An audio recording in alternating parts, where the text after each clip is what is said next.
皆さん、お帰りなさい。今日は260、61、1日目です。Welcome back, folks. It is day 261. We are on day 3 of Unit 66. So, largely reviewed today. And get right into our recall. Close up this smaller unit. We kind of expanded a few things, so it'll be very apparent in our review, our recall. The beginning. Alright. So, さあ、始めましょう. Right. Get into it.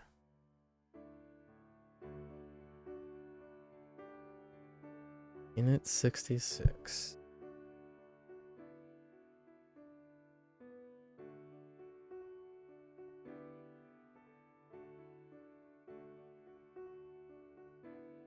Niku.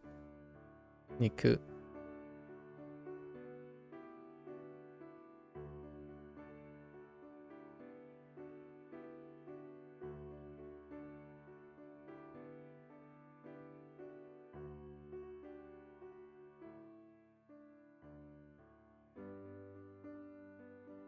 Oi.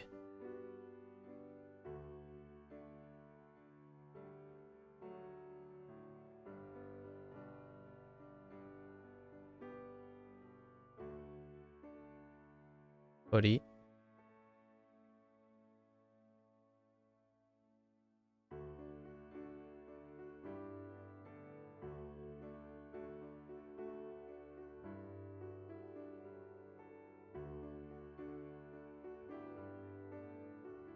Uta.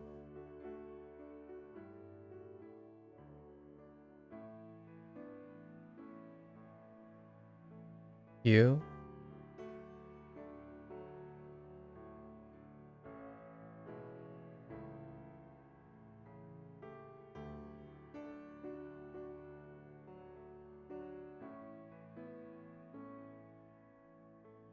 Ame.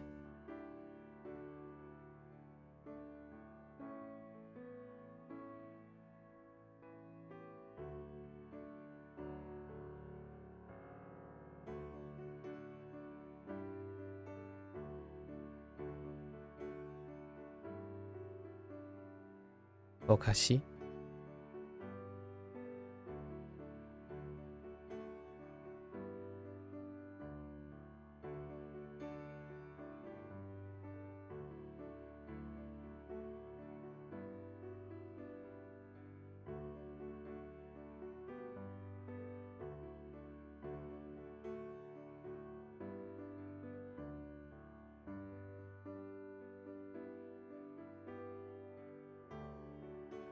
Yasai.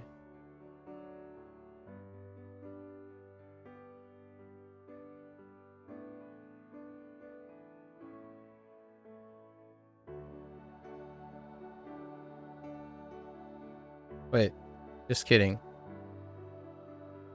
I kind of combine kudamono yasai.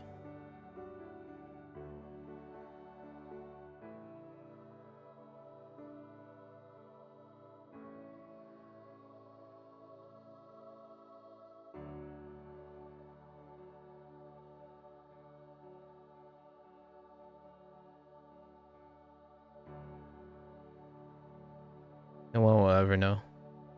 Yasai.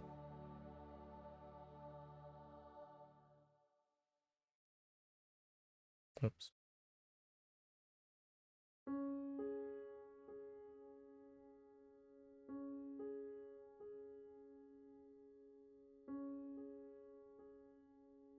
Kudamono. Oh, actually.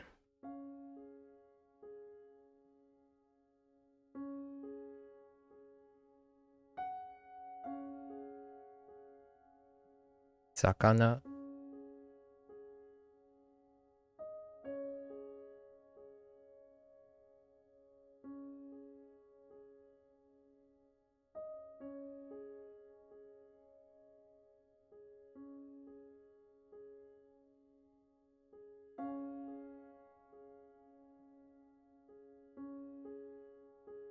Tamago.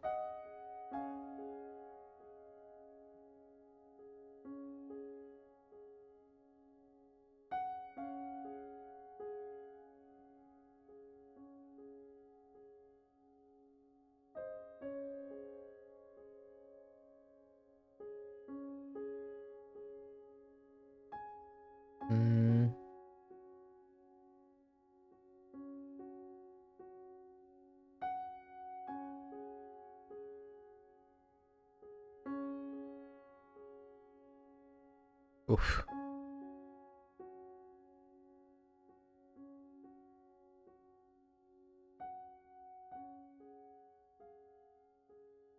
Oh, wait. Just kidding.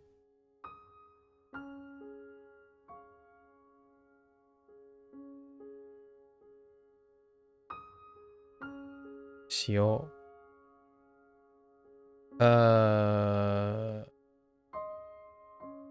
It looks weird. I put the thing too high. Yeah, it's...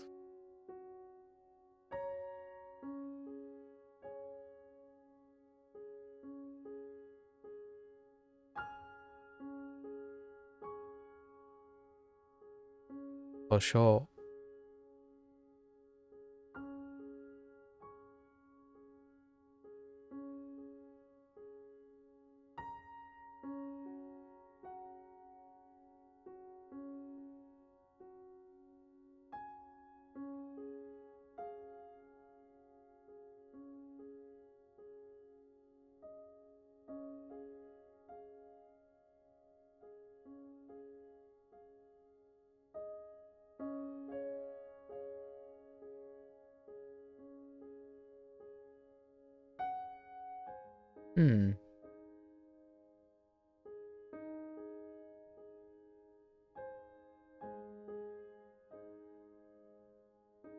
Oh.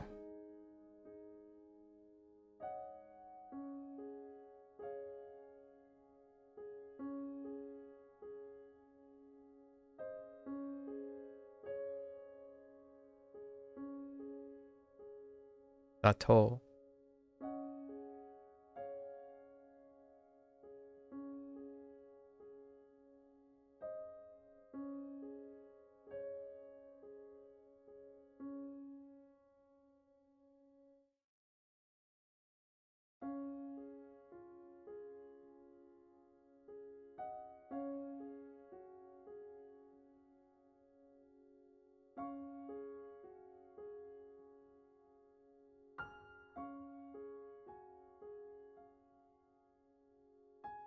Shoyu.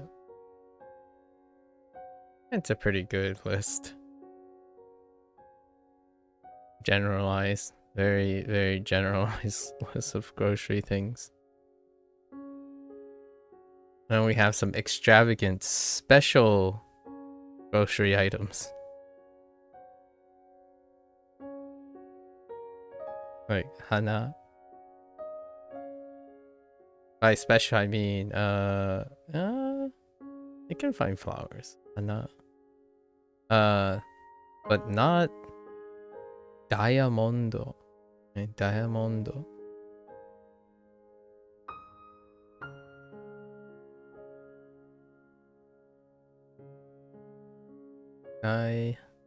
Yeah.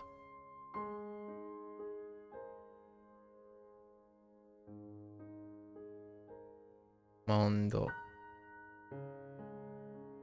Meh. Okay. I get into adjectives and not one for today.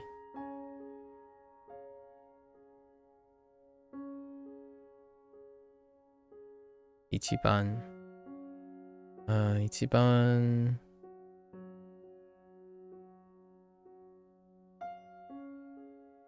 Chikai.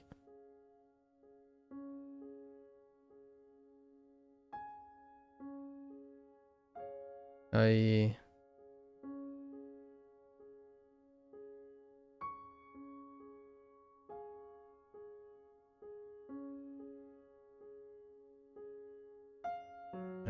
that could be a little better.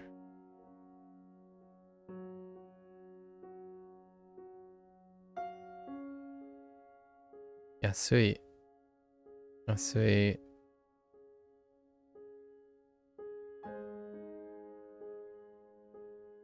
Takai. Right. Takai.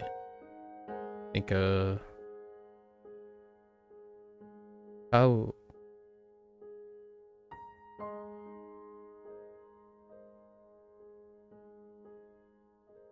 Kau. And Uru.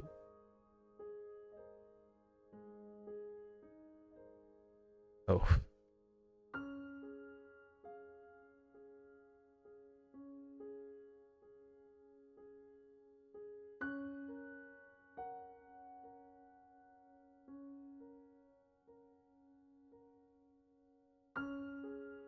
Uru.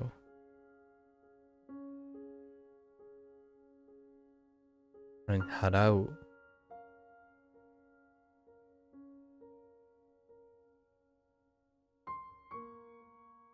Oops.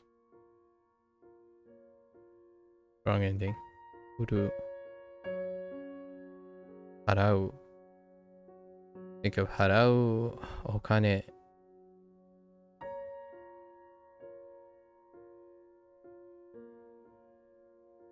Adding a few things. Okane. Okane. Deguchi.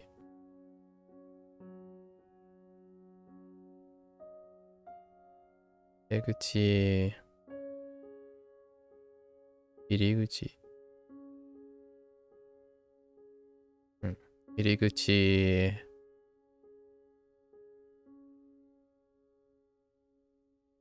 Dasu.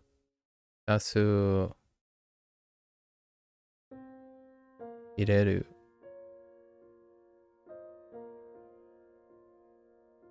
Ireru.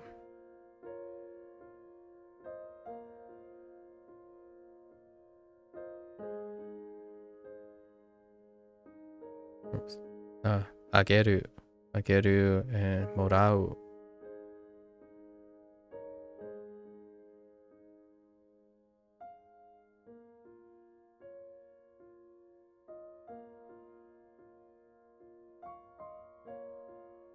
So lending and borrowing, right? So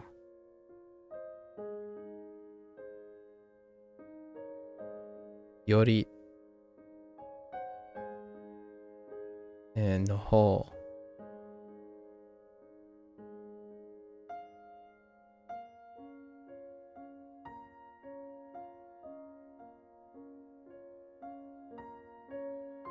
The whole ga. Insert. Oh, not borrowing. Comparison. Sorry, I'm thinking of Chinese. Comparison. So it's interesting that both of them can also be used alone as a form of comparison as well. It's a different comparison. So yori and no ho or ho.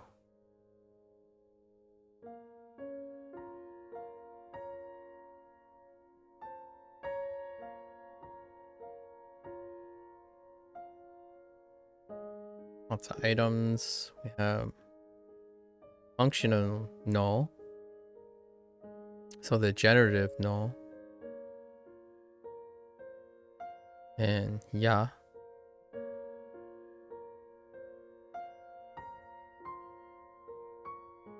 The heck?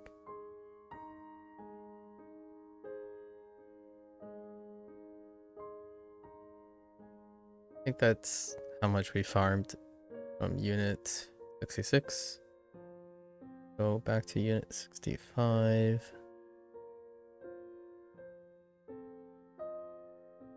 This is belongings. Lots of stuff here.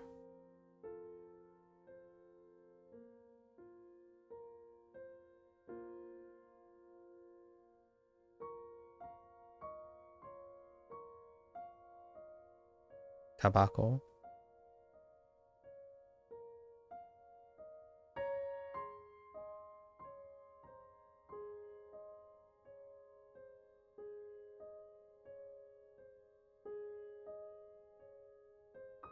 Su. Ikemasen. けません。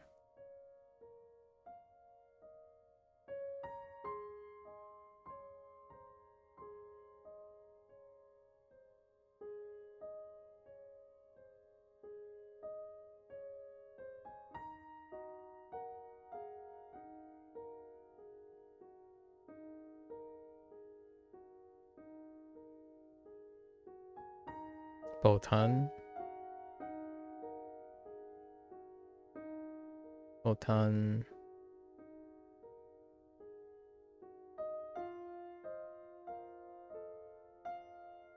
押す。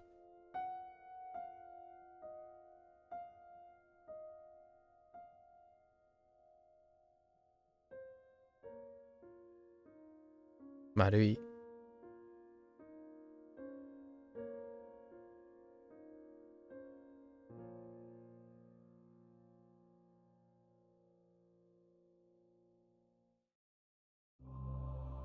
箱。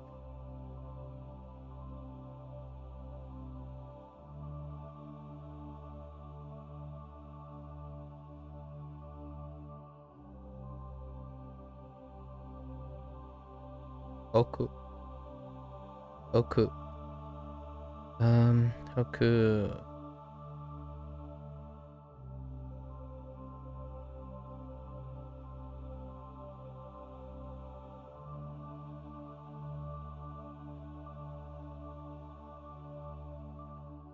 ポケット。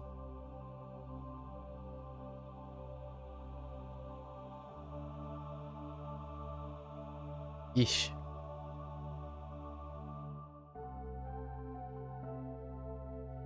入れる。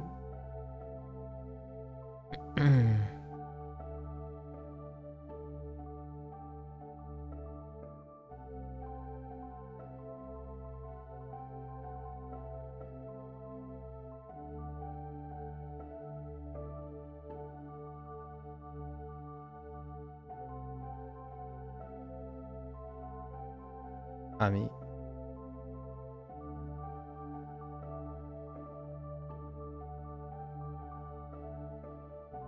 いる。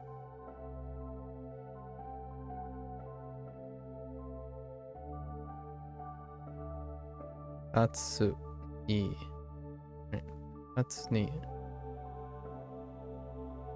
に切る。切って。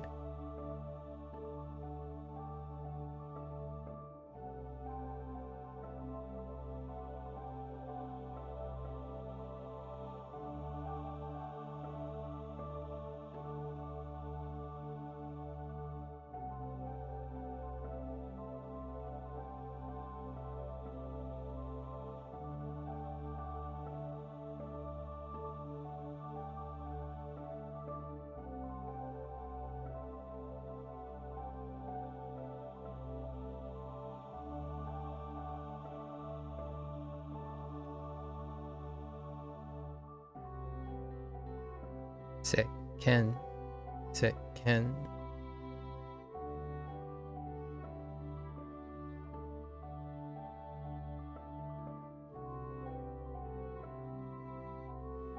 使う。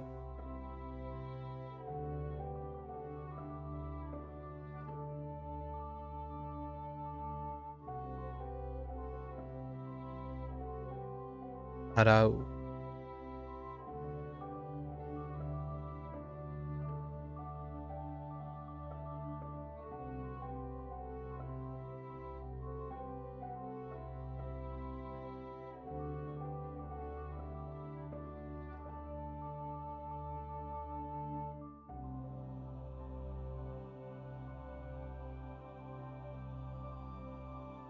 名前。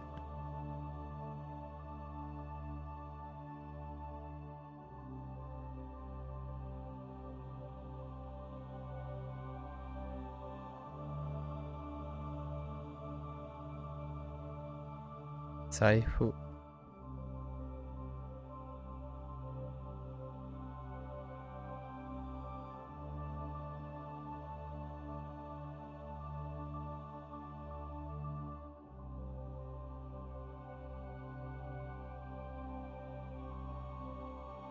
鍵。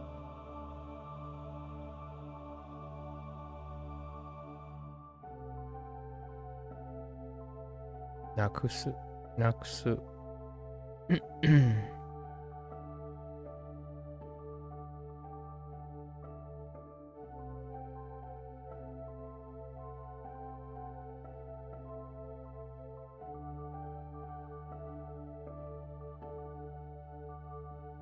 忘れる。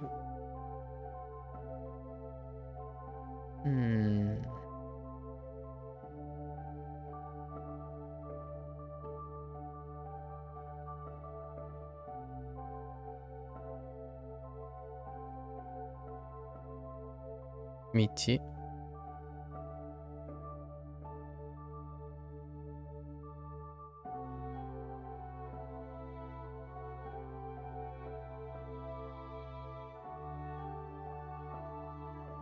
足。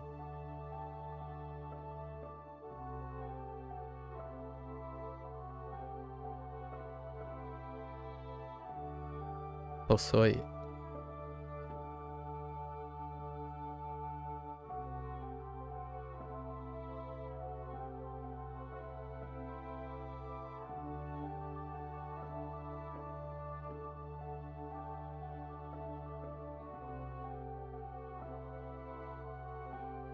進む。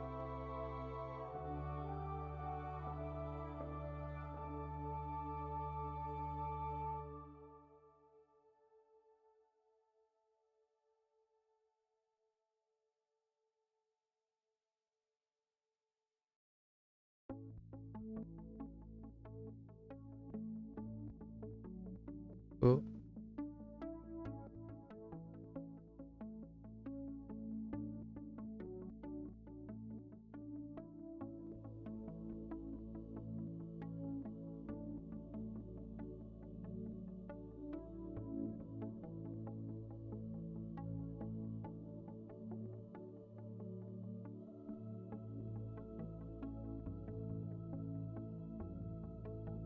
薄い。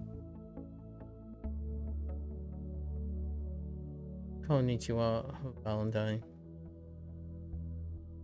元気です。バレンタインさんは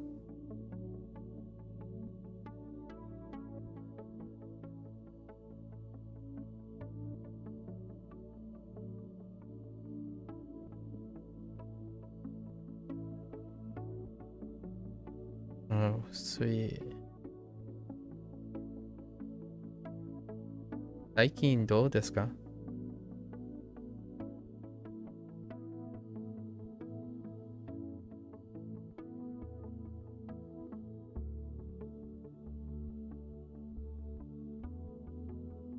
こう、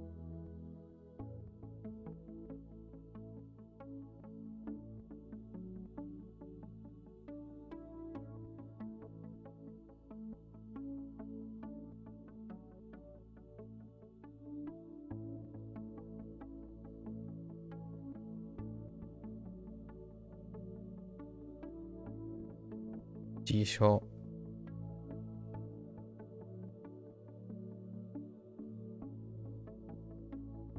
遠い。遠い。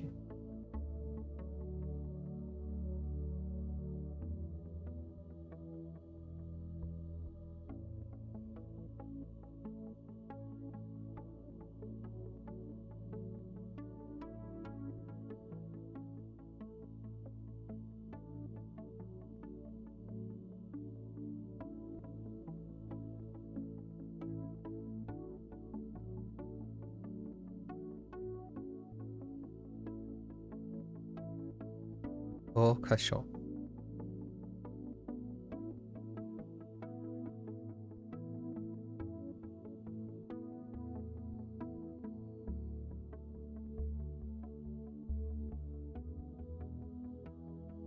暑い。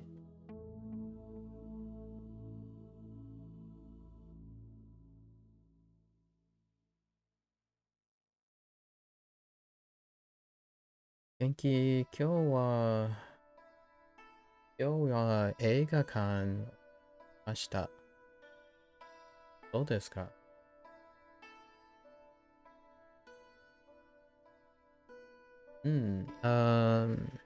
何何を見ました？何を見ましたか？映画は、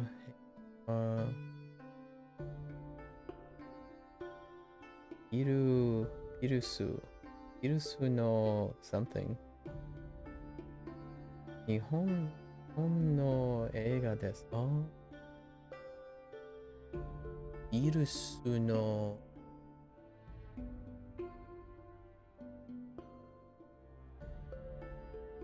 ビルス。Does that sound like?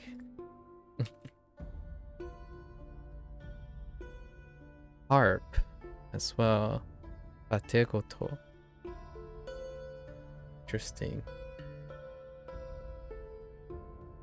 Ooh, 1956 year. 1950. Bategoto. Birusu no Bategoso. Yeah, Birusu.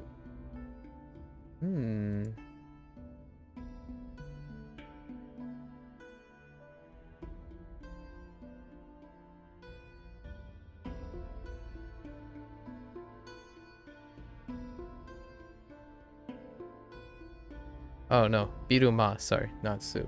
Biruma no Bategoto. That's their word for Burmese. Or is that something else? Biruma. Burma? Interesting. Yeah, Burma? What is the Biruma stand for? Is that a place?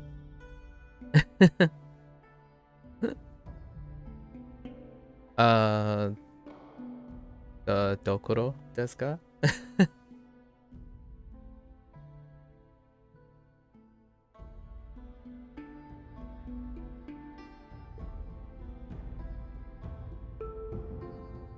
Let me see. Do I have this completed?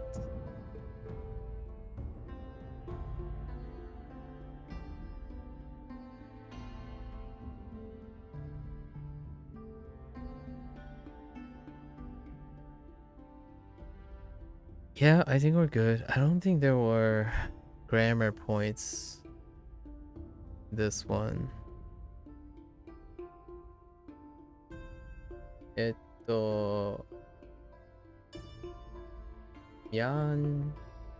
Myanmaru.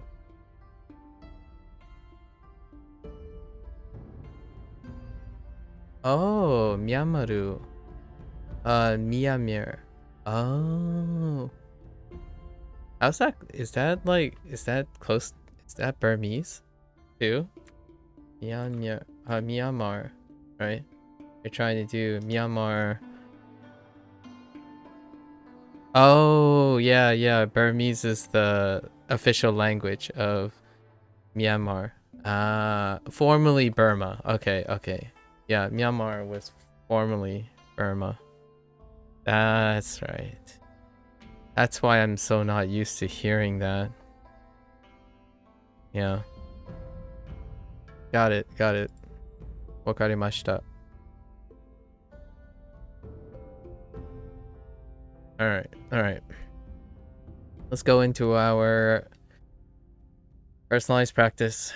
天ぷらも脂っこいですよ。天ぷらも脂っこいでしょ。I don't think we have tempura nor aburakoi. Actually, I'm kind of curious if aburakoi is gonna use a character. Aburakoi. No, it does not. Abura is not the abura I thought. How about tempura? Oh, interesting. Really? Tempura, they use tien. They use heaven. And then kept Buddha separate. Interesting. I was thinking maybe it might potentially have something with sakana, but heaven? Okay. Interesting. Tempura. Okay.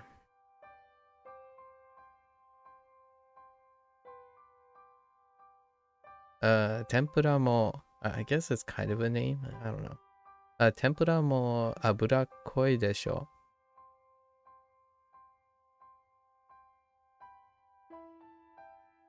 Mo. With the oomph.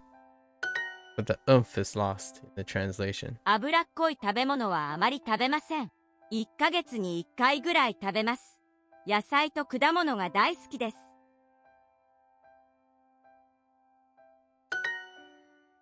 They like their vegetables and fruits, and they eat oily stuff once in a blue moon, once a month.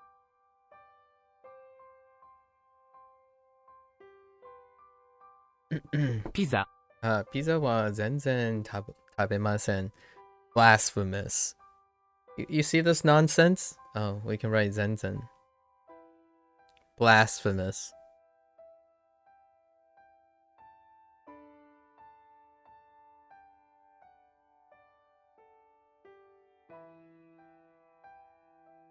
Zenzen.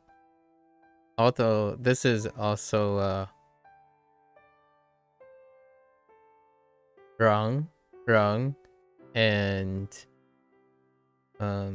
chuen, rang and chuen, like shui rang, and anchuen. Okay, pizza wa zenzen tabemasen. Abura koi mo no Apura koi no mo wa chotto. The generative no. じゃあ、ステーキにしましょ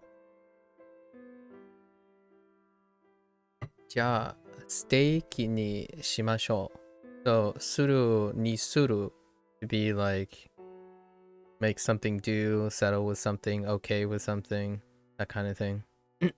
It's kind of a turn of phrase. Suru, actually.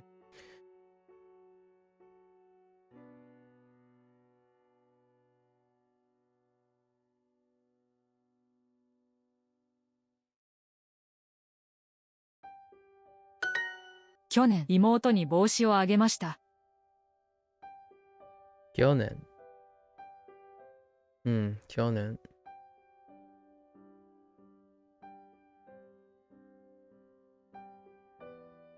I don't actually know what country is standalone.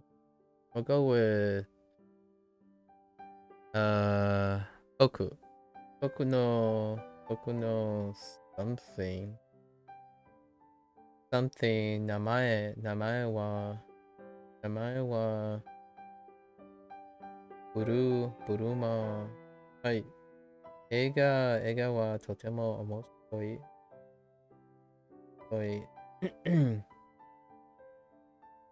気分は悲しいけど入れてよか。Oh, okay. Fair enough. The sad one. Interesting.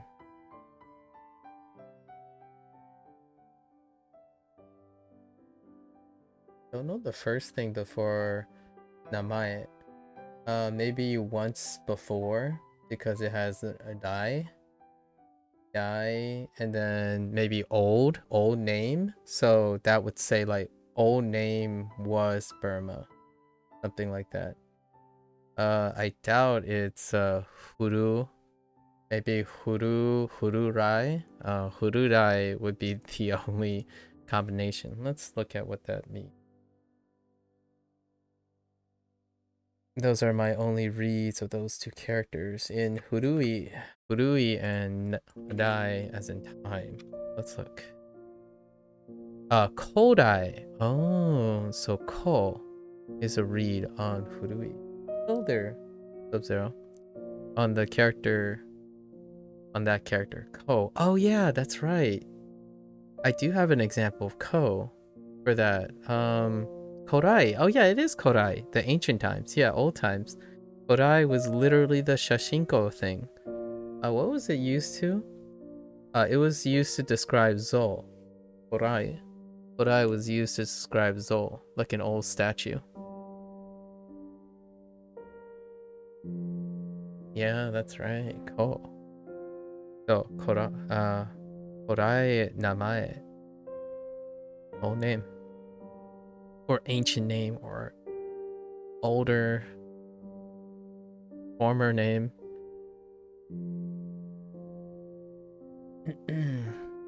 How are you doing, Sub-Zero? Oh yeah, we were writing Kyonen. Kyonen wa Kyonen. Kyonen let's see. Kyonen Imoto. Kyonen Imoto.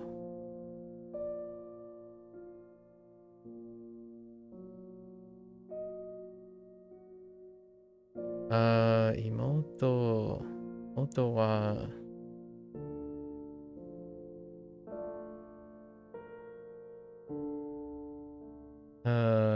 oh wait, it's Imoto, not Ototo. I'm thinking about Toto. Imoto.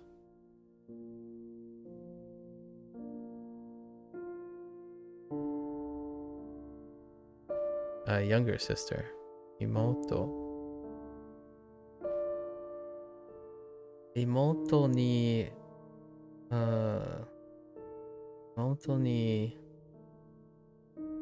Oshi.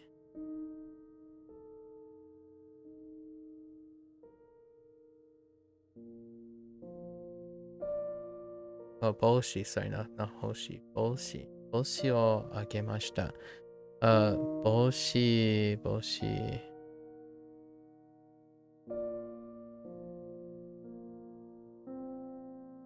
Right, Boshi.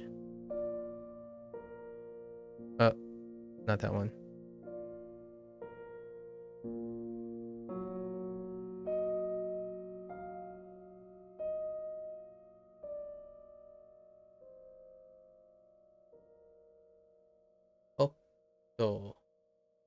Oketo.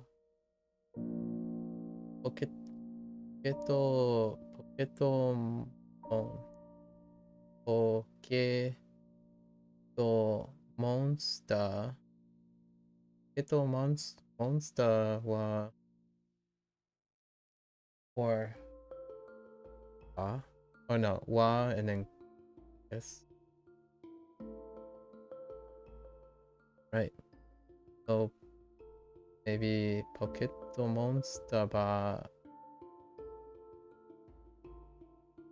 Korai Koraidon. Koraidon. Oh, okay. So those are supposed to be quotes. Wa Koraidon ga arimasu. Interesting.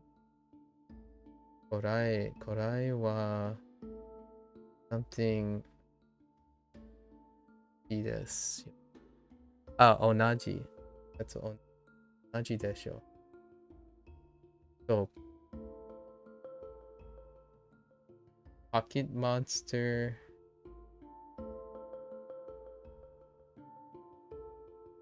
There was Koraidon Pocket.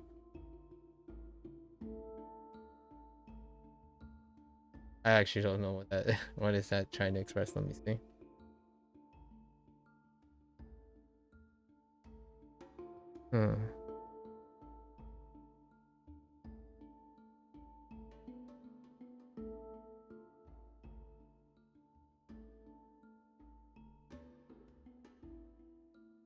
Pokemon has okay, yeah, that is what that means. It's been the same since ancient times.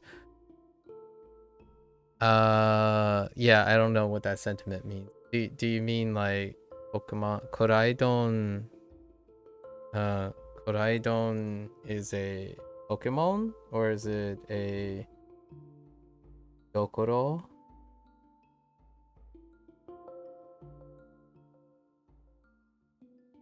I'm doing pretty well, Sub-Zero. How are you? I'm doing pretty alright. Thanks for asking. Yeah, I don't know what Koraidon is. That's ain't. Yeah, I kind of get what I know what it says in Japanese, but I actually don't know.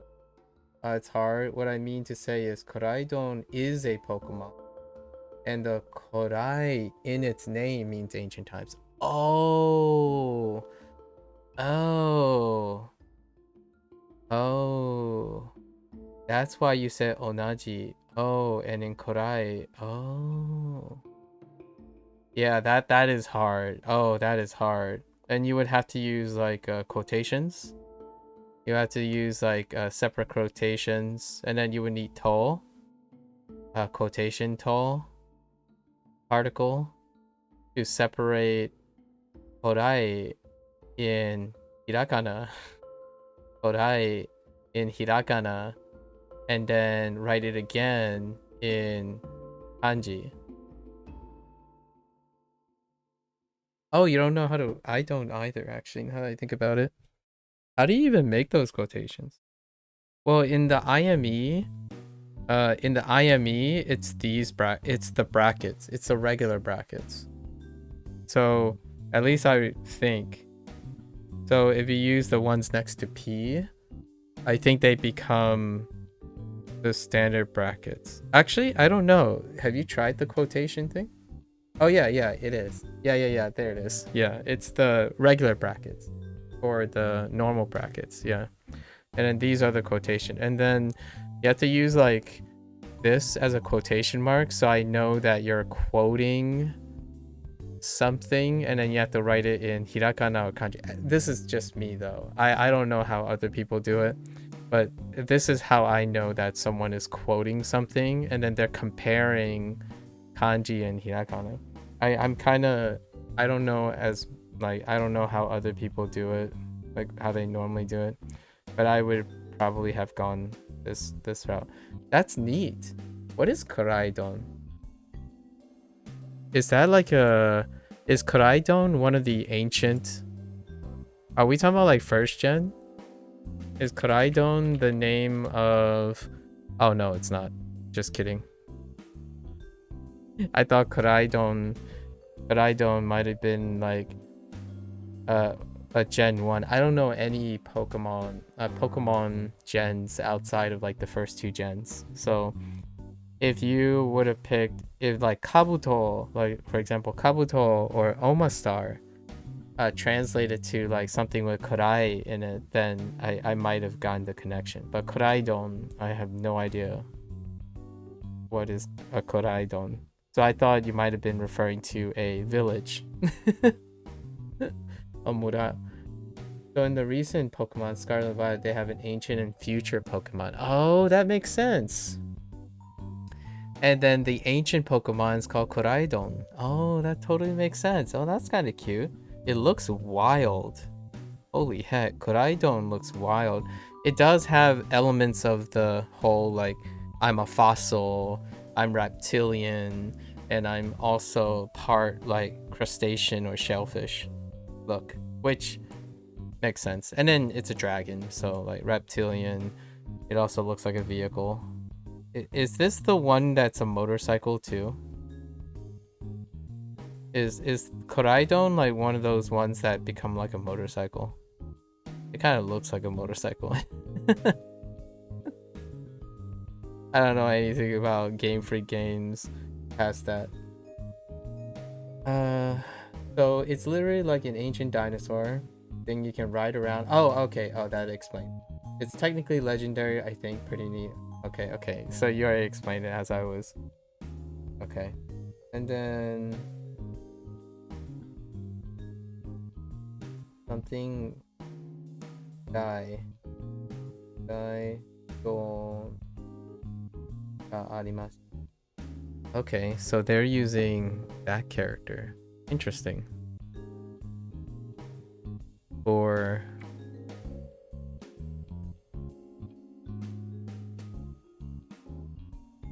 so they're using Mirai. Yeah, Mirai. Interesting for future don. Mirai don. I got it. I see. I guess ashita don doesn't sound as great, huh? I'm kidding.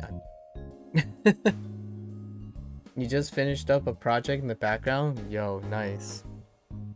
When do you go on vacation? How long do you have until... Do you guys have winter vacation, Sub-Zero? Well, when is your semester? The end of your semester? I imagine it's coming up soon.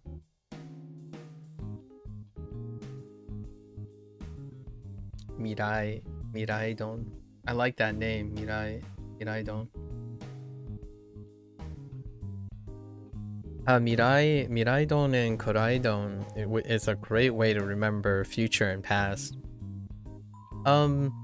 Sub-Zero is the one I still remember. How long has it been now? Sub-Zero, has it been like over 130 days since you told me that you like learning Chinese by looking at Pokemon names?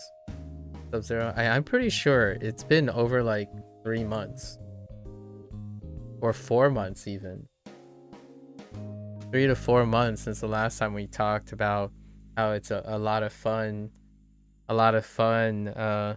learning Chinese and even Japanese while looking at Pokemon names. And Valentine's just did that habitually without even trying. Just Koraidon and Moraidon. Yeah, it was before summer. It was definitely before summer. It's been a long while. Funny how all of this goes full circle, yeah?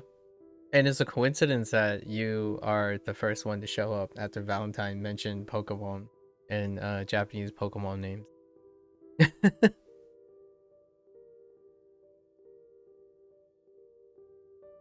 What a coinky dink. And it all makes sense now. Alright. I think we wrote the characters, right? Yeah. Kyonen. Kyonen imoto. 去年妹に帽子をあげました。Okay.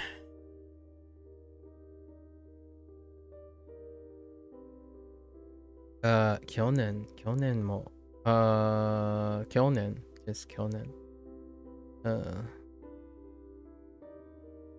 Dang it, English.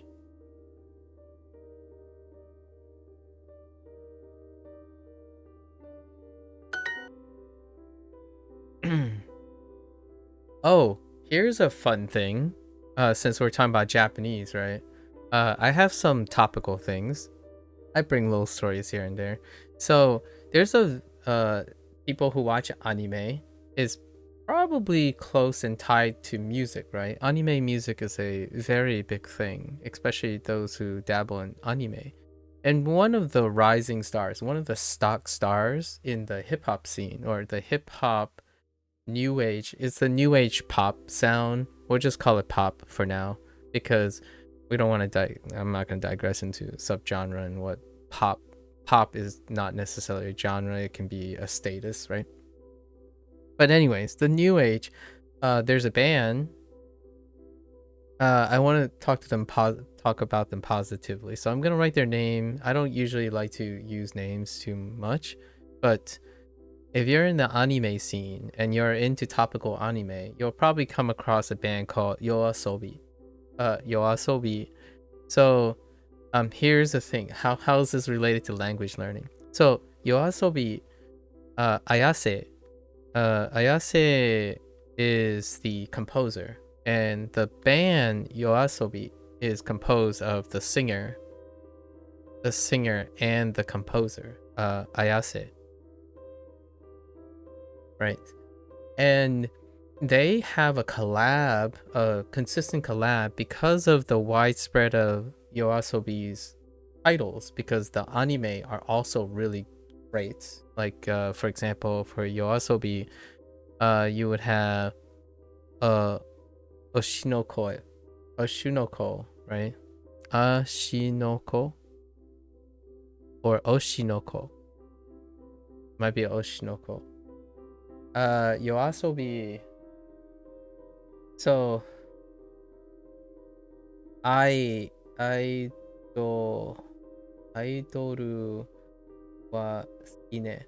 Yes, アイドル yes. はい。そうそうそう。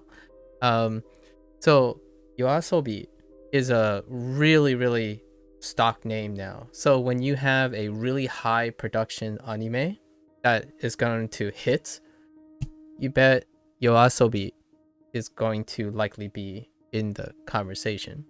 So this band or this like group is so popular now that they have like widespread thing, right? And I always like talking about culturalisms and whatnot, where keep track of the trends.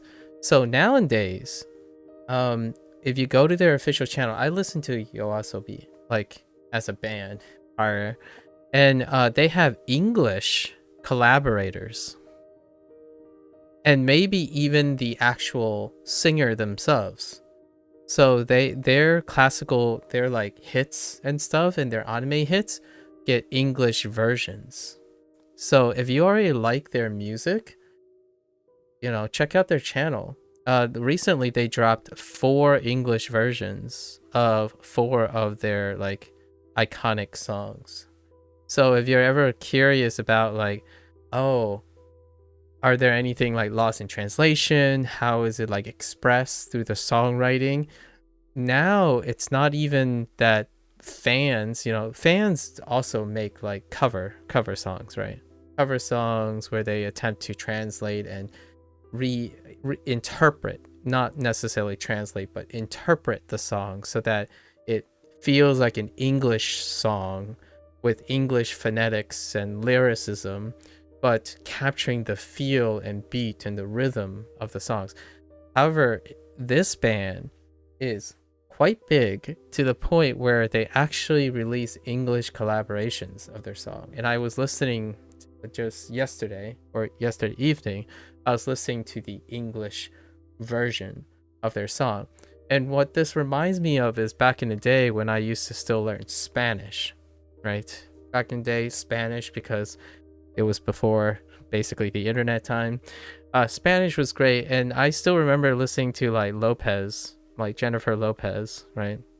I talked about this a couple of times with other people, Jennifer Lopez and like Ricky Martin, those like really early times, but they release Spanish versions of their song too, and they are the singers, right? They are the singers. They wrote the songs, they do the songs, right? And this reminds me of a trend this year. Like, this is how, in my opinion, Japanese becomes, it's moving, it's happening. It's such a widespread thing that there's a great incentive for Japanese people, Japanese industry, to also command understanding and interpreting English. So now, yes, I understand fans already do this, like fan-made things. They're great at it. That's understandable. I watch a lot of like English cover of songs that I like and whatnot, and their interpretation.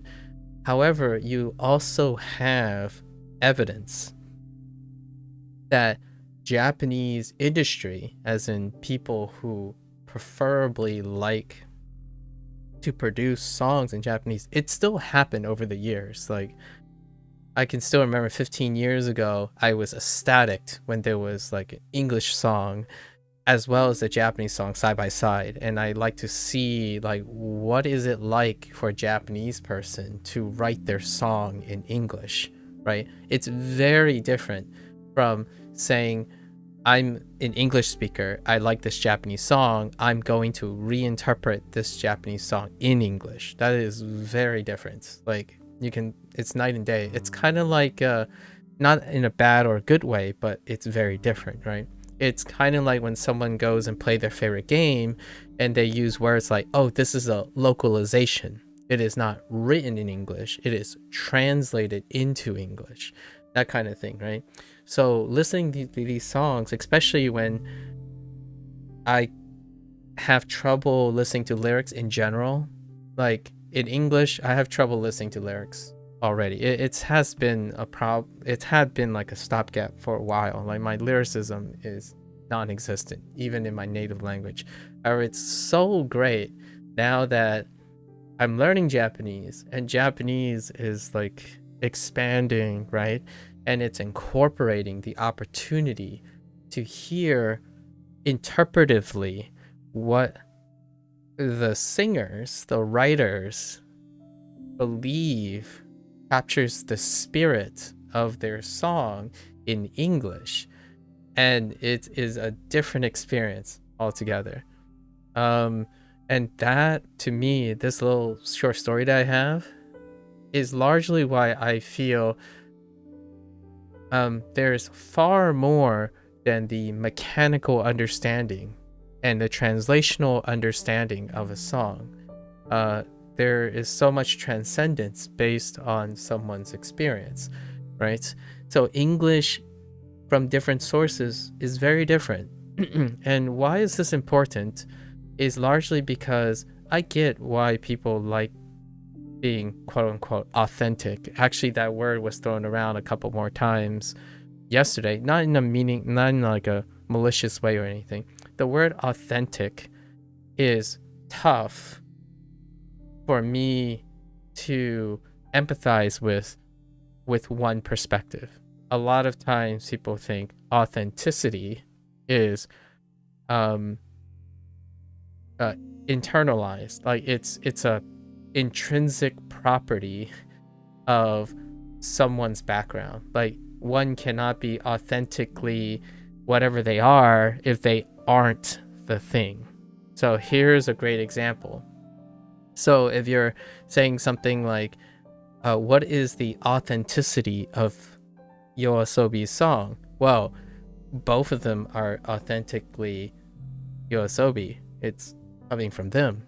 Now, an outsider who is far more like compartmentalized and have this air of maybe cynicism or, I don't know, ownership or something, they could come by and say, whoa, this English version is clearly inferior to the Japanese version because one is more authentic than the other.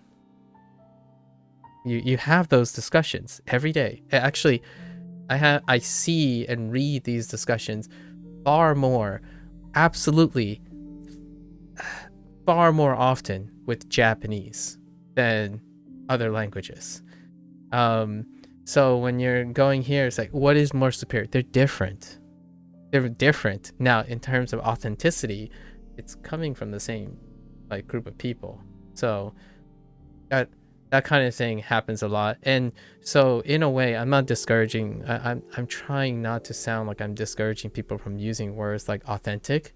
However, authenticity requires a maturation of understanding, because at the interface of cultural differences and cultural norms and multilingual, like the widespread of being popular and culturally influential, it'll bring in the question of authenticity.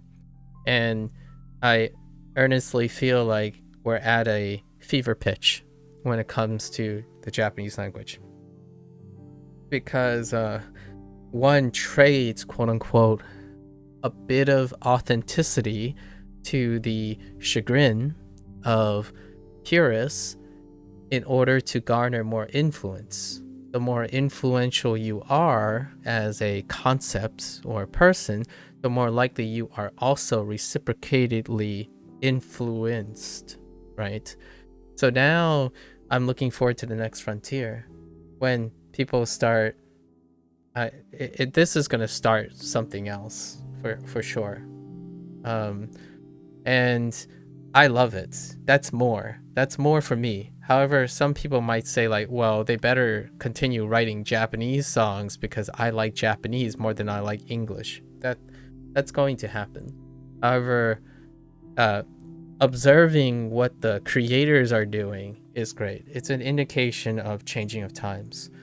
Like when you have a mainstream, arguably YOASOBI is incredibly mainstream, doing this.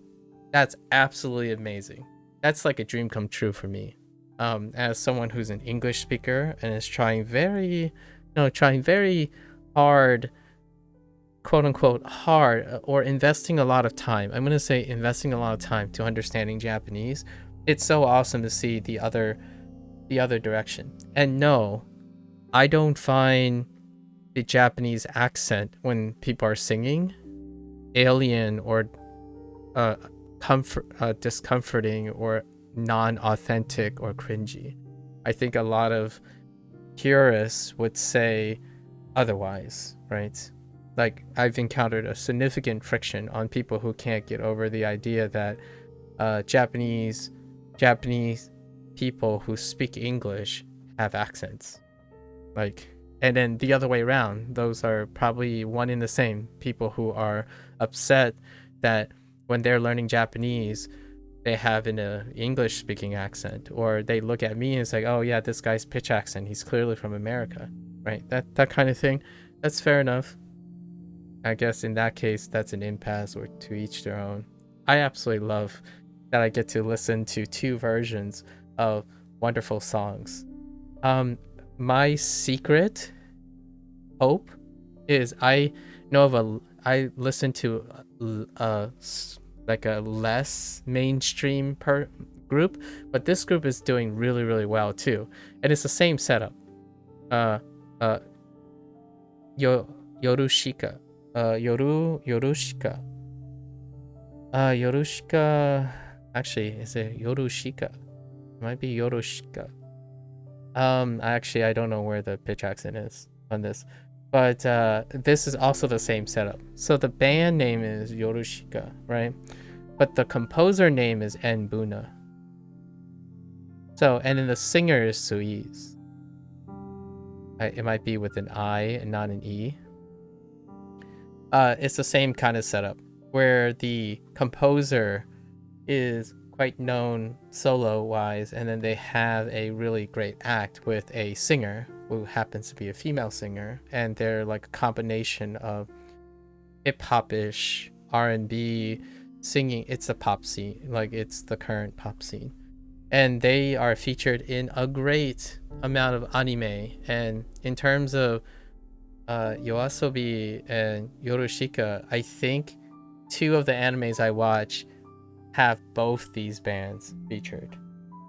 Like, one did the first opening and then the other did the second opening. So I to say that I'm a fan of either of these groups is an understatement. And I like to look forward to seeing, like, oh, are there going to be English versions of that stuff too? Like, it's not a competition, it's more. I would love to hear, it would be really rad to hear what Sui sounds like in English. Like, the singer attempting English. Because the tonality and the dynamics of their singing actually transcends the language, at least to me. So when I hear like language, I hear frequencies and pitch. I don't necessarily hear culture and language at first, right? Like when I hear music, it's hard for me to break away from the musicality of one's voice. So that's why there's a trade-off to this. That I suck at like hearing lyrics and stuff because I'm more taken and consumed by the sound and the tenor and the like weaving up and down of the person's sound. So I hear the sound more than I hear the words, and that's kind of a downside of things, but it has been there since I was a child. When I'm hearing like rap music and stuff, I get caught up in the beat of the rap music, like the way the singer is articulating at beats where they decide, to be a little more syncopating, or speed up a little here, that kind of thing, as opposed to paying attention to lyrics. Then it takes a while for me to decode the lyrics or decipher anything really back in the day.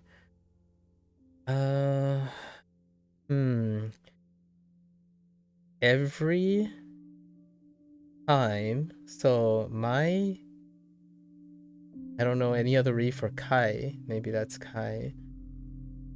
Kai, and then aruku. So that looks like aruku. So arukimasu. Arukimasu. Nihon no, Nihon no, I see. Nihon no ongaku. Ongaku o, yep. Kiku, kikumasu. Is it kikimasu? Kikimasu to listen. Oh, it could be like kiku and then mas is some other thing. And then ichi, i, o, o, u, ga, 大好きです。ichi.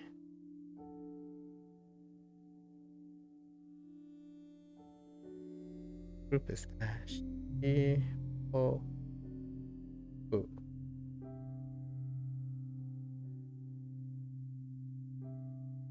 So bad at. Oh, is that what it's? Oh, city pop.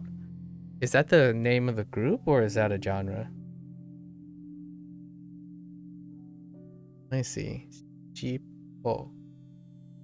Oh, shichi. Oh, like city. Shichi popu. Okay, shichi popu. Ah, interesting. Is that a group? I'm down for some. Oh, it is a group. Interesting. I'm down to listen to some other music. All right, I'll make a note of that. I'm down to listen. Sorry. Okay. All right. Now we're done. We're done with digressions. Yesterday we kind of hit the yap pretty hard in the Chinese side of things.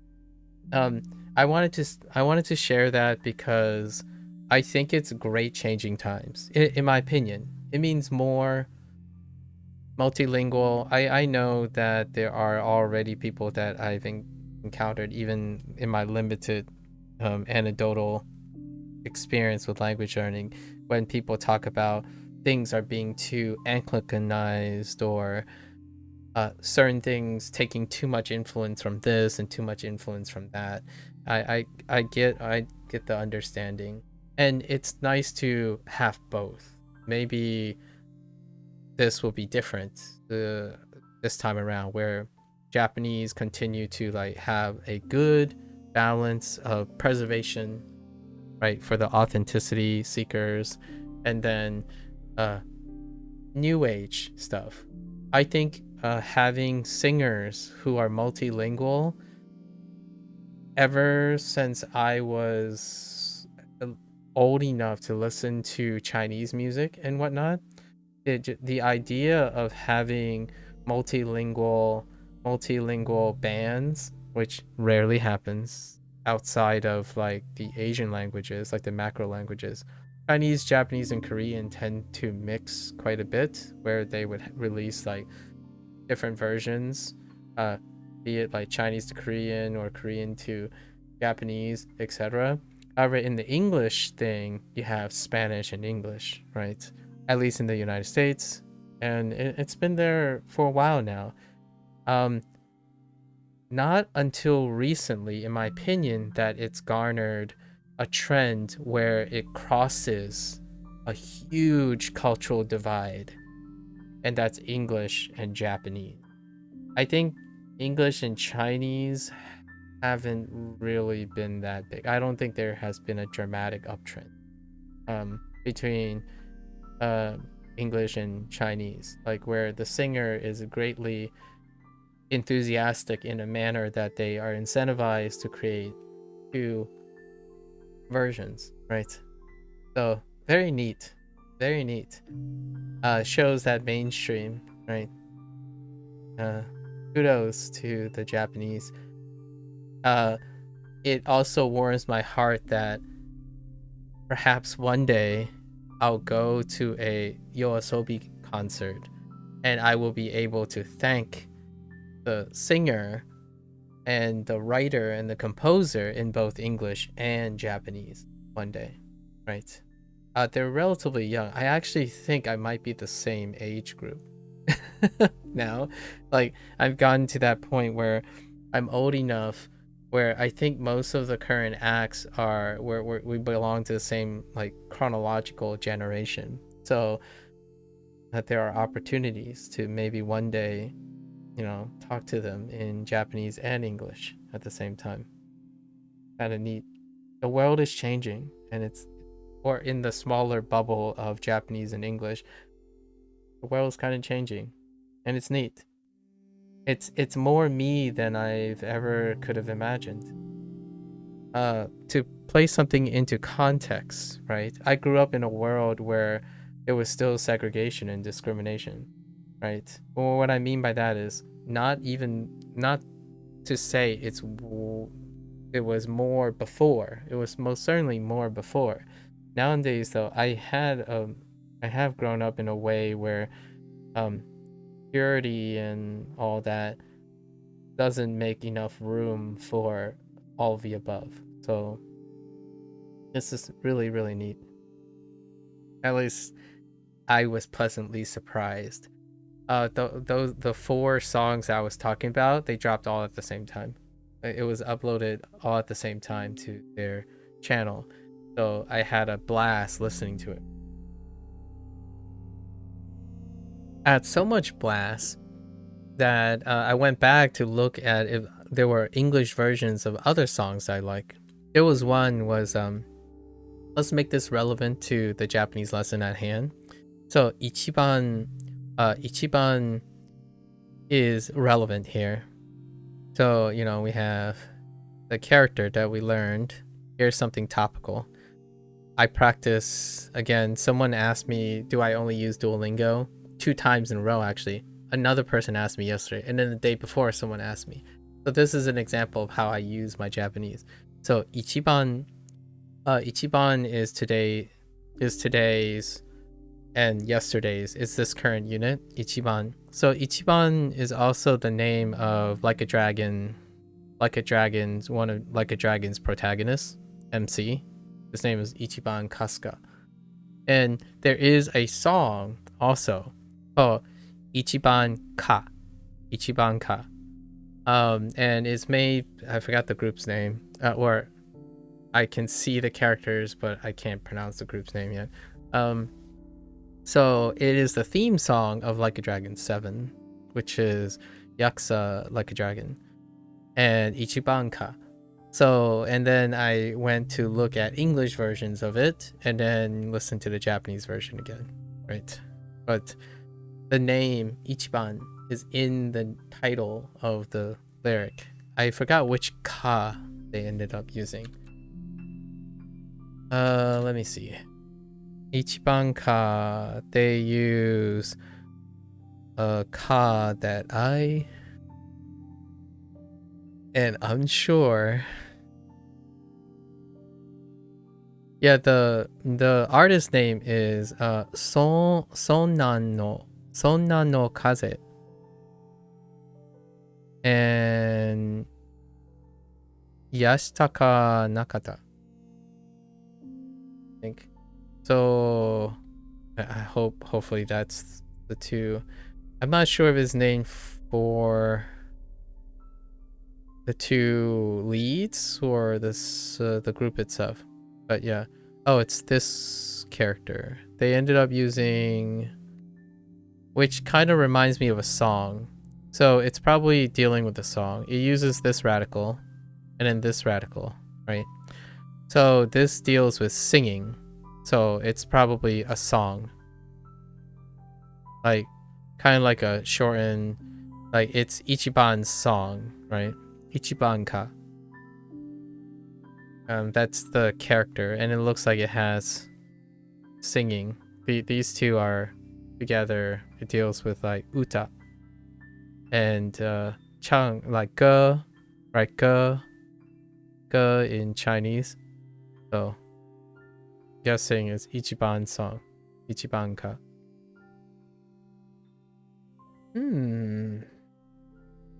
Interesting. Ooh, I see you're using the quotes already. So that's a title. I like it. I like it.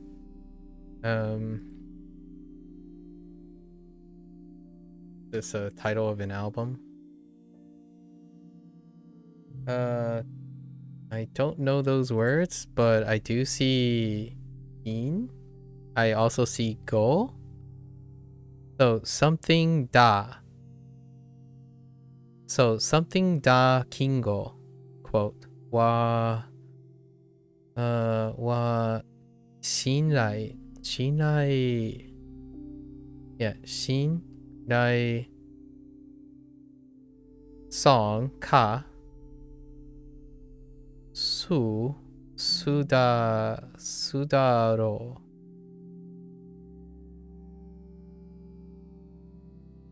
Not sure what sudaro is.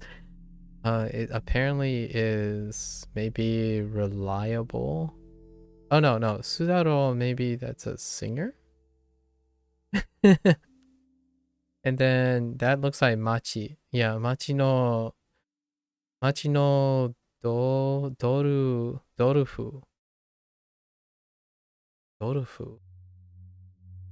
Like, I don't know what a dorufu is. Dorufu to midnight cruising. Oh, midnight cruising. Okay, midnight cruising. Oh, that sounds like midnight cruising. Dorufu. What is a dorufu?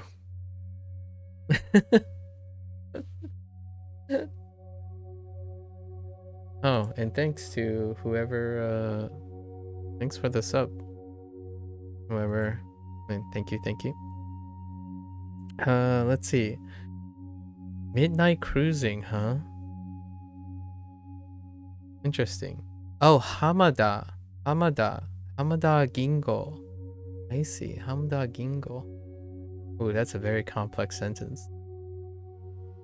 I need more things to be able to talk about music. Come on, Duolingo. Give me some like talk about music and art. Where's my topic? Topic about talking about music and art. Let's go. And movie. Oh well, I have a few vocabulary dealing with movies from a different source. But yeah, let's get it.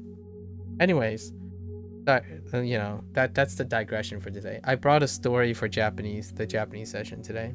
In case I kind of forced it a little bit, but I have a few short stories I bring every day in case someone's interested.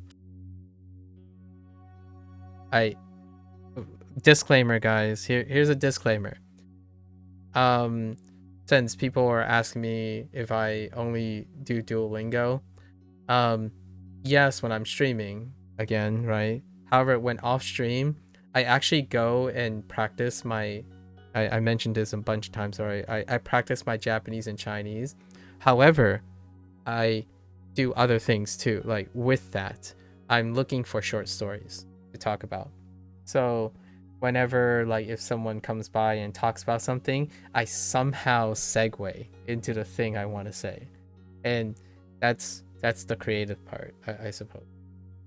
Right, like I come in, if no one says anything, that's fine. I pocket my short story for tomorrow or the day after. And no, I don't write these things down. I should write these things down, really. However, I want them to come up normally. So whenever someone mentions something, I have 2 or 3 like topical things that I keep in my back pocket. It's kind of like rehearsing, sort of. Like if you know how like a comedian goes on stage, they still rehearse to some extent, right? And I'm always pocketing some topical stories here and there. So today I did prepare this already to talk about yoasobi, and shout outs to others like zutomayo, zutomayo yo. I'm expecting zutomayo to maybe do English versions at some point. That's a this group is pretty big as well. It's still part of the same mainstream hip-hop-ish meets traditional instrumentation with some like R&B flares, and like these three groups tend to hit with a very specific pop culture rendition, especially like even harder. If they go harder on the hip-hop and the rap, you have like Creepy Nuts, right? It's very hard. I know names, but it's very hard to overlook a group like Creepy Nuts at this point. This is where if you take this mainstream and hit it even harder with the rap and hip-hop kind of thing. So it's kind of like the scene right now. If you think like, oh no, you're speaking, what are the facts? How is this trending? Well, these people actually dethroned Taylor Swift. So briefly, I'm not even sure they continue to dethrone Taylor Swift. So yes, this is very topical. The thing I'm talking about is very mainstream. However, it's when you listen to their music, it's not the mainstream sound of the scene from like the West Coast. Although there are overlaps, you can definitely see parallels and how they are. Like this is getting closer to this, and it's creating like this pop scene meshing, and that's pretty cool. I think I haven't listened to that much Japanese rap in a while in a hybrid genre now. The pop scene incorporates rap and hip hop, and yeah, what a way to get into the scene. I don't think I've was really into rap or hip hop because I had trouble with the lyricism. It's more of a listening thing. But now we're gonna try again. Only this time, maybe I'll understand more about English through Japanese and vice versa. You know, Chinese, not so much. Yeah, not so much. Chinese's pop scene is a quite a little bit different. So we'll see. Sorry, gotta talk about music every once in a while. All right, so Ototo.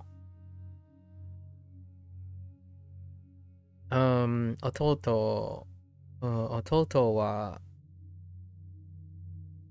this, right? Ototo. I. 弟にプレゼントをあげました。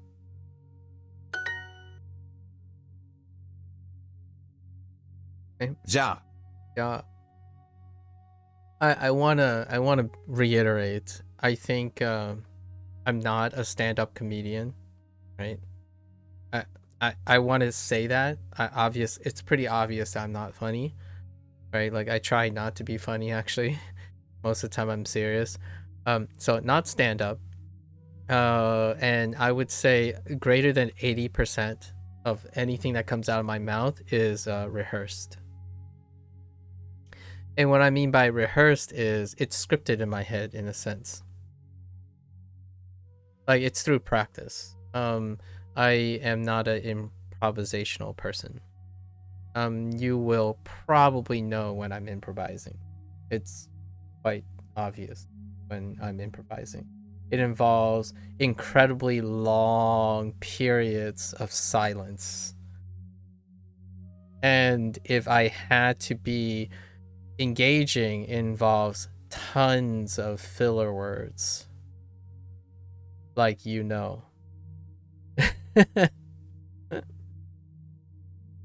Largely though, long pauses. And like me actively looking at something that's not on screen. When it's rehearsed. When it's unrehearsed. So I'm not a stranger to that. I think I know that it is worth mentioning that you can still, in my opinion, be someone who has perhaps an attention deficit, perhaps, allegedly an attention deficit, while also streaming for long hours and be able to have a lifestyle in which you rehearse a lot of the things you have to speak and practice in order to not sound like you are bouncing up and down, left and right in your head. So I like to say these things because I wanted to make it clear that with practice and enthusiasm and motivation, I don't necessarily think people who encounter lots of difficulty socializing or even socializing with the self is unattainable, right? At least in my opinion. ステーキ Oh, and I say in my opinion a lot when I'm improvising because I didn't rehearse it, so I don't know the validity of the things I'm talking about. So refractorily, or like in response, I use in my opinion a lot because rehearsed things have validity because they are researched, right? There's some form of research and background understanding. When I'm improvising, I have no way of gauging its validity. All right. にしましょう。Right? ステーキにしましょう。にしましょタバコは全然吸いません。Okay, so they chose to write that in hiragana here. Tabako. It can be written in katakana as well. So tabako wa zenzen. We already went over zenzen. And suimasen. That's actually part of this unit. This is personalized practice, so it was on a previous unit. Su wa.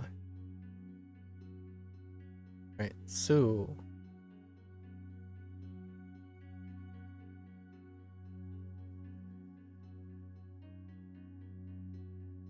Right. Tabako wa zenzen suimasen. いいえ。いいえ。ね。魚。肉。肉は。No. Tabako. Oh. 父はタバコを吸いません。I'm really happy that I can actually say this about my father because my father had a close brush with death and he made a pact that if that happened he would stop smoking cold turkey, and he did. I think that's like, oh man, how long ago is it? I remember when it happened too, because it was during my graduate board oral exams when I officially became a PhD candidate is when it happened, when he had a heart attack. So that was during my second year. That is 10 years ago. Yeah, I think it's been a decade since he stopped smoking. 抹茶のケーキが焼きたいです。Matcha. I don't think we got anything for matcha. 抹茶のケーキが焼きたいです。焼きたいです。I think it has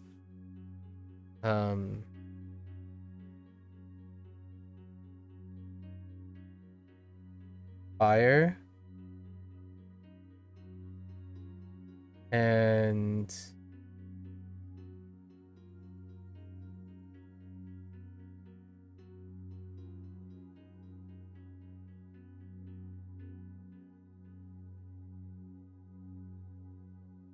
no.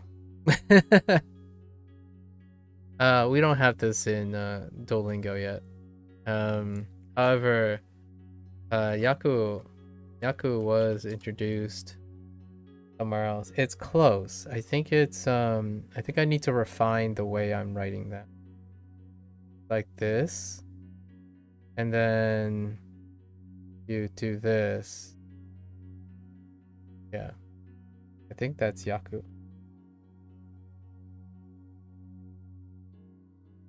Maybe a little bit longer. Yeah, yaku. Okay.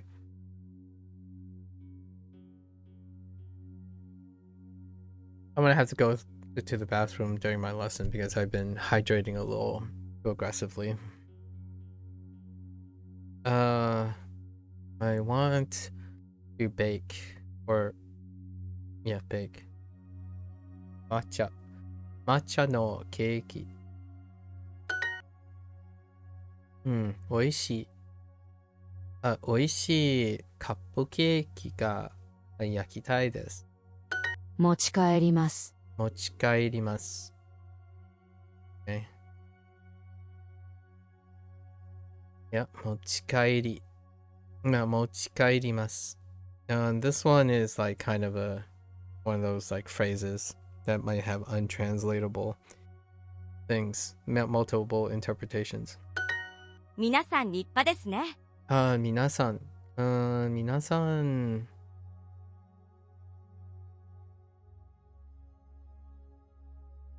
we have 皆さん。皆さん。皆さんは、彼は皆さん。I keep forgetting this little dot here. So, さん。Right. 皆さん。皆さん、ね。Oh boy. Oh, 立派。皆さん立派ですね。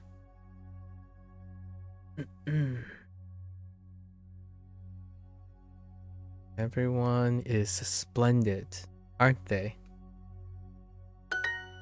This is talking about wedding. The context is a wedding. So, this is from a unit that dealt with weddings. So that's why everyone is splendid, aren't they? At a wedding. So, 皆さん立派ですね。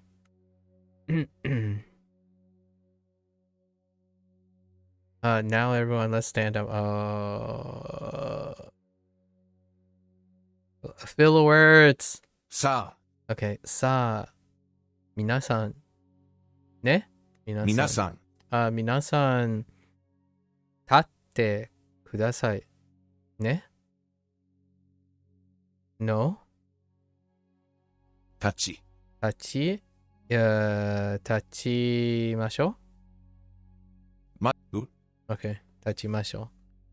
I was thinking more of a command. Like, 立って、please stand up, right? Like, now everyone, please stand up. As in a command. But they went with 立ちましょう. As in, shall we? Let's stand up. Fair enough. Either or, really. Not enough context, obviously. Let's see. 持ち帰り持ち帰ります。ます。 Which this can be expressed a little differently as well. Ah, my eyes. Sorry. I knew that was gonna happen. 男の子が大勢います。男の子が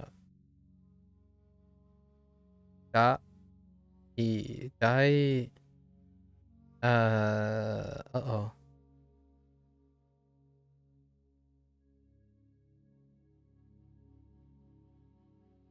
Oh, that's hot. What do they use for hot? Oh, this is too much. Like a lot. 男の子が大勢います。 Yeah, oze.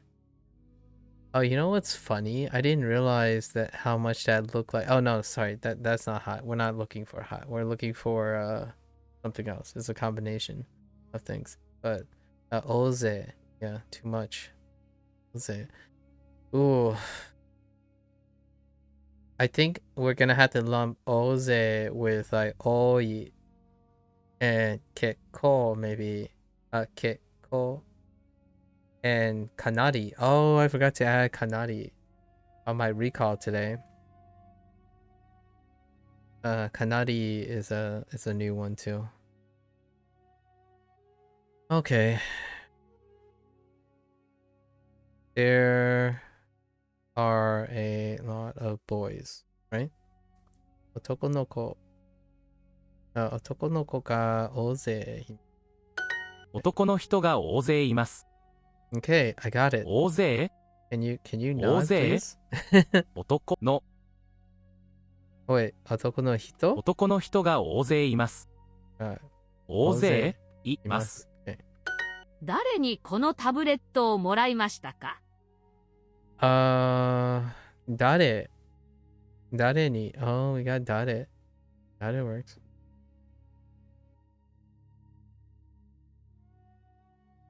Right.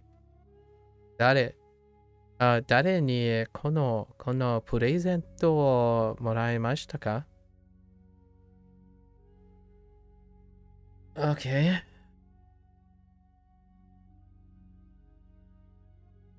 このタブレット、no, not プレゼント。タブレット。That's タブレット。Get this. Okay. There are a lot of men. 男、男の人。人、男の人、大勢。大勢いますか？ Oh, no. Not just 大勢がいます。大勢 Wait. ます Wait. が Yes. I put the particle in the wrong place. 手作りのクッキーは美味しかったです。手作り we don't have. Although I could see it using something like the character in Atarashi and Shinsetsu, maybe. Something dealing with Shinsetsu. Not that Shin. Am I thinking of the right one? Not Shinsetsu. I'm thinking of Shinsen. Maybe it has Shin and Sen in it somewhere. Tezukuri no. Actually, no. Tezukuri no is homemade. No. Wait. Tezukuri. Yeah, that's Tezukuri is homemade. Nah, I'm thinking of something else. I'm thinking of seasonal.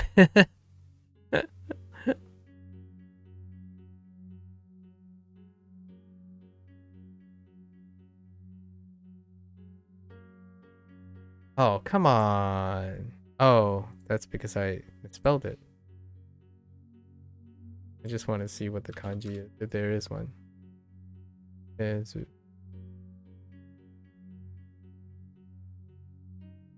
Why doesn't it come up? Tezu.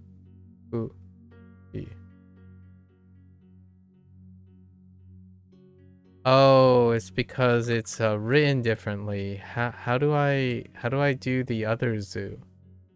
Is it how do I represent the other zoo? In typing. Interesting. Guess we'll just look at it this way. Here it is. Tezukuri. Oh, handmade. Oh, they use hand and make. To make it handmade, homemade. Oh, I see.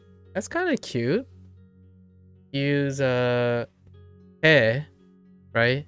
Te and zuku, like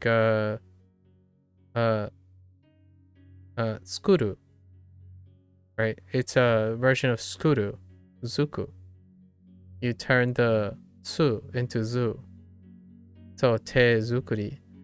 Makes sense. That's actually kind of a neat way to represent handmade, homemade.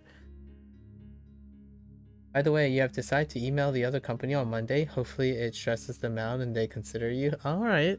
That's one way. How much time do you have? Sub-Zero. Tezukuri no cupcake. No. Cookie. Tezukuri no cookie wa 美味しかったです。homemade cookies were a delicioso. Muy delicioso. Okay. カレーはとても美味しかったです。美味しかったです。I kind of rushed that, my bad. The shape of my mouth kind of dropped a little there. 誰にタブレットこのタブレットをもらいました。誰にこのタブレットをもらいましたかI'm not sure the other company hasn't officially given you an offer yet. Okay, he sent you an SMS and said he will send the offer through email. Okay, so you have time. That's interesting. Yeah, that's a weird way of going about it. よくビタミンを飲みます。They might really want you, so he gave you like a press advance, you know? Yo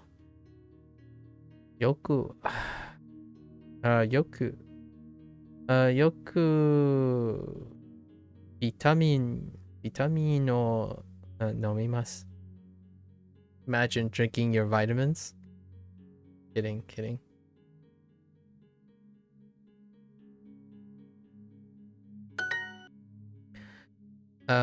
ケンさんは毎日ねを飲みます。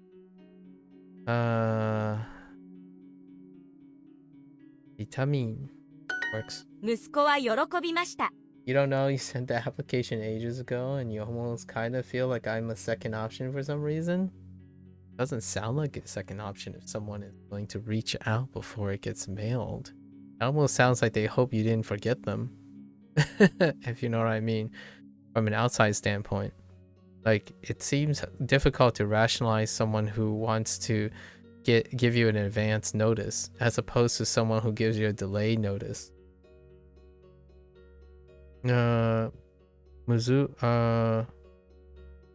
ね息子は息子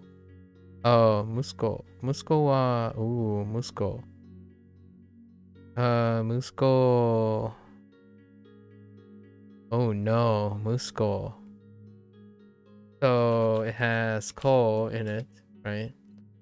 And then it's this. Yes. Musco. Right. Musco. Musco wa 喜びました。I don't think I have 喜びました。喜ぶ to fall? No, to be happy. 喜ぶ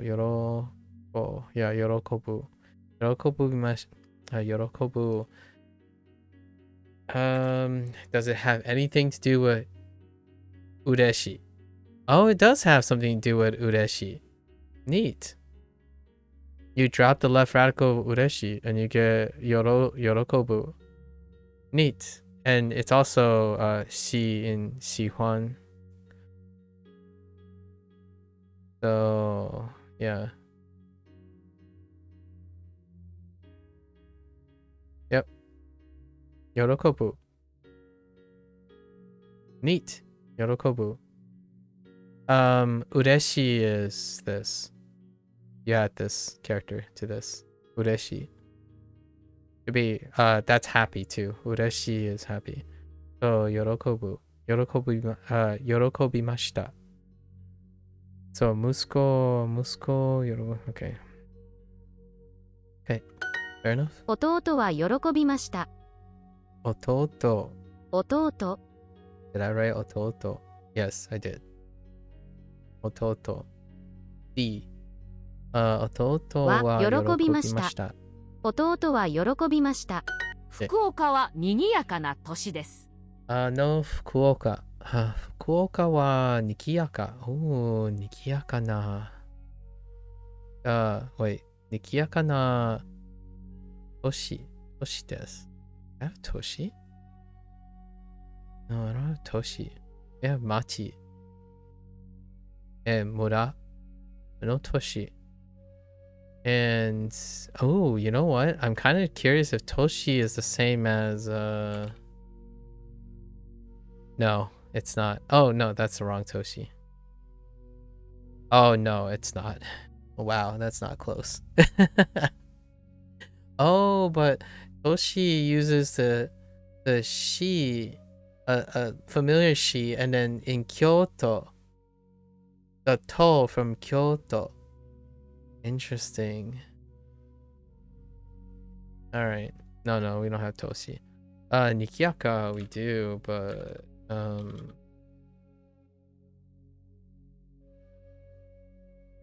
it goes without saying. I'm not sure what it is anymore. Oh yeah. Yeah, that's tough. That's tough. This one had the weird double. Oh, this. Huh?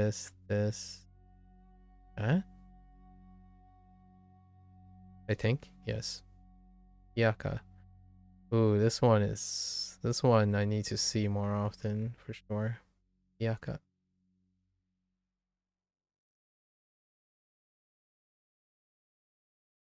You bet your 2 cents it's reasonable. Unless that person is weird, I mean, there's always a chance. Fukuoka wa nikiyaka na toshi desu. Fukuoka wa ookii toshi desu ne. お姉さんに何をあげますか？ One-san. Okay, one-san. Right. One. Oh, that's kind of funny. In Toshi, one also has. Does it? Yes. Yeah, one has Toshi in it. That's interesting. At least that's what I think the Toshi that I saw. Yeah, one-san. Interesting. I wonder if that's how they were picking it too.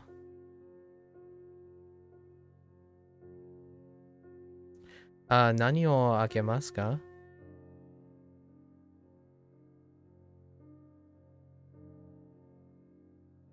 Will? What did? What do? Oh, what do you give?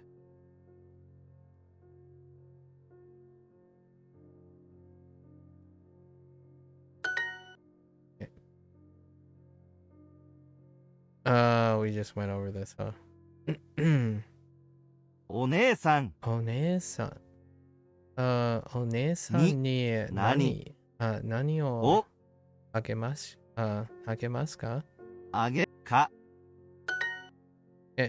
Oh, we only have the second exercise. Hooey, boy howdy. 塩が好きです。 Shio ga suki desu. Oh, I actually practiced shio out of voluntary. Shio ga suki desu. I certainly do. I am most definitely gonna have a heart attack from my salt consumption. But hey, it was a good life. Shio ga suki desu. Shio ga daisuki desu. Salt is life. 塩、 Shio. Shio. 黒い、地図、シャツ、 how'd this go? 空港、まず千葉の港に行きました。まず千葉の港。港。I don't think we have 港 either. まず No. まず千葉の港に行きました。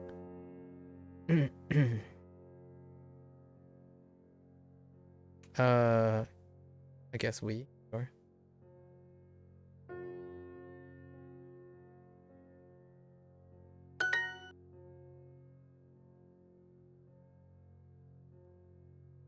Hmm. 港 It's the port in Tokyo. 港 I guess 東京 Tokyo のの港。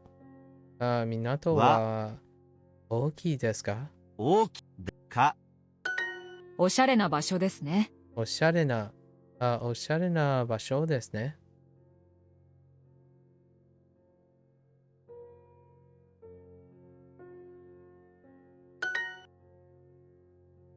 この場所はとても賑やかですよ。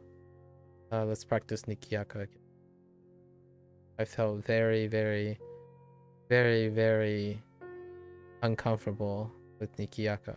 Oh boy. My proportions are way out of whack.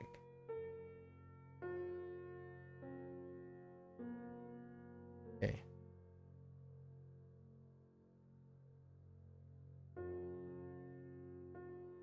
Alright. ソファーと棚の間に冷蔵庫がありました。Oh, you spoke so fast. Sofa. Wait. Sofa. Oh, sofa と棚 Oh. That 棚 This 棚 Yeah. Yes. ソファーと棚の間に冷蔵庫がありました。冷蔵庫。Let's try 冷蔵庫。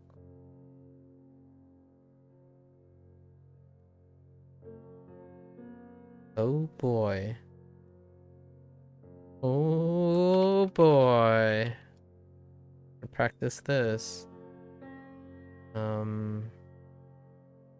冷蔵 Which Zoll is it?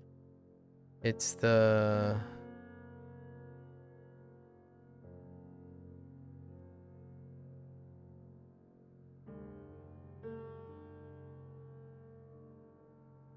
Oh no.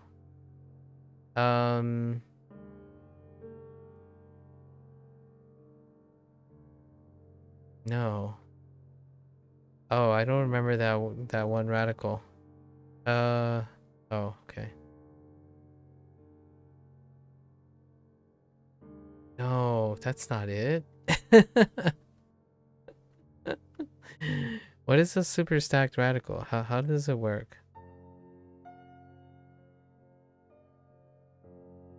Yeah, I don't remember the stroke order. I think it might have been. Oh yeah, that's it. That's the stroke order. That is the... Then I think it's this. There might be a crown. Am I missing a crown? No, I'm not missing. Oh, there, Cozy.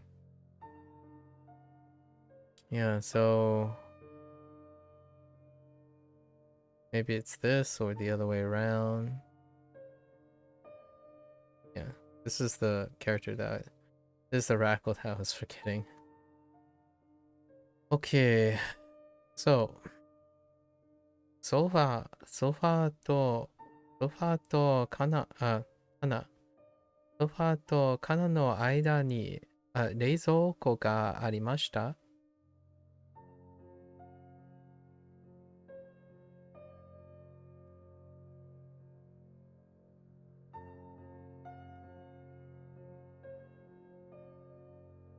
Hello? In between? Between? Just between? Okay. No in?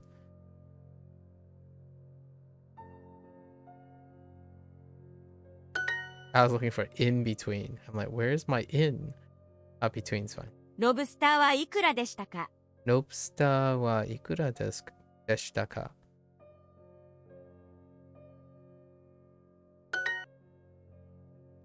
おいしいロブおいしいスター。ロブスタペットはいましたか？ペットはいましたか？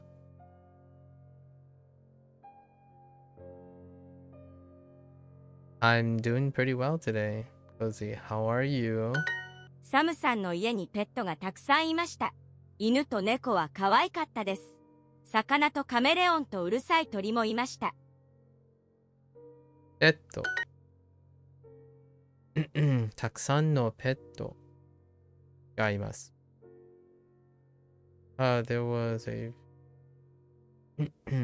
ソファーと棚の間に冷蔵庫。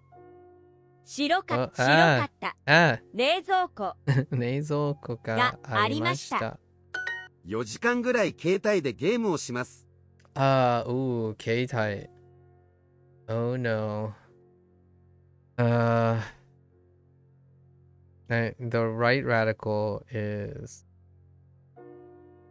携帯 son of a bee sting. Oh no. Wait.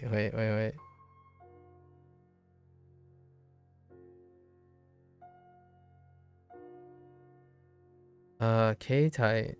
I don't remember.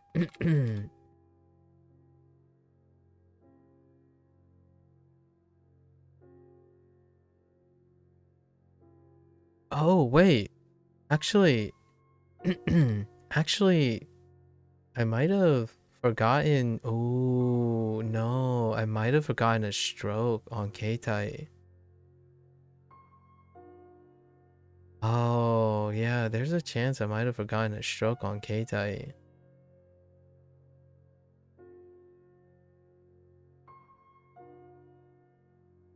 Yeah. Unless it's simplified. Hang on. Let me go and look at the Chinese side of things. Oh, maybe it is. It actually might be a difference. Oh, it is a difference. Now I'm kind of curious if it's different because it's a different character, or is it different because it's simplified? That's N1? This is an N1 term? Interesting.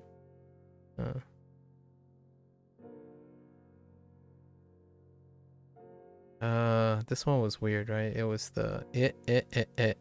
Okay. You're fine, you did nothing today, but you just got your email that's tied to this Twitch bag. Oh, very nice. So, content day, right? Keeping the streak alive. Content day. Not too bad. Yeah, so I thought Keitai. So I thought Tai is Dai in Chinese. Like I thought they used the same character as Dai. But no, there's one stroke here. So I've been writing, I think the unit that Keitai is like 4 units back. I was missing this stroke. So although this is Dai. And Dai are Thais. So interesting. Yeah, and I have trouble. There's a lot of hand who smoke. No, I'm kidding. Keitai. Keitai is gonna be weird. Instead of like Denwa, using Denwa or Sumaho. Okay. 4日間ぐらい携帯でゲームをしました。OK。います。I guess video games.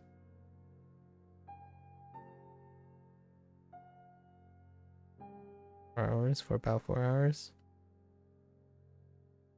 So let's try Keitai again. Hand, people, weird thing that I have no attachments to at the moment. Hi with extra stroke. No, do a lesson later. You did one earlier though. Very nice. シャワーの後、携帯は見ません。8時からベッドで小説を読みます。そして10時頃寝ます。Okay. What they do at night? Hmm.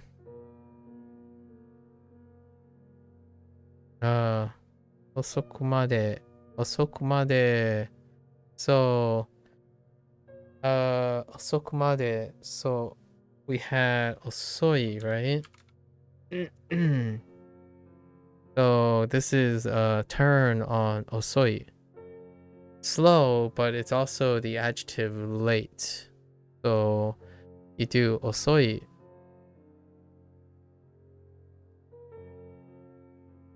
Uh-oh. Was it 3? I feel like it was 3. Yes. It was 3. And then it's osoku. Right? The same osoku. So osoi. Slow or late. So, osoi. Osoku made. So until late. Osoku made keitai. Keitai de ongaku. We have ongaku as well. 音楽。音楽を聴きます which, funny enough, Valentine supplied it earlier. 聞く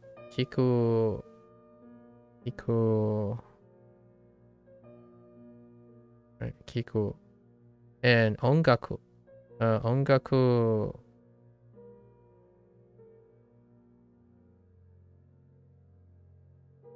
音楽 and then it's 楽しい as opposed to 音乐 right 音乐 so there you go 音楽 and 聞く alright and I think we're done with our personalized practice. Very nice. Alright, back to our current lesson. バターをたくさん入れました。Yes, butter. バター をね。バターをたくさん入れました。たくさん。Wait, おバター、たくさん Wait. バターをたくさん入れました。たくさん入れました。入れました。Yeah, バターをたくさん入れました。I put in tons of butter. It's delicious. Okay. 石鹸売りました。熱い箱丸い。このハンカチは誰のものですか？ I guess I could put other items. このハンカチ。Did I write ダイヤモンド today? Yes, I think I did. このハンカチはね？このハンカチは誰のものですか？誰ものの誰のも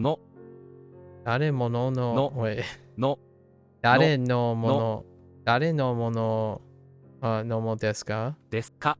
このハンカチは誰のものですか？ Yeah. 誰のものですか？売りました。起きました。吸いました。売りません。I thought we were gonna go with the full mustaches. Sorry, ました。これが一番高いダイヤモンドです。これをね。これが一番がこれダイヤモンドこれが一番高いダイヤモンドです。これが一番高いダイヤモンドです。これが一番高いダイヤモンドです。It's expensive diamond. 彼女は安いお土産を売ります。Oh, miyage. I was thinking of adding miyage to the list of things you can buy. Although buying souvenirs and considering it as grocery is kind of weird still. No? 彼女は安いお土産を売ります。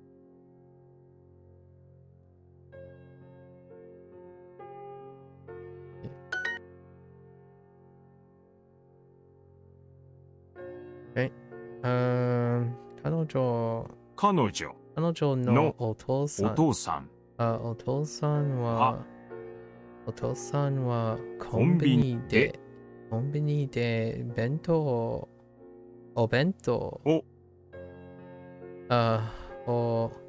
弁当を売ります。売ります。母は可愛いハンカチを買いました。母はかわいいハンカチを買いました。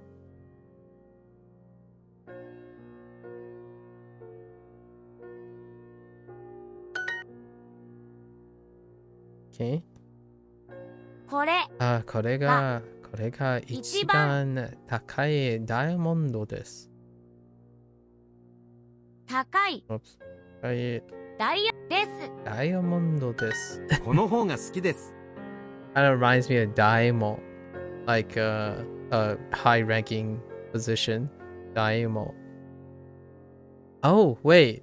I wonder if there's a relation between that. I mean, diamonds are good, you know, they're kind of high-ranking, you know, like ranking in valuable. I'm kind of curious. It really does remind me of Daimo. この方が好きです。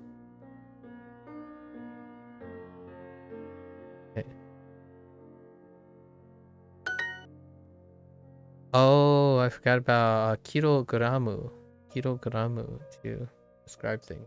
All right, so we have a few things to add, right? Kilogram. What's the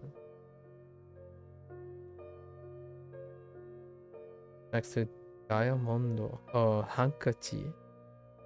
All right, I remember. It's okay. Let's see. I bought bread and 200 grams of butter. Okay. パン。パンと。Oh, wait. Hold up.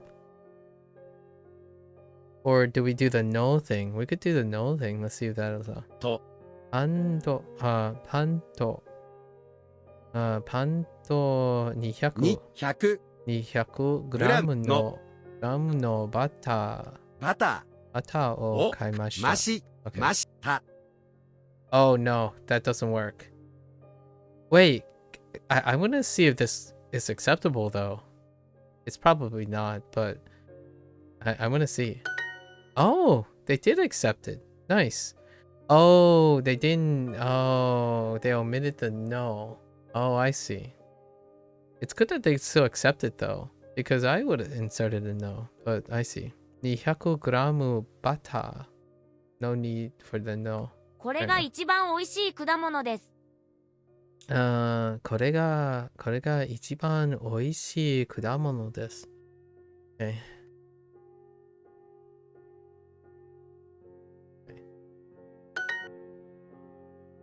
Oh, I totally forgot about this. The ue using a generalized counter and ue somehow implicitly implies something about age. 彼は僕4つ4つ上です。ねより with より as a comparison word. 肉を300グラムください。肉を300グラムください。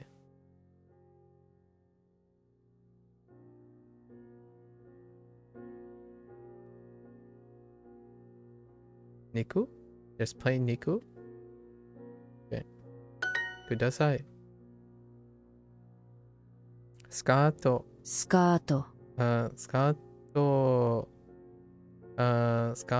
よりズボンの方が好きです。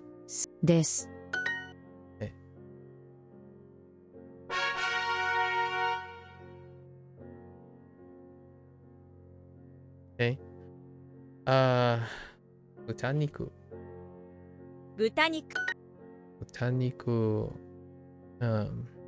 払って売りました。鶏肉、飴、豚肉。出口でお金を払ってください。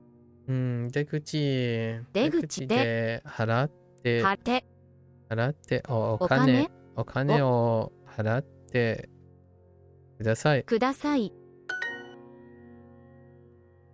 払って飴、払いません。払いません。豚肉、売りました。ダイヤモンドはかなり丈夫です。ダイヤモンドはかなり丈夫です。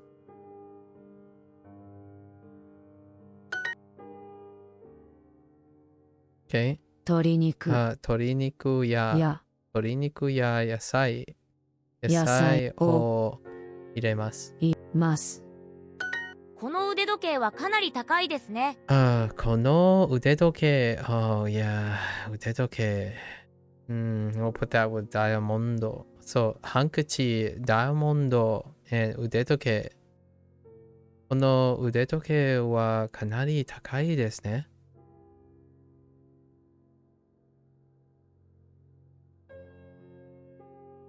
その赤いのをください。その赤いのください。ください。します。牛肉を 1kg ください。牛肉を 1g、キロ。牛肉を 1kg ください。OK。小さいのを3つください。小さいの3つ。3つください。3つをください。3つをください。Oh, the other way around. That's why it sounded weird when I said it. Dang it. その店に豚肉はありますか？ね？ありますか？ありますか？お店？豚肉と牛肉、どちらが好きですか？豚肉の牛肉、どちらが好きですか？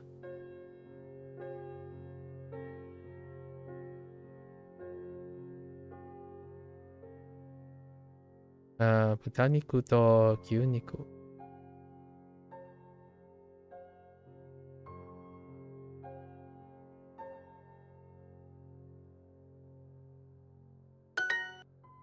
Okay. このお店のこの店は鶏肉ありますか？ありますか？ The other way around. 子供は飴やお菓子が好きです。子供はね。子供は飴やお菓子が好きです。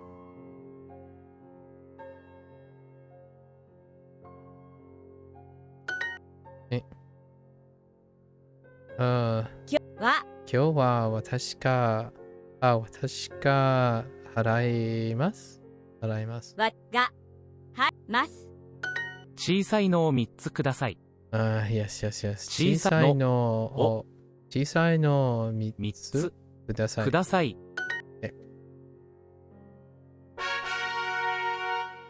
Okay. Oh, that line's okay. All right, that's fine. I gotta take a quick bathroom break. Too much hydration. Back.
Alright.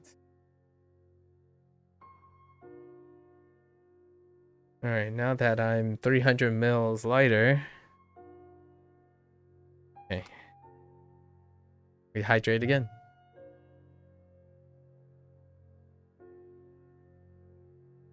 Hankachi. Hankachi. 橋、バター、カタカナ、鉛筆。答え、肉を 300g ください。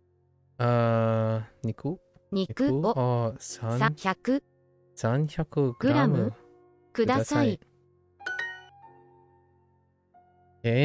豚肉売りました。丸い豚鶏肉。子供は飴やお菓子が好きです。Sorry, I had to think about, did I even write 鶏、豚 and yeah, I did. 子供ね。子供は飴飴やお菓子が好きです。お菓子がです。細い熱い売りました。豚肉鶏肉牛肉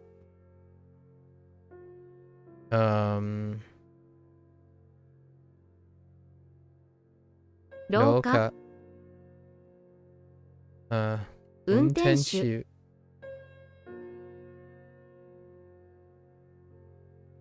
質問、村豚肉。彼は僕より4つ上です。彼は僕より4つ上です。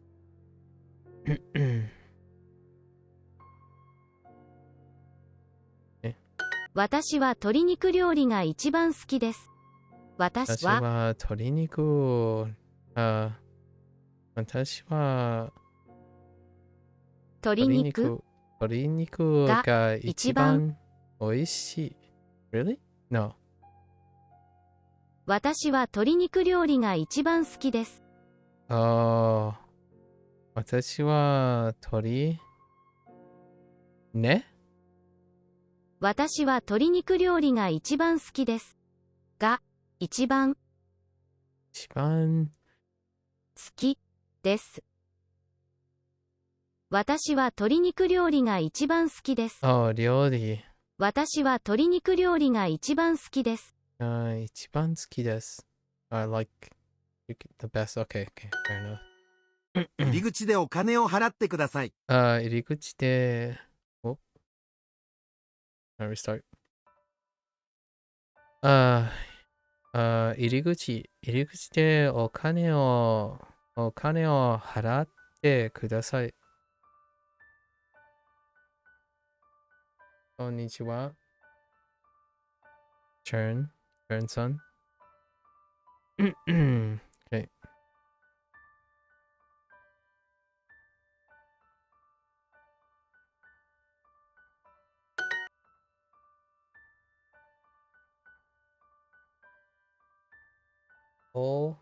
Wa.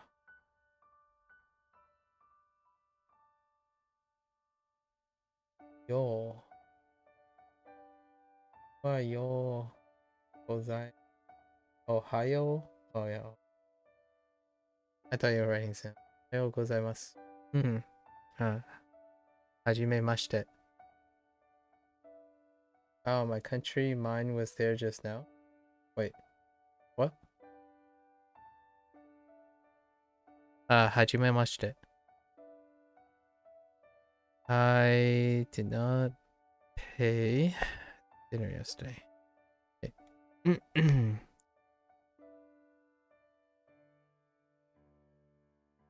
昨日の夕飯で昨日の夕飯でお金を払いません。では払い払いませんでした。I did not pay. 払いませんでした。待ってた。Alicia was there at the options place? Oh, at the options place. I see.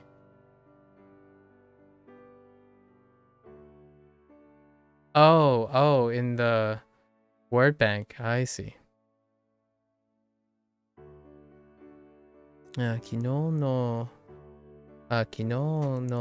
夕飯ではお金を払いませんでした。布団の方が好きです。どの本が好きです。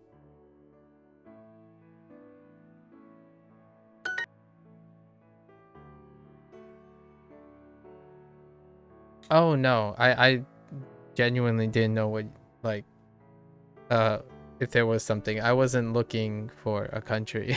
So it makes sense now though. I had no idea what we were talking about. Glad we know now though. Like, we're on the same page. もうちょっと安いのはありますか？もうちょっと安いはありますか？ありますか？の安いの。Quite a lot of books. かなりたくさんの本を買いました。彼女はかなりたくさんの本を買いました。Alright. Alright, and we have 15 minutes and a dream. Let's complete this. There's gonna be a lot of counters here. Okay. So 2歳。 2歳。2度。2歳。2分。2度。2歳。2月。1週間。Oh, wait. 2週間。Okay. I was expecting a futa something. 2度。2度。2歳。Oh my gosh. 2 2歳。2 Okay. 20 20分。2 2歳。歳。 2度。何歳。何度。Alright. 問題。Oh, interesting. 日本。日本。2本。Alright.問題。問題。2本。3本。問題。2本。人気。手袋。問題。問題。門。 2本。問題。問題。も2本。靴下。10本。問題。人気。 2本。 2本。 2本。鉛筆。問題。5本。本棚。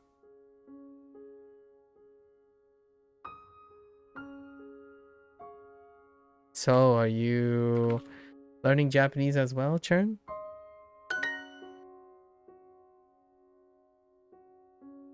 How are you with Japanese? What are you doing with Japanese at the moment? 問題。4本。4本。靴下。靴下。荷物。荷物。2本。2本。問題。え。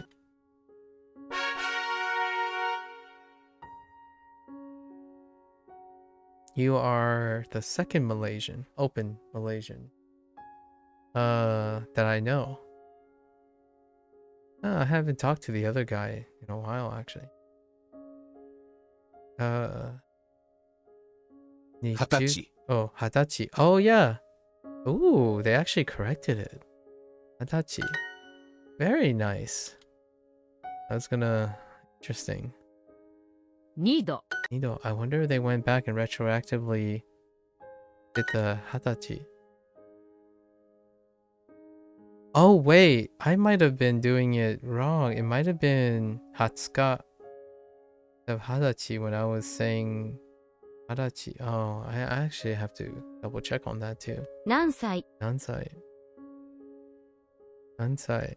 20歳 Yeah, that's what I was kind of expecting. Hadachi. 2分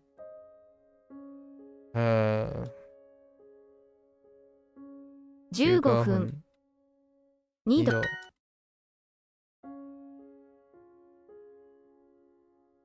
Year 10 and 20 need different words? Yep. We know. Yeah, we know. It's been a very, very hot minute since we know. 2 Uh, 度 Nido. Yep. It's actually quite important in pretty much any language, actually. Even English. 10 and 20 are very different from all the other ones. Nido. 20歳 Actually, it can be both, but there's not enough context. So in this case, they're referring to 20 years of age. 20歳20 2度2度。そうそう、20日。2分30分 Oh, here it is. 20日 Yeah, that's 20日。 20歳20歳。 2 2度。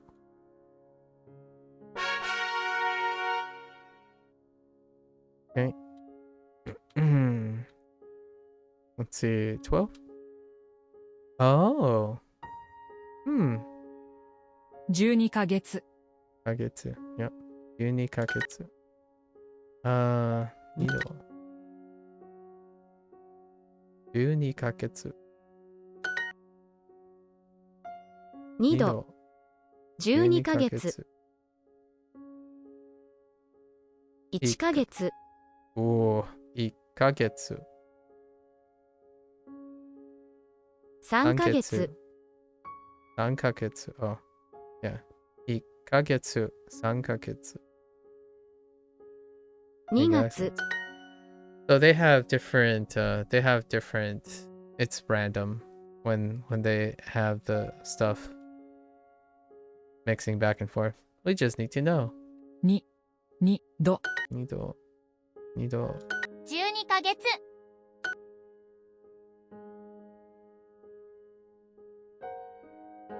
12ヶ月。ヶ月 We're counting months as opposed to saying 12月。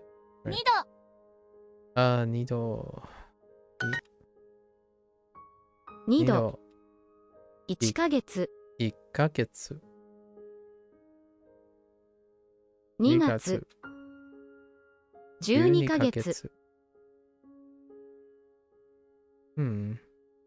Sure. 3ヶ月 3ヶ月。 Forgot about the counter. Let's see. 世間。一番。石鹸、石鹸。一番。財布。石鹸。何番。Okay. 一番。鉛筆。石鹸石鹸。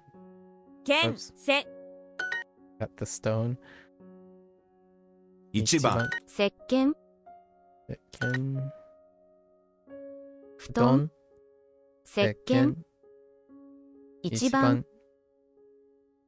土産。三番。一番、携帯。携帯。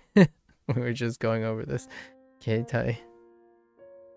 携帯。八番。 Okay. 八番。鉛筆。一番。石石鹸。鹸。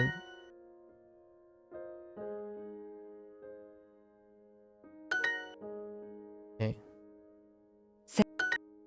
布団。石鹸。石鹸。一番。二番。二番。携帯。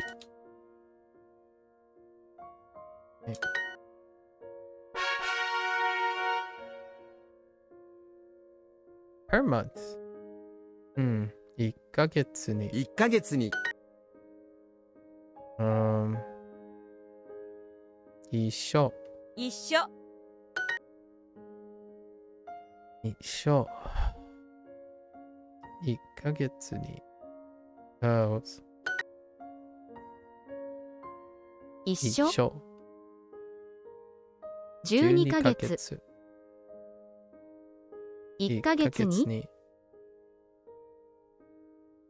1月。11ヶ月。It's probably 11ヶ月。一緒。しょ。一緒。 1ヶ月に。月。月。or 月。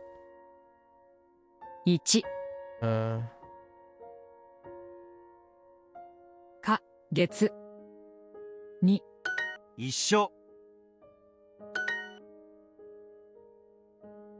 1ヶ月に。1ヶ月に。It goes back and forth. 6月。一緒。一緒。12ヶ月。1 1日。日。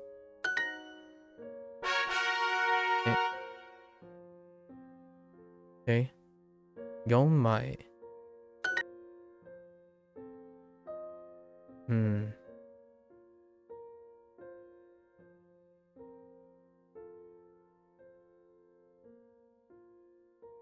万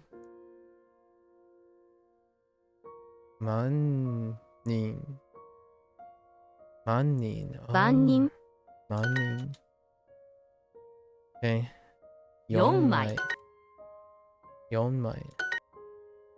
万人 is such a random.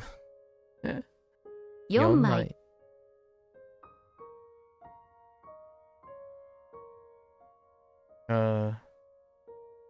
1人。一人。5枚。万人。100枚。 4枚万人。何人 Oops. 4枚。 Don't want to talk about it. 4枚。Probably 7人。Okay. 100枚。万人。万人。2枚。4枚。万人。万万人。人。 4枚。1人。万人。万人。万人。Actually, it could be 万人, actually, now that I think about it. Although they written it as 万人. but it does kind of sound like Anin as well. 3枚、 Sanmai, 10枚、 Yeah, no change.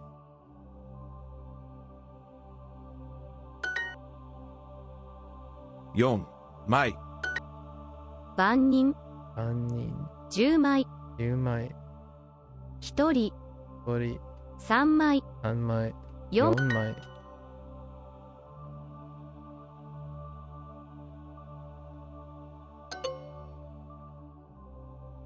Oh, I typed them all. Oh, one shift. It should be Manin. It says Manin, but Man and Ban, there's a euphotic morph between the two. So, there's a reason why it exists, but we'll see in the future what it is. There's a source in place for the shift. It's kind of like nga instead of ga.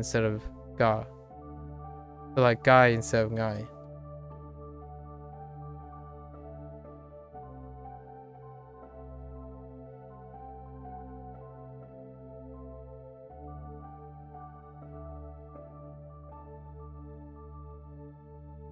Perhaps Valentine has something to say about that.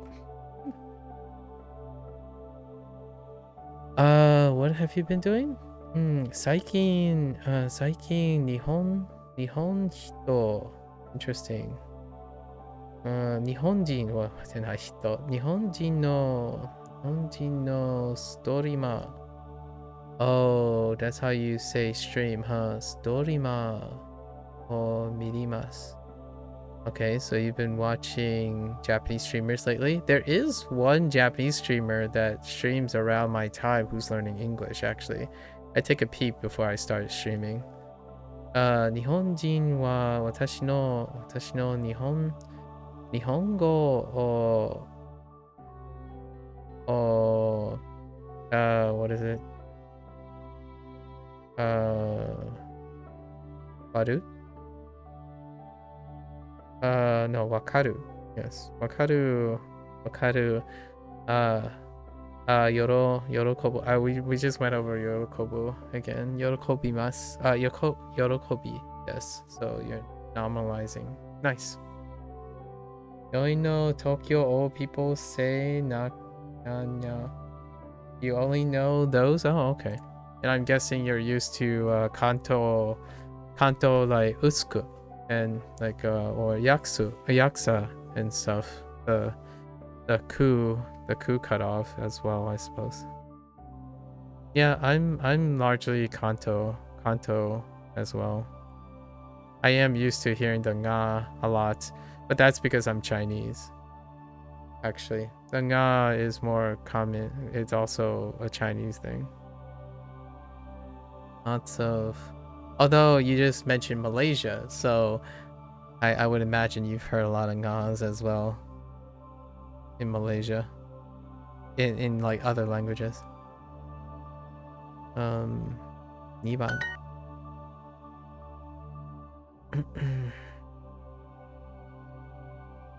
豚肉 There's a guy, his name is Valentine. His name is Sukon something. I think it's just Sukon. He likes corn or something. Or the person has a corn mascot. But I watched a little bit before I start streaming. 2番 He has a translating device on half the page, and then the other half, whatever he's doing. It's not necessarily like Duolingo related sometimes, but it's kind of neat. The person's English is pretty good as well. There's a lot of English peeps. Yeah, the name is pretty cute though. It's like Sukon.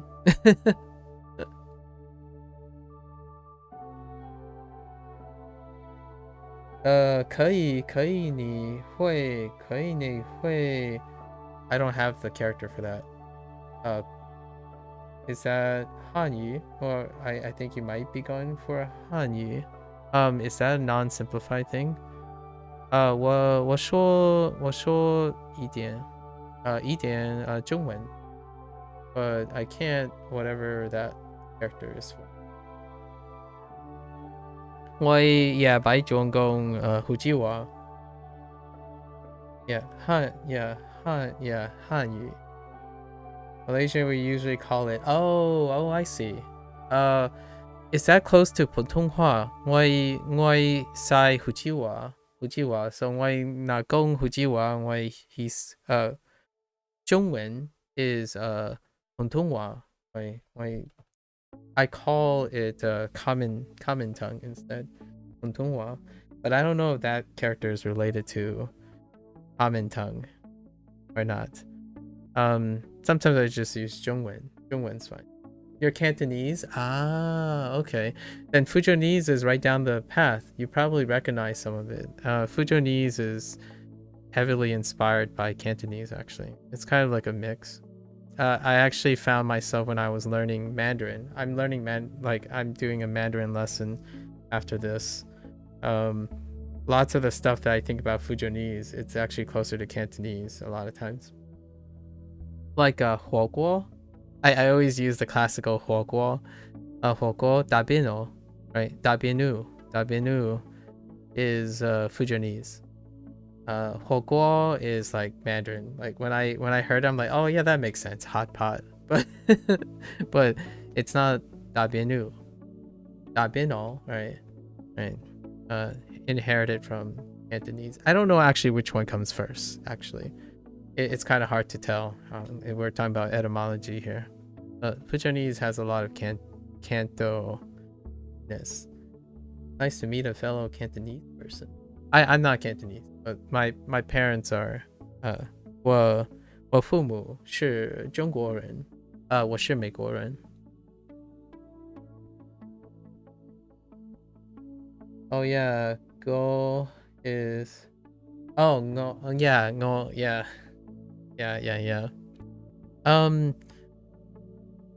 New. Just saying new is kind of already doing the ng a little bit. New instead of ni, right? Instead of ni, like ni, as in you, ni is new. New is already like it's doing the u sound as well a lot of times, and then go new and whatnot. Like new as well instead of you. Lots of the n sounds everywhere. You know, when you're saying fish, you, new. Yeah, extra, and then 2 extra tones, of course, 2 extra tones. And then Cantonese have extra tones too. And I think Fujonese overlap with Cantonese with all the tones. The additional tones that aren't in Mandarin. At least that what I've come to understand. I am illiterate, by the way, until I started a few hundred days, like 150 days ago, I was illiterate. So I can't, I only read that only because I started studying Mandarin in writing. I don't speak a lot of Mandarin either, so just a little bit. It's whatever I'm learning now. I usually speak Fujonese at home with my folks. I have no like formal studies or anything in Mandarin. It's been a lot of fun though, meeting other Chinese peeps. Or relatable, adjacent, and the ones that are using a similar writing system. Japanese is relatable, right? The writing system, but specifically the kanji. So it's been a very fun time. 2枚何度2番2番2番豚肉. Japanese also have some words that sound more closer to Cantonese than Chinese, because if I remember, can I borrow some words from the Tang Dynasty? Oh, that's a good point. Do I have an example off the top of my head now that I think about it? Can you give me an example? I might actually know the example. Yeah, that's true. That's a good point. I haven't even considered that. Since I haven't done any Cantonese yet. Or any like foray into Cantonese. Jikan? Jikan, I remember there's others. Oh, Jikan is... Oh, Jikan. Interesting.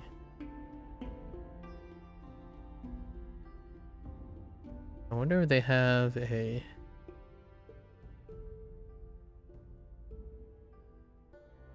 Okay, I'll have to keep that in mind. I'll have to keep that in mind, actually. You know, I don't know if you ever use Duolingo, Churn. Lots of people don't, you know, learn in other ways. But in Duolingo, there might be I don't know what the course is like, but I will try it out anyways. If you set your language, your speaking language to Chinese, to Mandarin, there is actually a Cantonese course in the Mandarin in the Mandarin side of things.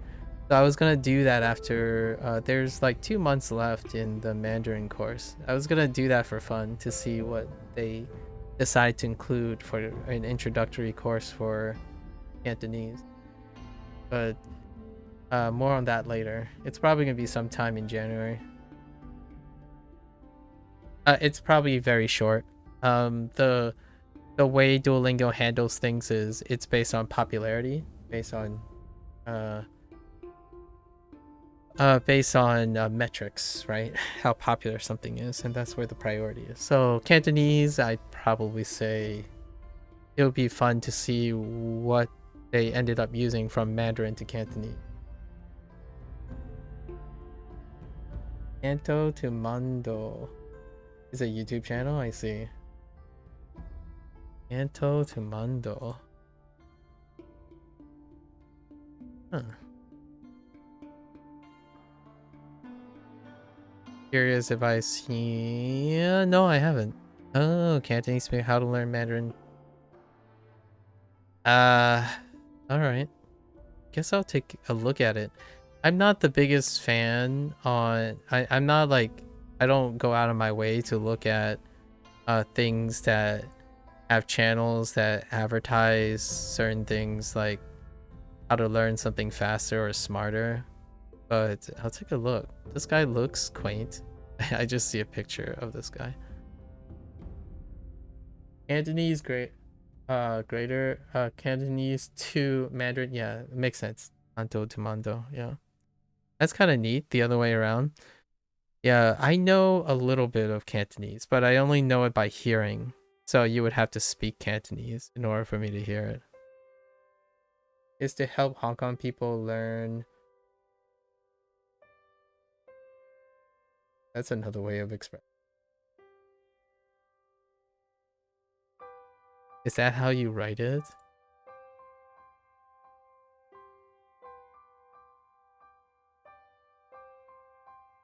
Yeah, Puntonghua. That's how you write it. Okay. Sam, I can only speak Cantonese. You can't read or write. Yeah. So that's a problem that I'm trying to.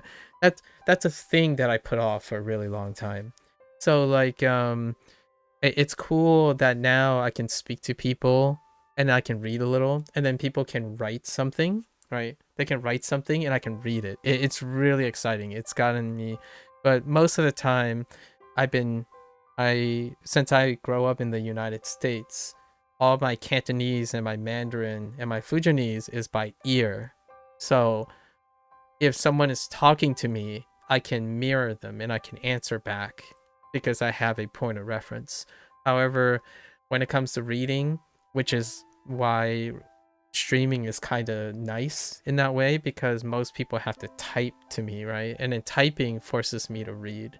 I have far more training listening to things. In fact, like, even though I don't understand Japanese and I'm learning Japanese as well, you kind of already feel the Japanese. Like, I've listened to Japanese since I was 5, so a lot of times you feel the Japanese. And that's kind of where Cantonese and Mandarin comes in. Where I say I speak a little Mandarin is because I don't usually respond in Mandarin or Cantonese. I respond in like English, and the people usually don't talk at me. They talk about me. So I only know how to listen most of the time and then respond. Yeah, because you will mimic the sound in words. Yep. Yeah. Yep. So often, so learning Japanese and Chinese has been really, really fun because now I get an opportunity like, oh, I can produce those sounds first. And I get to write those write those words first. I get to create instead of mimicking. And most of my life, like I sit around, my family brings have family friends, right? And they would be talking Mandarin. It's like, well, I know what they're talking about. However, it's not like I'm going to go out of my way and try to produce the sound or write the sound or create my own sentences.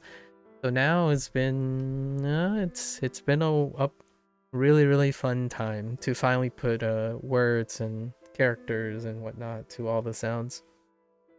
The first language I learned actually is Spanish. The first secondary language I learned is Spanish.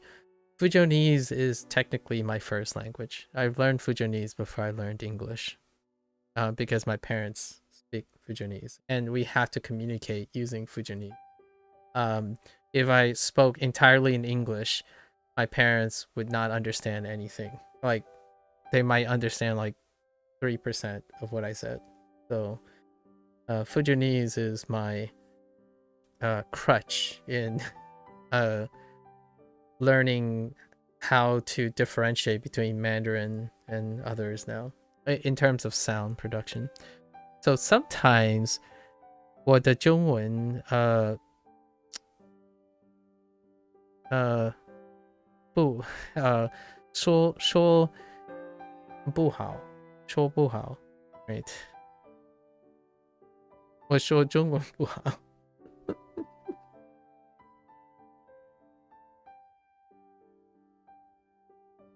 2番2番 It'll change in the future. We're excited.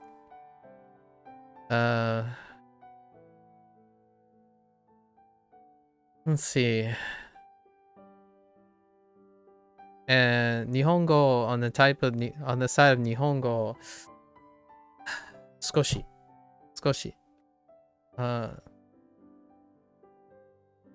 yeah.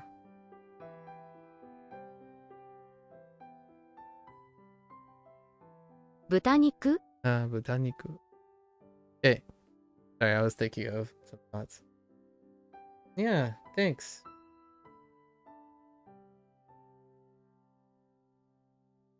Ganbate. Yes. Ganbate kudasai. Oyasumi nasai. Good luck. Good luck. See you around. Mata ne.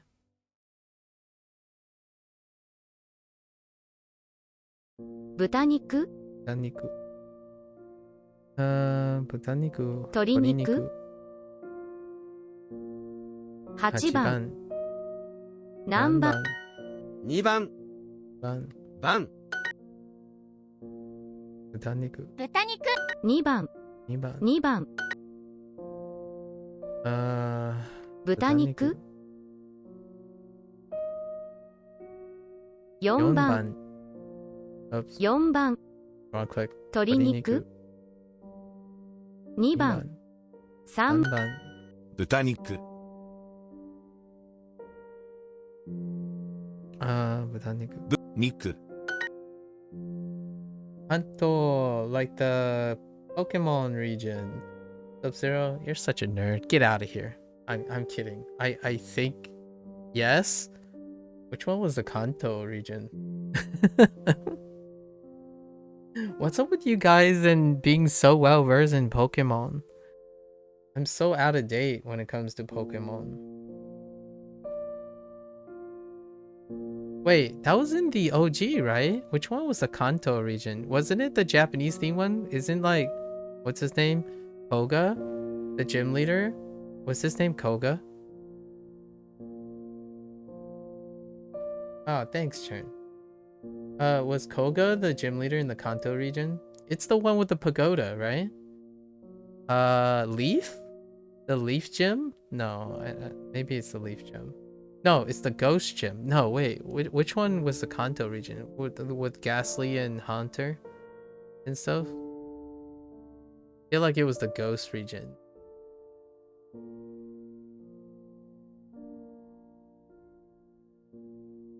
I know it was in the first one. I'm trolling you, Sub-Zero. Jeez, calm down. The worst thing to say to someone who's actually angry, to calm down. Listen, you want to take this into the DMs? I'm kidding. But it was Koga, right? I swear it's Koga's gym. That's in the Kanto region. 3番 Anban. You never know with me? Oh, we'll see. I'll make sure you know. 3番 豚肉 Aniku. Seasoned in sarcasm here, you know? I'm absolutely seasoned in sarcasm. By seasoned, I mean not so much. 1番 1番 鶏 Toriniku. You haven't confirmed my suspicions. You know? You haven't confirmed my suspicions.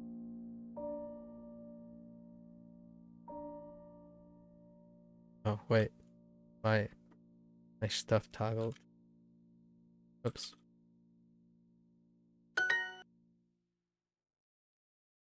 You gotta fact check me here. 番 Ivan. You're my Pokemon. You're my Pokemon reference here. Otherwise, Valentine is gonna have to come in to the rescue. Wait, what was it? Koga. Wasn't it Koga? And Koga's gym had ghost Pokemon, right? Ghost Pokemon.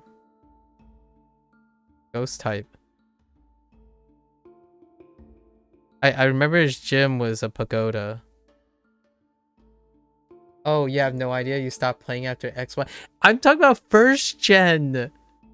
You little... Sub-Zero, please. Now my blood pressure just multiplied.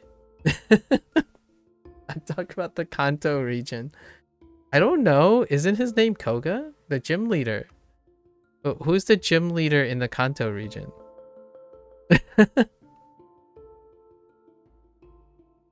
You mean the dude? Alright, you're done. Get out. Wasn't he like a ninja? Oh, wait. A Koga is a region? Oh, no. I'm not talking about that. You know what? I'm gonna find out. I swear I'm not making this stuff up. Is Koga the gym? Yeah, in Oh, maybe not. It says it's in the Fushia Fushia City Gym. Is Fushia in the Kanto region? Okay, it is a gym leader. And I think it's the first gen gym leader, right? He also became a member of the Elite Four. Why are we going down Pokemon lore now? Oh, he was in Gen 1, 3, and 7. Oh, interesting. He came back multiple times. Oh, he was the Poison Gym leader. Okay, the Poison Gym leader. But isn't that where the ghosts... Yeah, he had a no. Oh, he was a Poison Gym leader. Okay. I don't know. Whatever. 4番 Yonban, look at me. It's all your fault. 鶏肉 Toriniku. That's a good point though. I specifically remember Kanto region being one of the regions in Pokemon Gen 1. 鶏肉 Toriniku. Which it is a region. So Kanto is a region. You know, next to Kansai. Kansai. Wait, is there a Kansai region in Pokemon? Like one of the coastal cities might end up being in like a Kansai region. I'm actually kind of curious now. How much of Pokemon?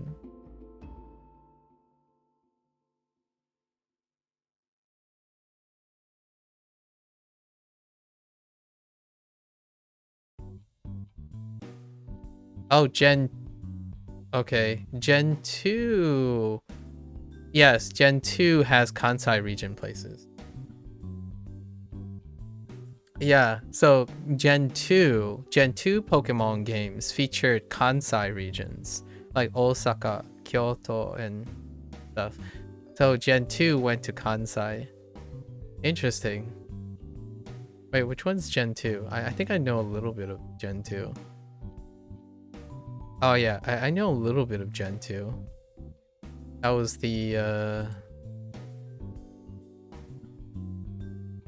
Croc, the salamander, like the little like hedgehog salamander thing, and then Chikorita or something as the start.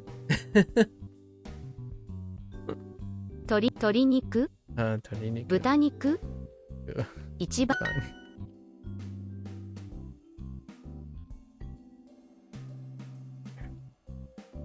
Sub-Zero's an edgelord. Don't talk to him about video games. Kidding. Your favorite was Gen 3? Well, that's arbitrary. Tell me more. What about Gen 3 that you makes you a devout fan? What the heck? Every time I type in a different page, it always reverts.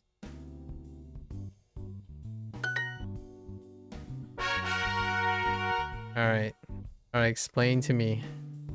I really have to complete this section, so we're gonna do this.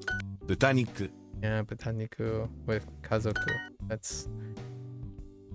That's what I did too in my head. 豚 Yeah, or yeah. 家 Yeah. 家。豚肉、 Butaniku. 豚、肉、 Nakayama. Nakayama. 豚肉、 butaniku. 家族、家族。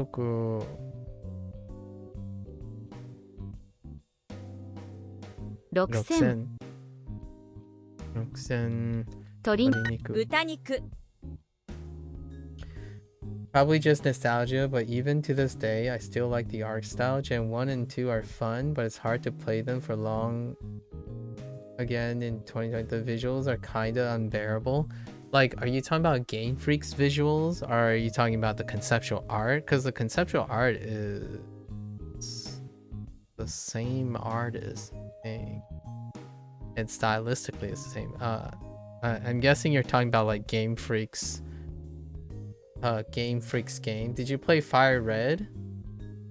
Like the remakes of Gen 1 and Gen 2? Perhaps you can play those instead. Was it Fire Red and something blue? I don't know what the word for blue was.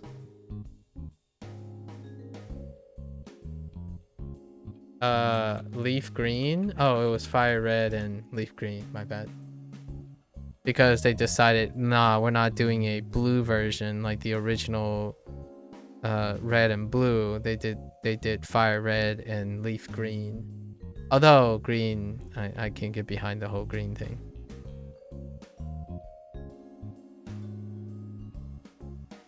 No, I mean the fact that I can visually count the pixels and it's not really pleasing on the eyes. Well, have you played Fire Red and Leaf Green? I mean, it's not quite. It's still a GBA title. Those are still Game Boy Advance titles, though. Imagine about counting the pixels in a pixel rendered game. Sub-Zero is like, oh, I like nostalgia, but I don't like retro pixelized games. I can count the pixel. I'm kidding.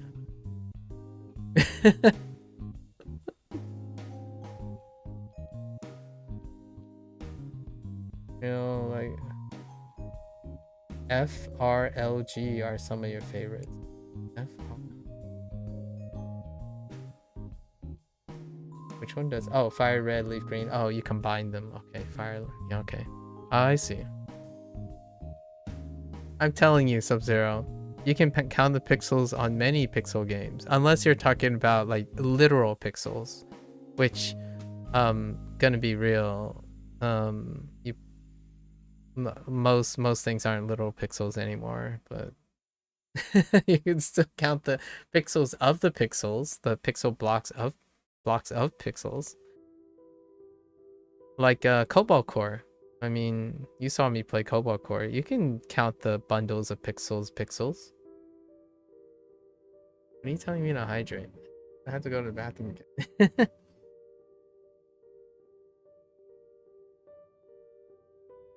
Listen though, Sub-Zero.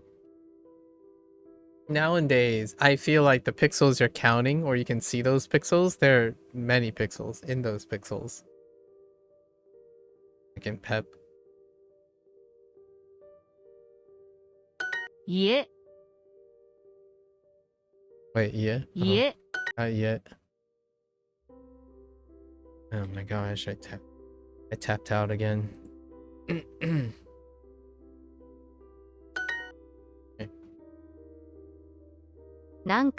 Nankai, this kid here. This kid talking about counting pixels. Nankai. 何回 豚肉 500 家族鶏肉 What I'm saying is nostalgia can only take me so far until I get realistic and see past the nostalgia glasses. Gen 2 and Gen 3 are games I can enjoy for a couple of days. Gen 3 I can... Yeah, but your comment about counting pixels, like... You can count the pixels in the other ones too, but they're pixels of pixels, you know? Nowadays, what we consider as pixels are pixels of pixels. So it's kind of funny how the idea that you can see one pixel as opposed to 1 pixel with 9 pixels in it.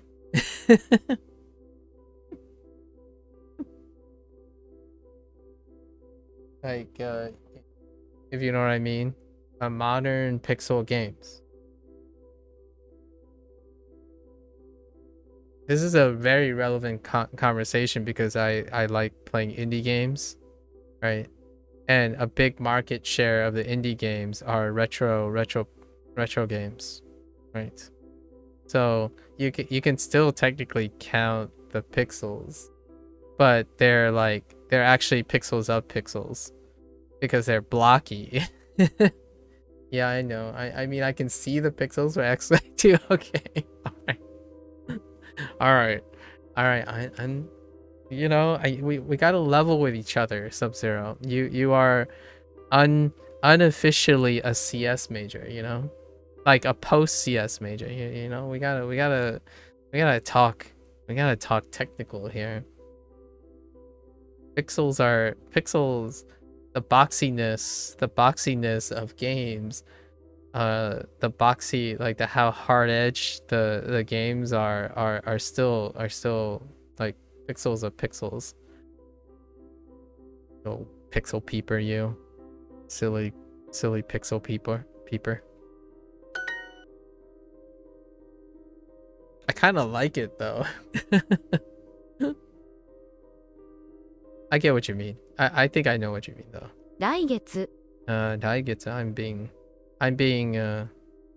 hard. 来月来月豚肉店内家族2台2台 Trying to give me PTSD from the Atari breakout games. Oh, I still remember. Thank you. Sorry. Your Atari. Did that go well, by the way? Literally was about outputting pixels by pixel. Oh yeah, you were doing pixel by pixel. I see. That's funny. I forgot about your Atari breakout game. Oops. Oh, that was Kazoku. 豚肉 I wasn't even paying attention.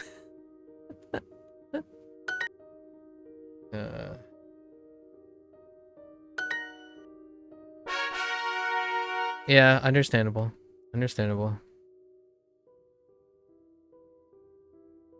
You made every box pixel by pixel, didn't you? You scored a 9.5 out of 10. I like how you said you scored a 9.5 out of 10, as though like your game was being reviewed. Not that it mattered that much though. It's just a passing score to be able to take the exam. Oh, okay. So you need it. It's a pass fail until the exam. I see. Is the exam a numerical scoring system, or is it pass fail as well?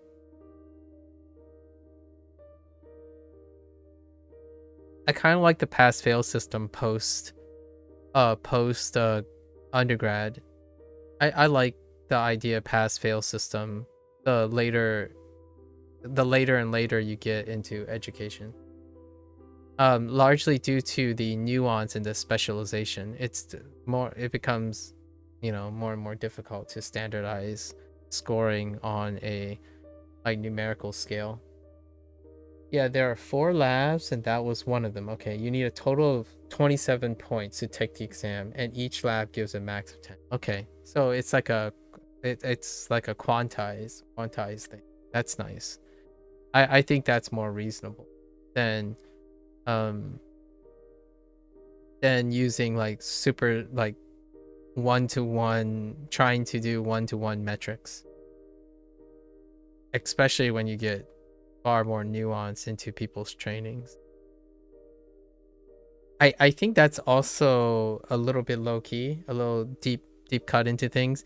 That's how the transition between you have an experienced person who says grades don't matter as much, right? Grades become less and less, like they become less and less pertinent. So oftentimes in retrospect, a lot of times when a younger person speaks to a more experienced older person, the answer about if the grades that the younger people are referring to are important to later on, that becomes a little murky, right?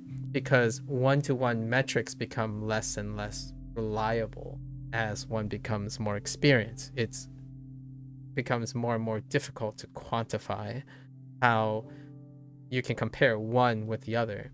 So oftentimes that age gap is a human condition, right? The older the person gets, the farther and farther they can relate back to their younger self. So oftentimes you get that whole, oh, do grades matter? And then the older person says, oh, don't worry about it. Like 1F, that's no big deal. That kind of thing. So it becomes like a really interesting talking point. And why is this relevant? In a university setting, you could have a very senior faculty be teaching like maybe first year chemistry or something, and there can be a little bit of an emotional detachment from each. Like, yes, grades are important to these younger people, but you have to get into the mindset, because if you don't understand that motivation, you can destroy their motivation before they even get to an older you, a more experienced you. So oftentimes trivializing how important grades are can actually end up like decreasing their performance, right? So I thought about that quite a lot. Grades are quite a thing when you're used to seeing freshmen come in a lot of times in college, especially in the United States. I just, like, for example, here's one. Someone stopped by every once in a while. They are learning Japanese, right? And they're learning Japanese in their class. And they found the time. This is all they said to me. They don't have time for any other discussion, like how they feel and all that. They stop by and say, it's over. I got a 98% on my Japanese exam. I lost 2 points, even though I shouldn't have. And they're gone, right? And my only thought was, wow, 98%, that's fantastic, right? But no, that's not the point of mentioning it. It's the point of mentioning that they lost something that they should have gotten correct. That's and then you start thinking from an older perspective. It's like, it's very hard to communicate the sentiment that the value and the bigger picture in getting a 98 out of 100 versus, you know, getting a 70 out of 100 versus getting 100 out of 100. There's so many more like nebulous rippling effects of that experience. I, for one, was one of those kids for sure. Although it was very different. I contested my points back, and it led to a very fruitful discussion and learning experience with my academic advisor. So like we discussed why I lost that point. And as a reward, a lot of times my advisor awarded me points back for making a defense for my responses. So in that way, it's kind of the marrying of understanding that, yeah, you lost points, but if you make it a learning experience, oftentimes a really great instructor will also give you points back for making a learning experience. You actively learned why it can be construed as incorrect, while at the same time producing an even stronger case from that learning experience. Instead of going around saying, oh, well, I lost those points, I shouldn't have, that's their fault, not my fault. Moving right along, right? That's a way difference, a large difference in aptitude moving into your later career. So you just did your third lab, and I think you have enough to be able to skip the lab 4. Interesting. Do you know what lab 4 is? Oh, excuse me. Yeah, the teacher said he wanted to give flexibility. Ah, okay. I think your teacher is pretty cool. Is it worth learning the older one or skip them and play newer? Are you talking about Pokemon? Oh, and you're probably asking Sub-Zero because I haven't played anything beyond beyond that. Oh, I guess I did play Fire Red though. I didn't play Leaf Green, but I played Fire Red. And 3 and worth it? Oh my gosh, that sounds that's some influencer lingo. Okay, nanban. Okay, 鶏肉。豚肉 Oh, 鶏肉 it's worth it. 何番 nanban. 鶏肉。何番何番1番豚肉3番鶏肉何番何番番鶏肉何番何番 Alright, we're gonna try to slim down the yap today because I didn't start as early today. So today is new vocab day for Chinese, so we need to give some time. 豚肉豚肉何番1番8番8番 No changes. So ban is pretty good. Okay. 鶏鶏肉鶏鶏肉8番3番豚肉何 番 Yeah, you guys can. Here's a art gold and a soul silver. What gen is that? 何番 All your other courses have a graded semester project though. You don't like it? I can see that. 何番 豚肉何番 豚肉 Whoops. 豚肉 Stop. 4番 4番鶏肉鶏肉2 2番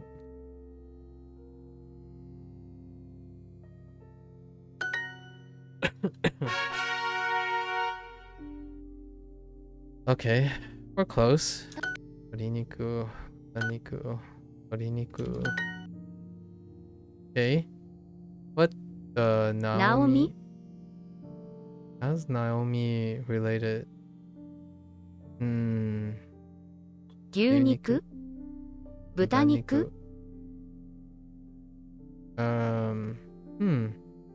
親切鶏肉豚豚肉豚肉鶏肉鶏肉鶏肉豚肉豚肉鶏肉高校肉来年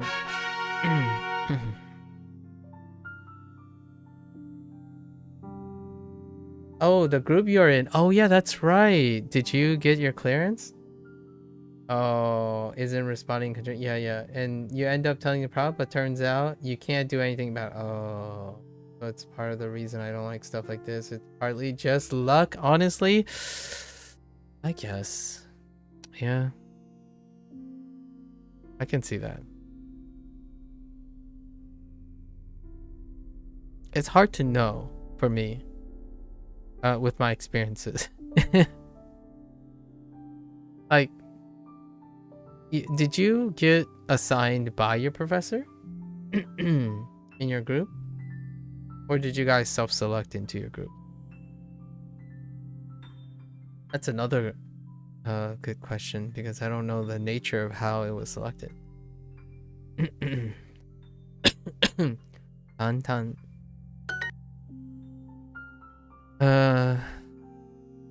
Nando. Nando. Antan. Nando. 何度一緒有名簡単質問簡単簡単 I haven't worked in a group in so long. It's weird to talk about this stuff. As far as how groups work, though, I suppose I have examples of where I was assigned a group, and then there were groups where we were self-selected. And as far as I know, I do not feel like I have a good example in which I felt like there was luck involved. However, I do agree it's partly luck. Like, luck does play a role, obviously. I'm an all above kind of person. However,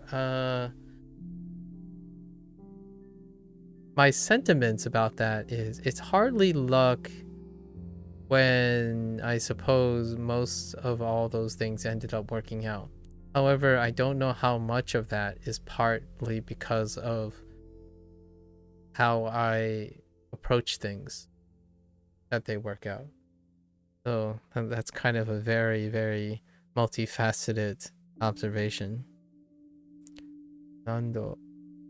1何度簡単 I can talk about things that I have attempted to work with other people before, like in the last 5 years, and those went off a cliff.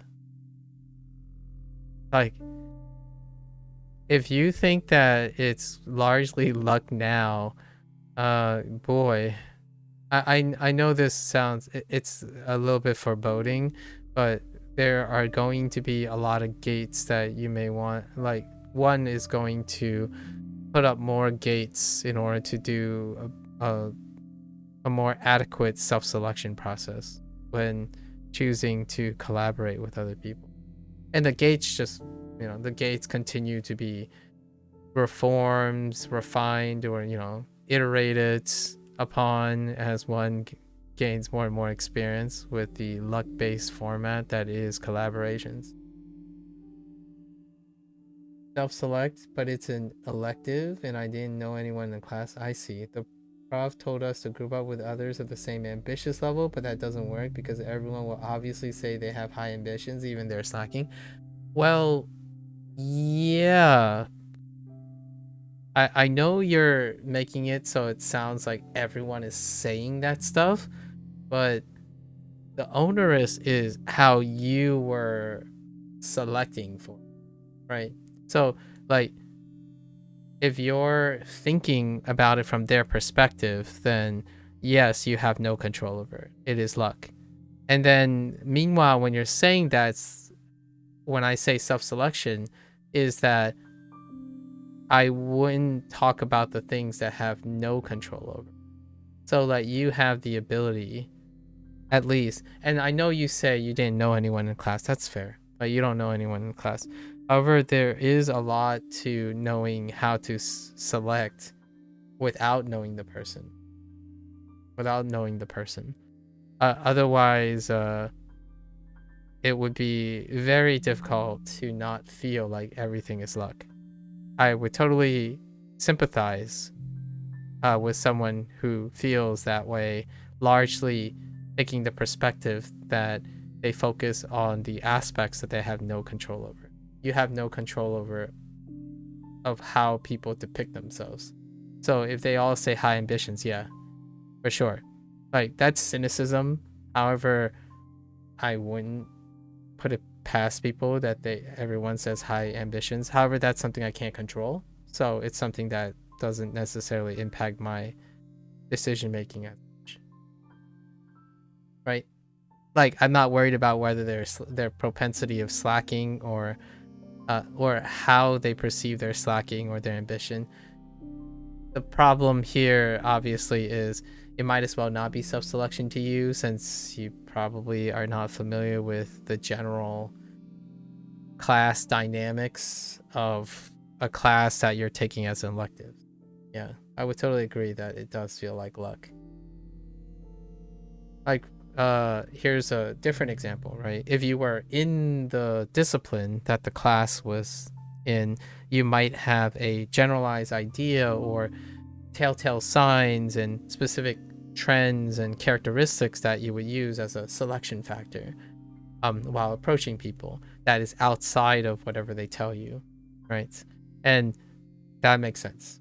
I think that is a tough spot that you're in, being that you're someone from outside the discipline, and also that the self-selection may not involve, you might specifically be in an elective where people tend to overestimate and, you know, overpromise and underperform, as opposed to like overperform and underpromise. That is kind of a lot. Who the leader of the... They gave off the impression that they were very motivated and hardworking. One is literally a leader of a technical student organization, so it's more so that you got baited.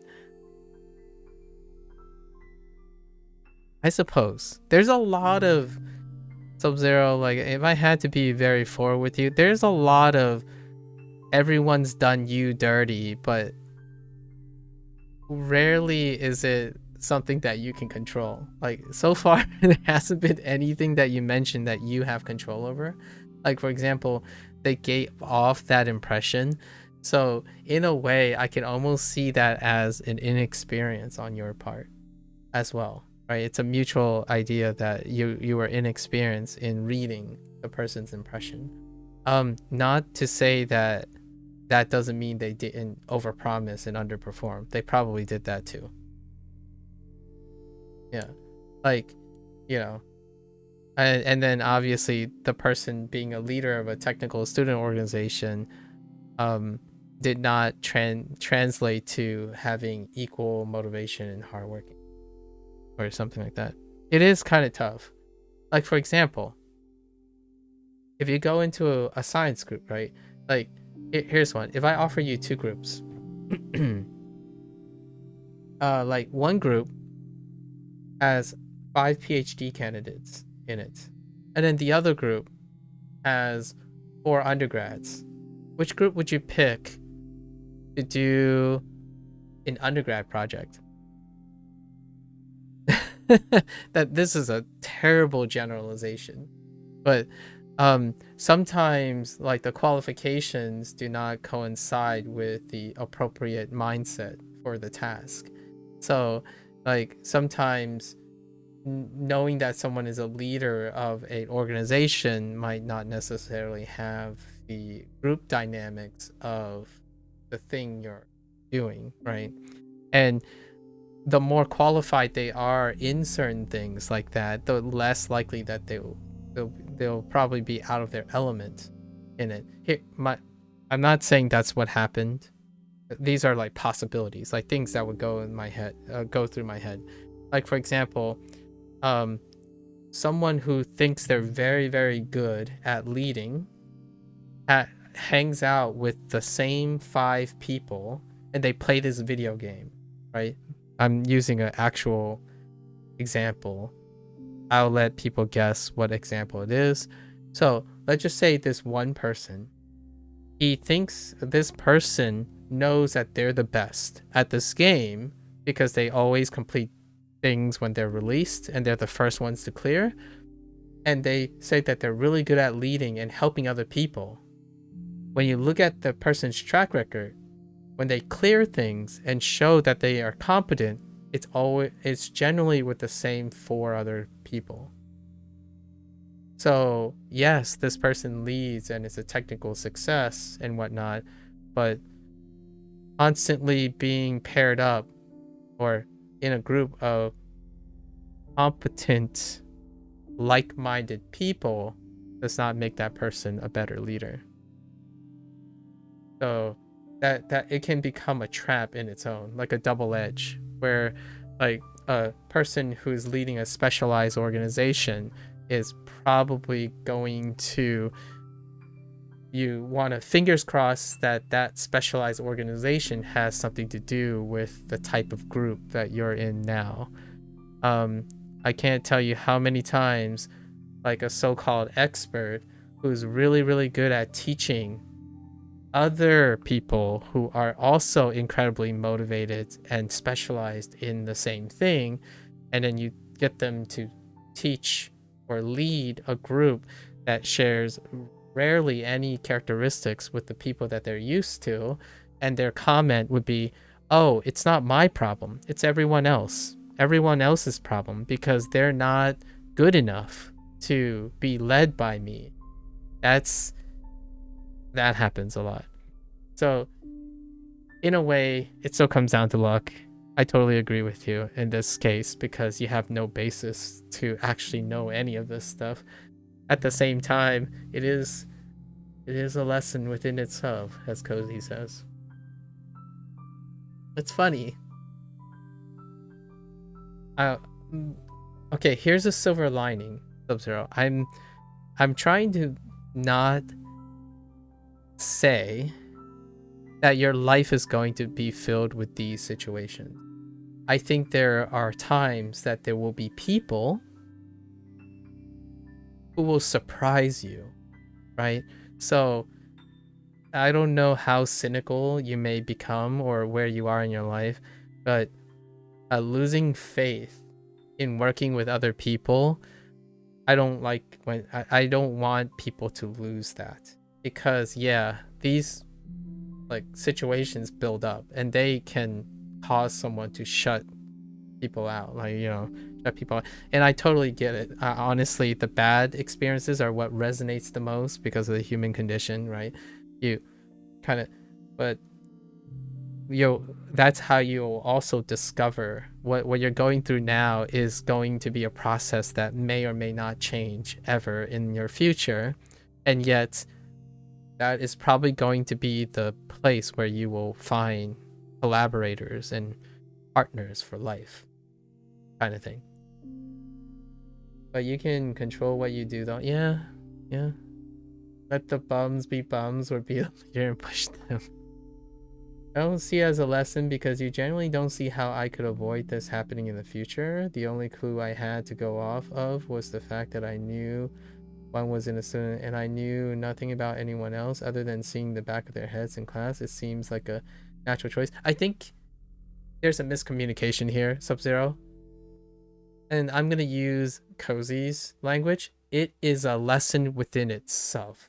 So your lesson is to avoid the exact lesson, in my opinion. So you see a lesson, in my opinion, here we go. You see a lesson as something you have to be able to control. The lesson here is there are things you aren't able to control. And you use the things you can control to either cope or utilize what you can't control. So the very nature that you say you don't see as a lesson because you have no control is the lesson, in my opinion. The life lesson that I'm trying to encourage. Like, there are going to be times you spin the wheel, and not only will you hit high, you can hit low. And in this case, you did hit low. But you're choosing not to use it as a lesson because you had no control over it. Yeah, the lesson is probably keep happening in life. Like, problems keep happening in life. So I'm sorry for your outcome and whatnot. Yeah, that kind of sucks. It sucks in general. Like, no one, having conflicts of interest is conflicts of interest. You've been getting a lot of these lessons. Well, we wouldn't be having this discussion if you didn't have that. If you didn't have that happening. So here's the thing. Here's the thing, right? I want to tell you that one can slowly enrich for this, right? I want to tell you that these things will decrease in frequency. It goes back to what I mentioned yesterday. It's like it often, the human condition would make it feel like it's like 2 or 3 times harder to have something you genuinely love, like something good and lucky to happen to you, than the impact of the stacking negative experiences. And if there's anything I can try to reinforce, is the idea that when the good thing happened, right? When the good thing happened, I genuinely do feel like it may be worth continuing to stay open-minded. and I hope that happens soon. Sub-Zero, it seems like you've got a long string of not so great ones. But don't let the human spirit die, I suppose. And I feel the same about Cozy. Cozy had a string of bad days, right? A string of bad days. And I guess the quote-unquote lesson here is, if you survive it and you have a good day, it's totally worth. Anyway, it's more so a rant to elaborate on why you don't like these graded semester projects. That's fair, because you can't control those factors. Yeah, because stuff like this incorporates luck, which don't belong in grading. Yeah, fair enough. I know it happens in the real workforce, but it wouldn't be neglected the same way if I told the manager that a dude wasn't responding. Ugh. You would expect that. I would say yes. You wouldn't expect that level.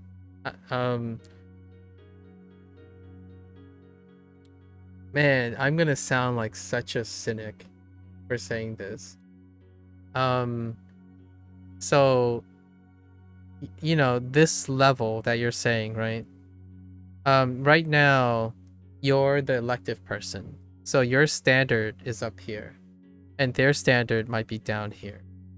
And that's not to say one is better than the other. It's that expectations, right? So these are the expectations. Their expectation is this. So they could actually view themselves as average.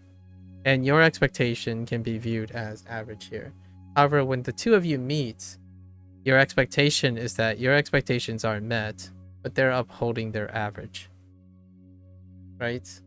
Now we're going to fast forward. We're going to fast forward to the professional field. So I'd like to think that as you become more experienced, your standards is going to go up, right?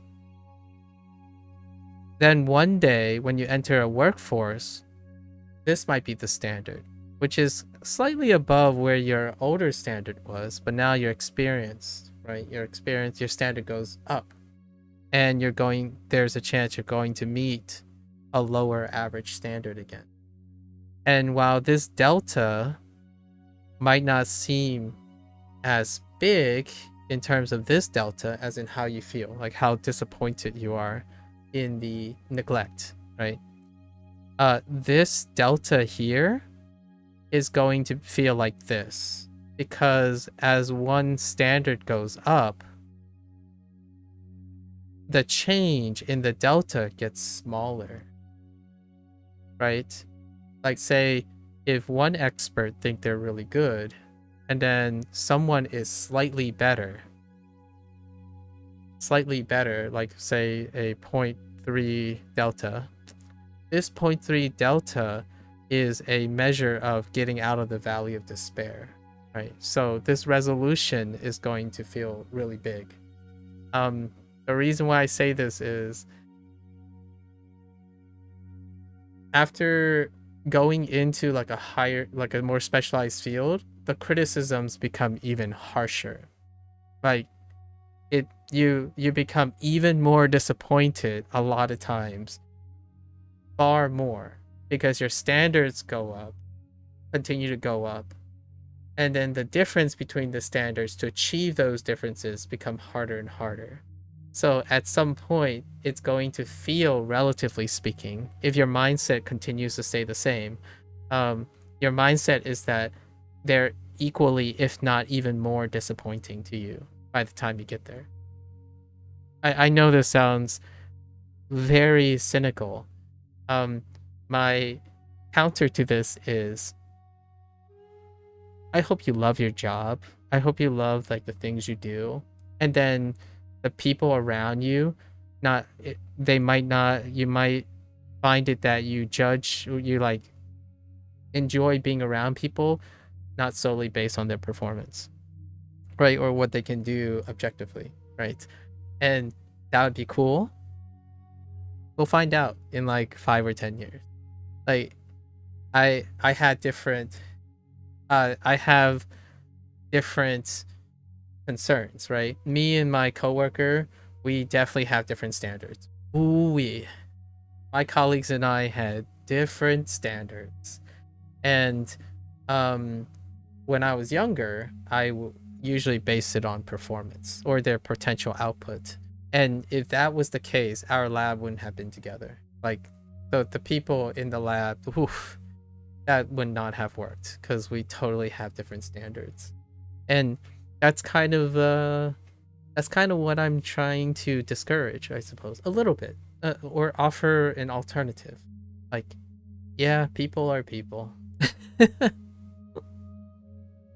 It's much like if a kid comes here and says like Ohio Phantom Tax all of a sudden, like, well, my expectation is perhaps they would say something else. However, yeah, let's try to work with it. If there's time, let's try to work with it.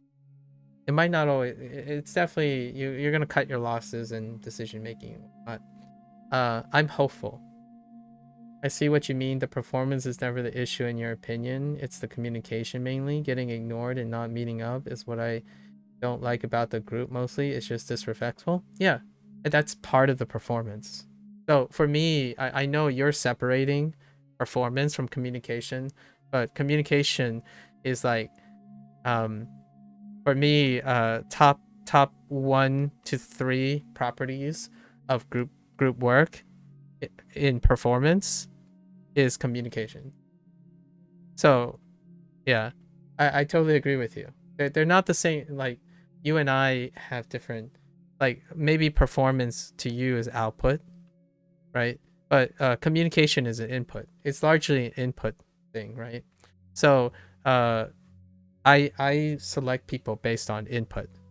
like their capacity for input.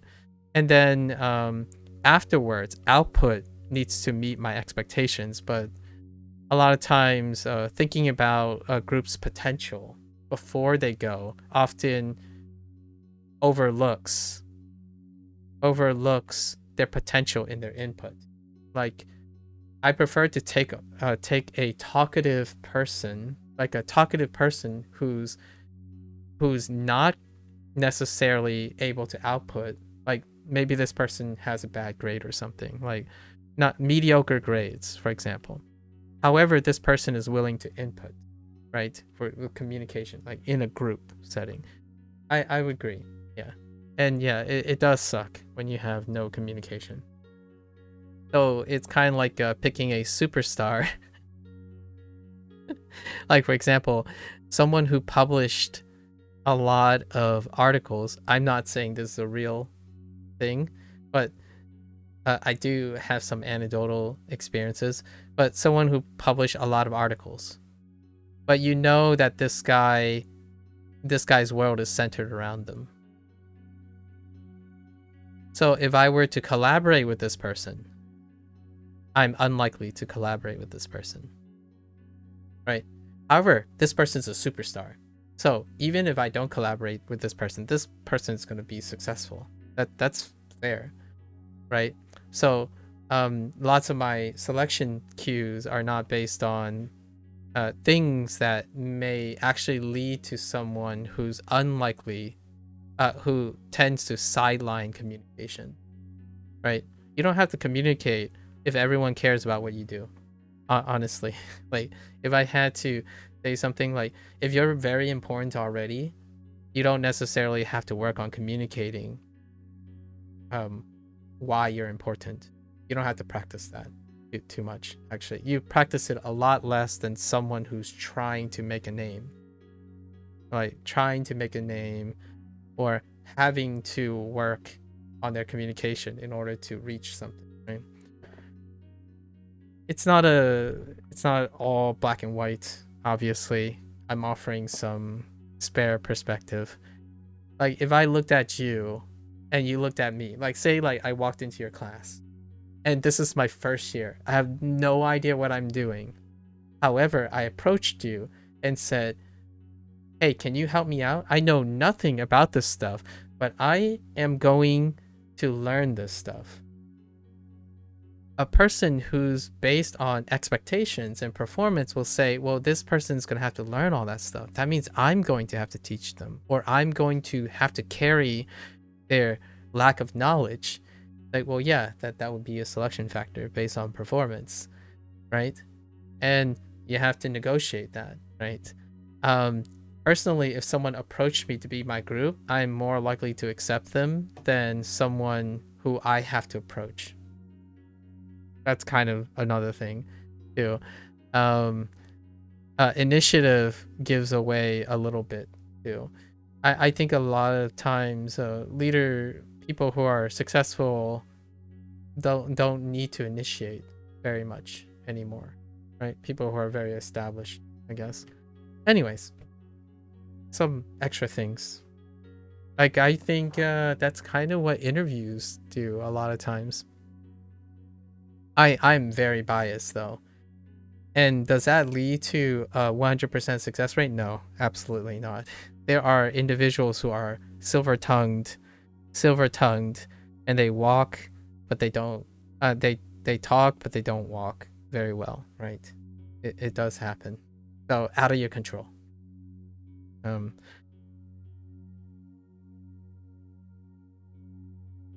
Does it happen outside of your course? What do you like? Your choices, etc. happen. That's a sucky experience, though. 簡単 What the heck is that? It's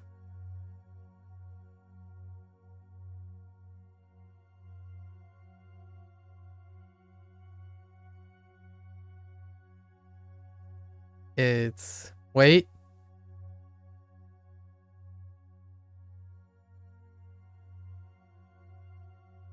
Dokshin, right?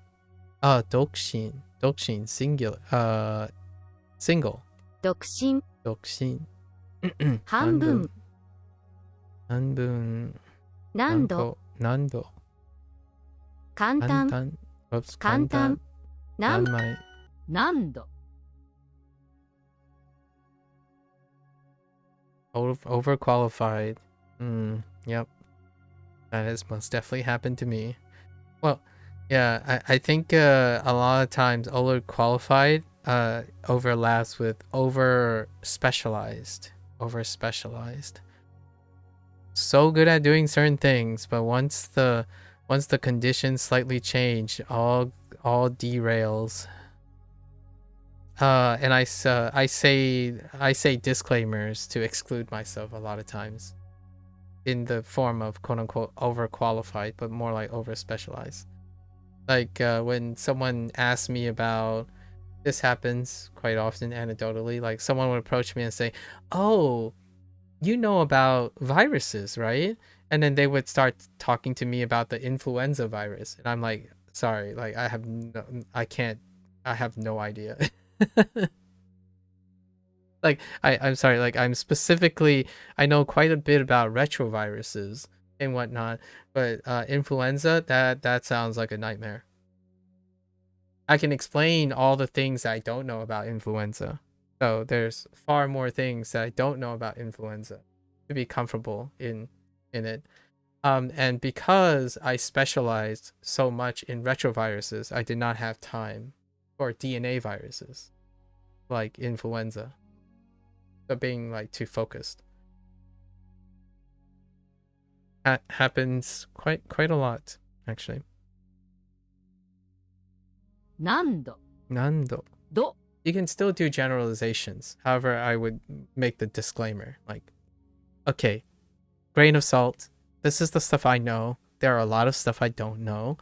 However, I can make a comment about so and so.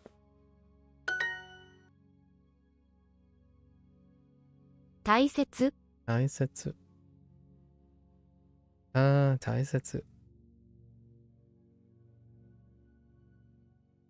大切. 質問 I hope you have a better experience. Actually, are you done with that project, by the way? Not really. It's just movement ditched where if a friend screws you over like that, I'll just go ghost. If it happens in uni, then I'm stuck with a problem and have to force it through the semester. And life goes on. And honestly, this is a consolation prize. I know of an example. Oh, it's due in 12 days. I know this is a consolation thing, but I make it my task to demonstrate that I did this. I did these things. And then because those are the things I can control, right? So I make a literal case and a literal example of that work to my professor. So like, yeah, sure, you can't not work. Technically, you can't work with it, but there are things you can do. You can make your portion of the grade. And then you're going to say, but that would make their grade better. Like, well, yes, but their grade is better because of you. Right? So that is something you can control. Now, will that mean that those people are like, oh, they're benefiting from your work? Well, yes. However, it's something you can't control, so you're not going to focus on that. You're going to focus on the thing you can do now, which is do the parts as best as you can, and then you can illustrate to the professor later on, like, well, this is most of my after the fact as well. Once after the fact, now you actually have literal evidence of what happened, what transpired. So if you can't convince someone about what ifs, which is what's happening here, right? You're making the promise. It's a action based on special treatment and promise, right? If the professor lets you do this, then they would technically in a position to offer that alternative to everyone else, right? And then they're already evaluating everyone else based on the non-controllable situation. It's kind of like suggesting that if you bought a lottery ticket and somehow because the machine screwed up and picked the wrong numbers for you, you are entitled to change the odds, but you already mentioned that lottery is completely luck. So it doesn't actually matter what the numbers are. What happens if the machine screwed up and gave you the winning numbers? Then you would have to discard that number too because it was a special circumstance, right?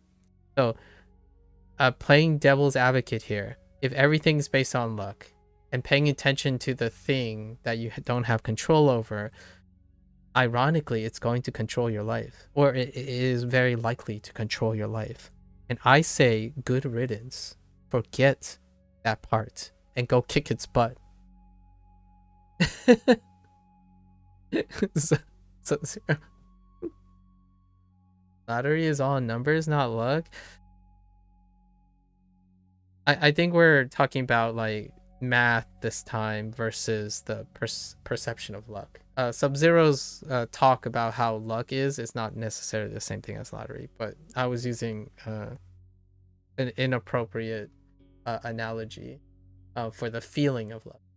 Lesson is still happening, but yeah, it will bother you because uni isn't. So that's what I mean. Like, it sucks, right? It sucks. Don't let it win. You know, Sub-Zero, don't let it win. Like, it's not worth it. Like, you elaborate and you're like sharing it with us. That's great. Like, you should share that because then you don't have to be angry about it anymore, right?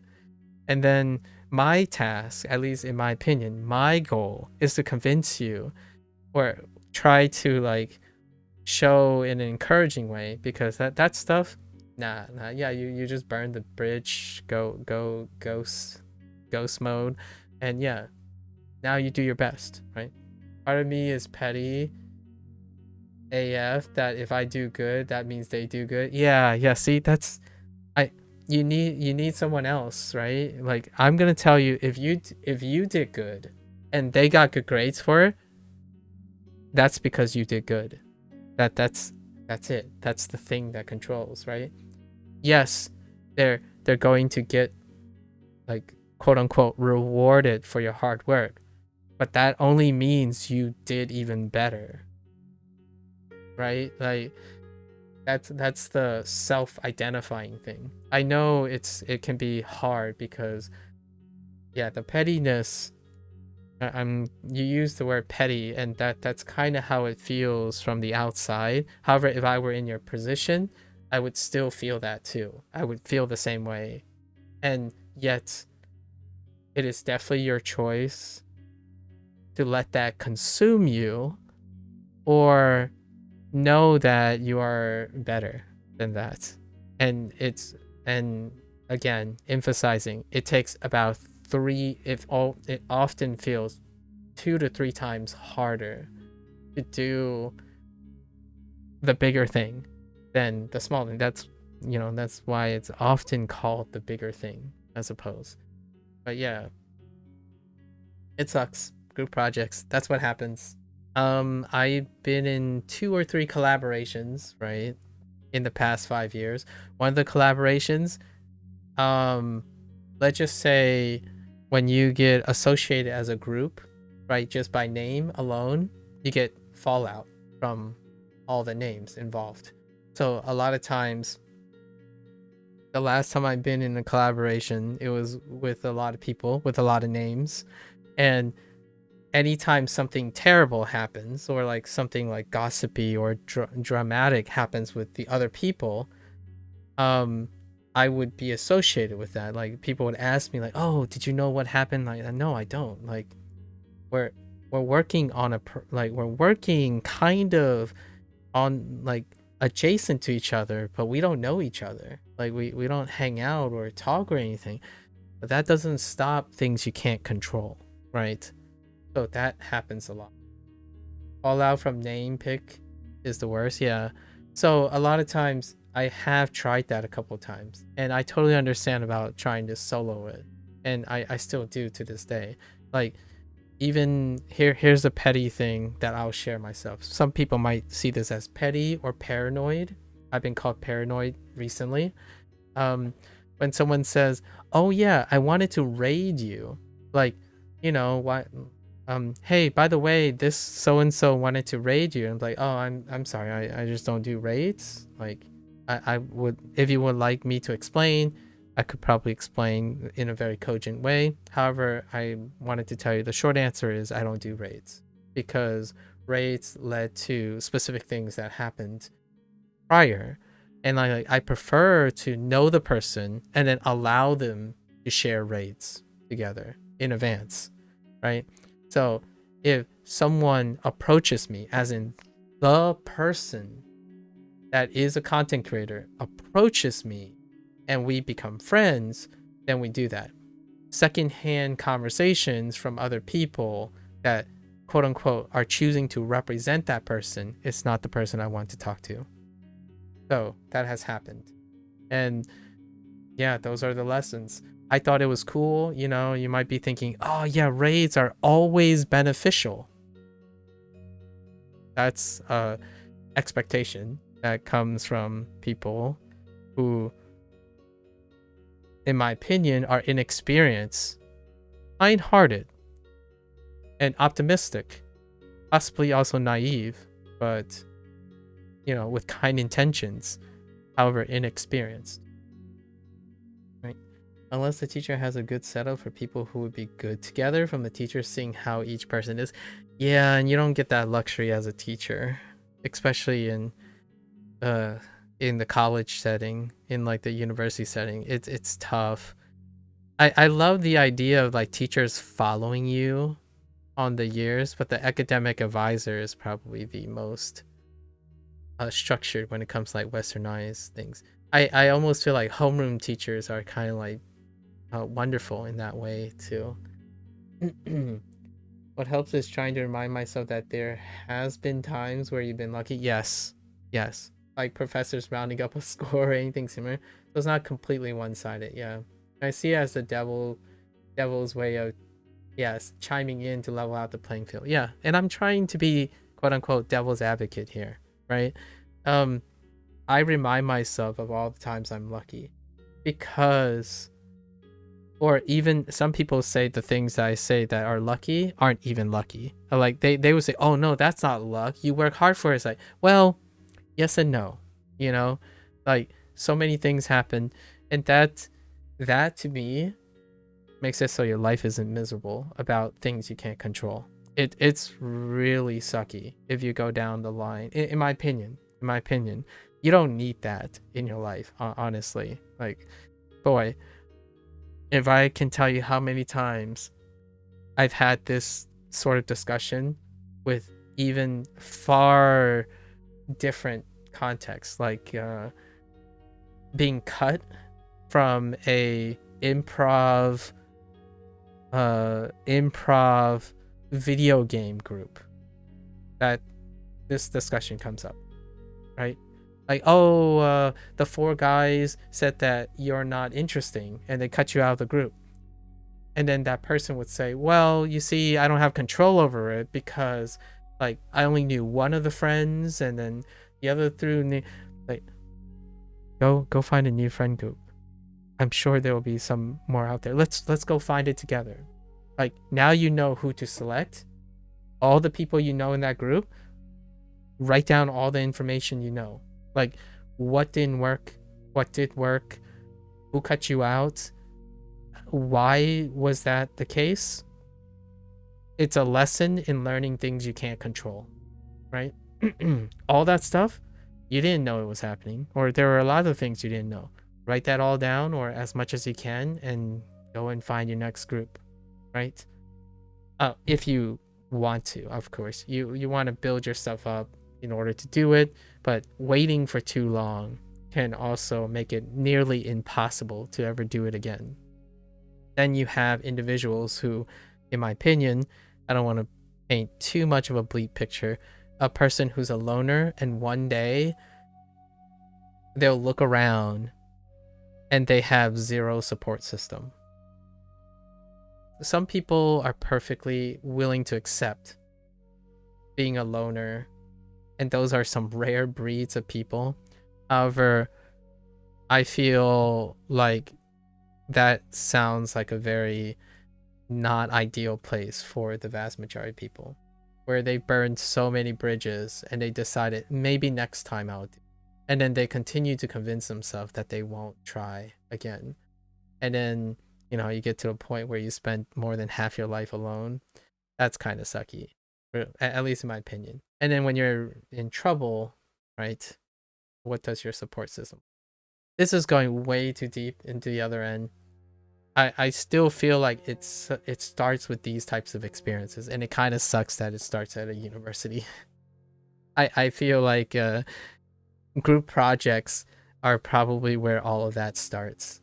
Like if you trace back, there are a lot of first things, and I think group project, working with people and sharing ideas and stuff, is often, the earlier you do it, the more chances you have of encountering a positive outcome that may offset all the negative outcome. However, if you don't try long enough for a positive outcome, then all is for naught a lot of times.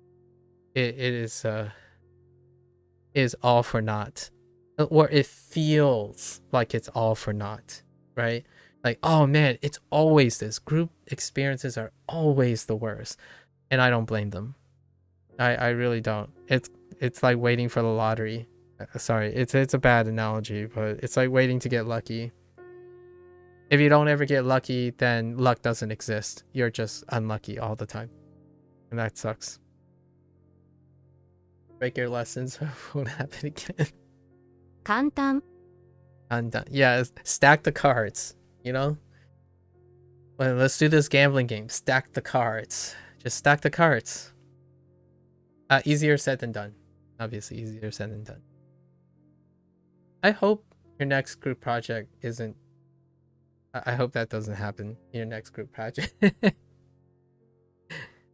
That's something that is very encouraging, right? Yeah. Mind you, this wouldn't be a problem if the project was pass or fail and you're like, I probably wouldn't care. Yeah. Understandable. I know, you mentioned the whole graded thing. Yeah. It wouldn't matter as much. You could use it, it can even encourage a learning experience. Right? If you didn't care about like the performance side of things, it might actually lead you to trying to remediate or encounter like offer other alternatives. And that's largely why I totally agree with a more flexible grading system when it comes to balance how uncontrollable those things are, right? Like flexibility, a lot of times, here's one last point. Sometimes people think flexibility, nurturing, and being like accommodating can lead to mediocrity. It can lower standards. However, that's like a blanketed statement. I think that's an overgeneralization. There are situations which you showed, one of the situations which I technically take advantage of a lot of times, in terms of like getting people to meet each other, is the idea that when interpersonal skills and communication points like collaboration, a lot of times flexibility allows one to innovate a lot more, like become more emergent when it comes to the association of a bigger group of people.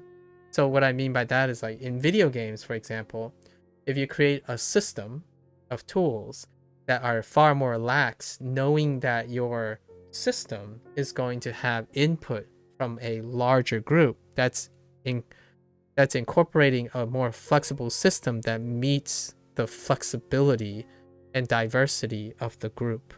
So yes, a well-oiled machine can be incredibly terrible for a diverse group. a diverse system, i.e. the grading system or the requirements, and it's designed to meet the diversity of the group, can create emergent properties. And those emergent properties can break the system. Like, it can go beyond what the system produces. So, case in point, if you like gaming, Legend of Zelda, Minecraft, right? Now think about it this way though. If you know your target group is like the Souls community, then Minecraft is a system that's incredibly inappropriate. Like, if you know what I mean, like that's a different type of creativity. That's a different type of emergent property. Like, FromSoft developed a different type of flexibility that has rails where there are rails and no rails where there are no rails. And Minecraft doesn't have rails where there might, and that's, yeah. And you might be thinking, well, that sounds like luck. It's like, yeah, it does sound like, doesn't it? Because that's also something you can't control as a person. You are given a system, right? You are a well-established system, and then you work within that system, and occasionally you get a chance to flex outside of that system. Yeah. That's bureaucracy, standardization, large group systems. Those things do not change dynamically as quickly versus the individual level. And your individualism has to be expressed somewhere else. It starts with demonstrating how how people around you always think you're a really, really happy person. Hello there, IU. Hello there. We're in the middle of a banter. I think we're gonna refocus now. And that's why the school system isn't good anymore for what it was years ago. Yeah, large systems take quite a lot of time to reform. 簡単 1 and 8. Oh yeah, I know. We're having a chat, IU. Yeah, I understand what the answer is. It's fine. 簡単有名何個何度 sorry 何度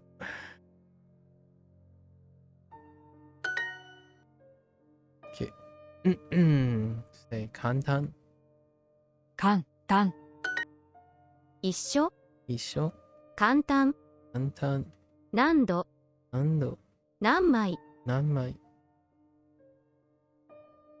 はい灰色 whoops I used the Chinese.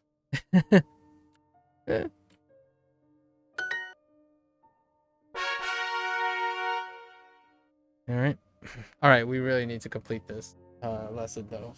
Good chat though. Sorry, in case I am streaming both on Twitch. I'm streaming both on Twitch and YouTube, and you don't have to tell me the answers. I already know the answer. That's perfectly fine. This isn't like a backseat lesson or like that. Yeah, I know it's 2. Please, like, if you're gonna continue doing this, I'm gonna have to time you out. Yeah, this isn't a like a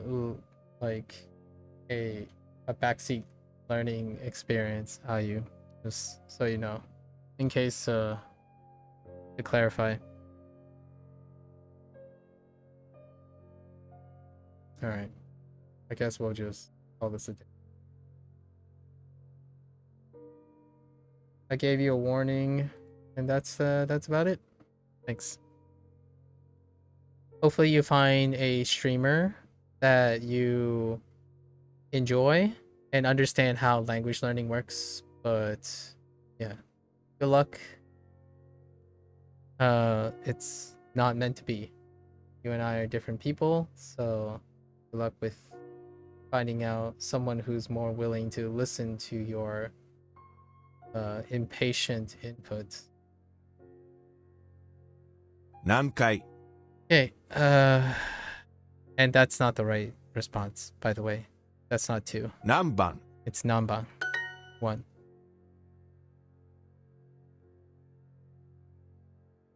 何枚 Nanmai. Nanban.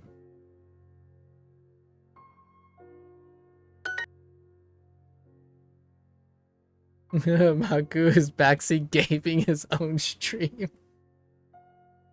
Maku going through the uncontrolled lesson of backseat.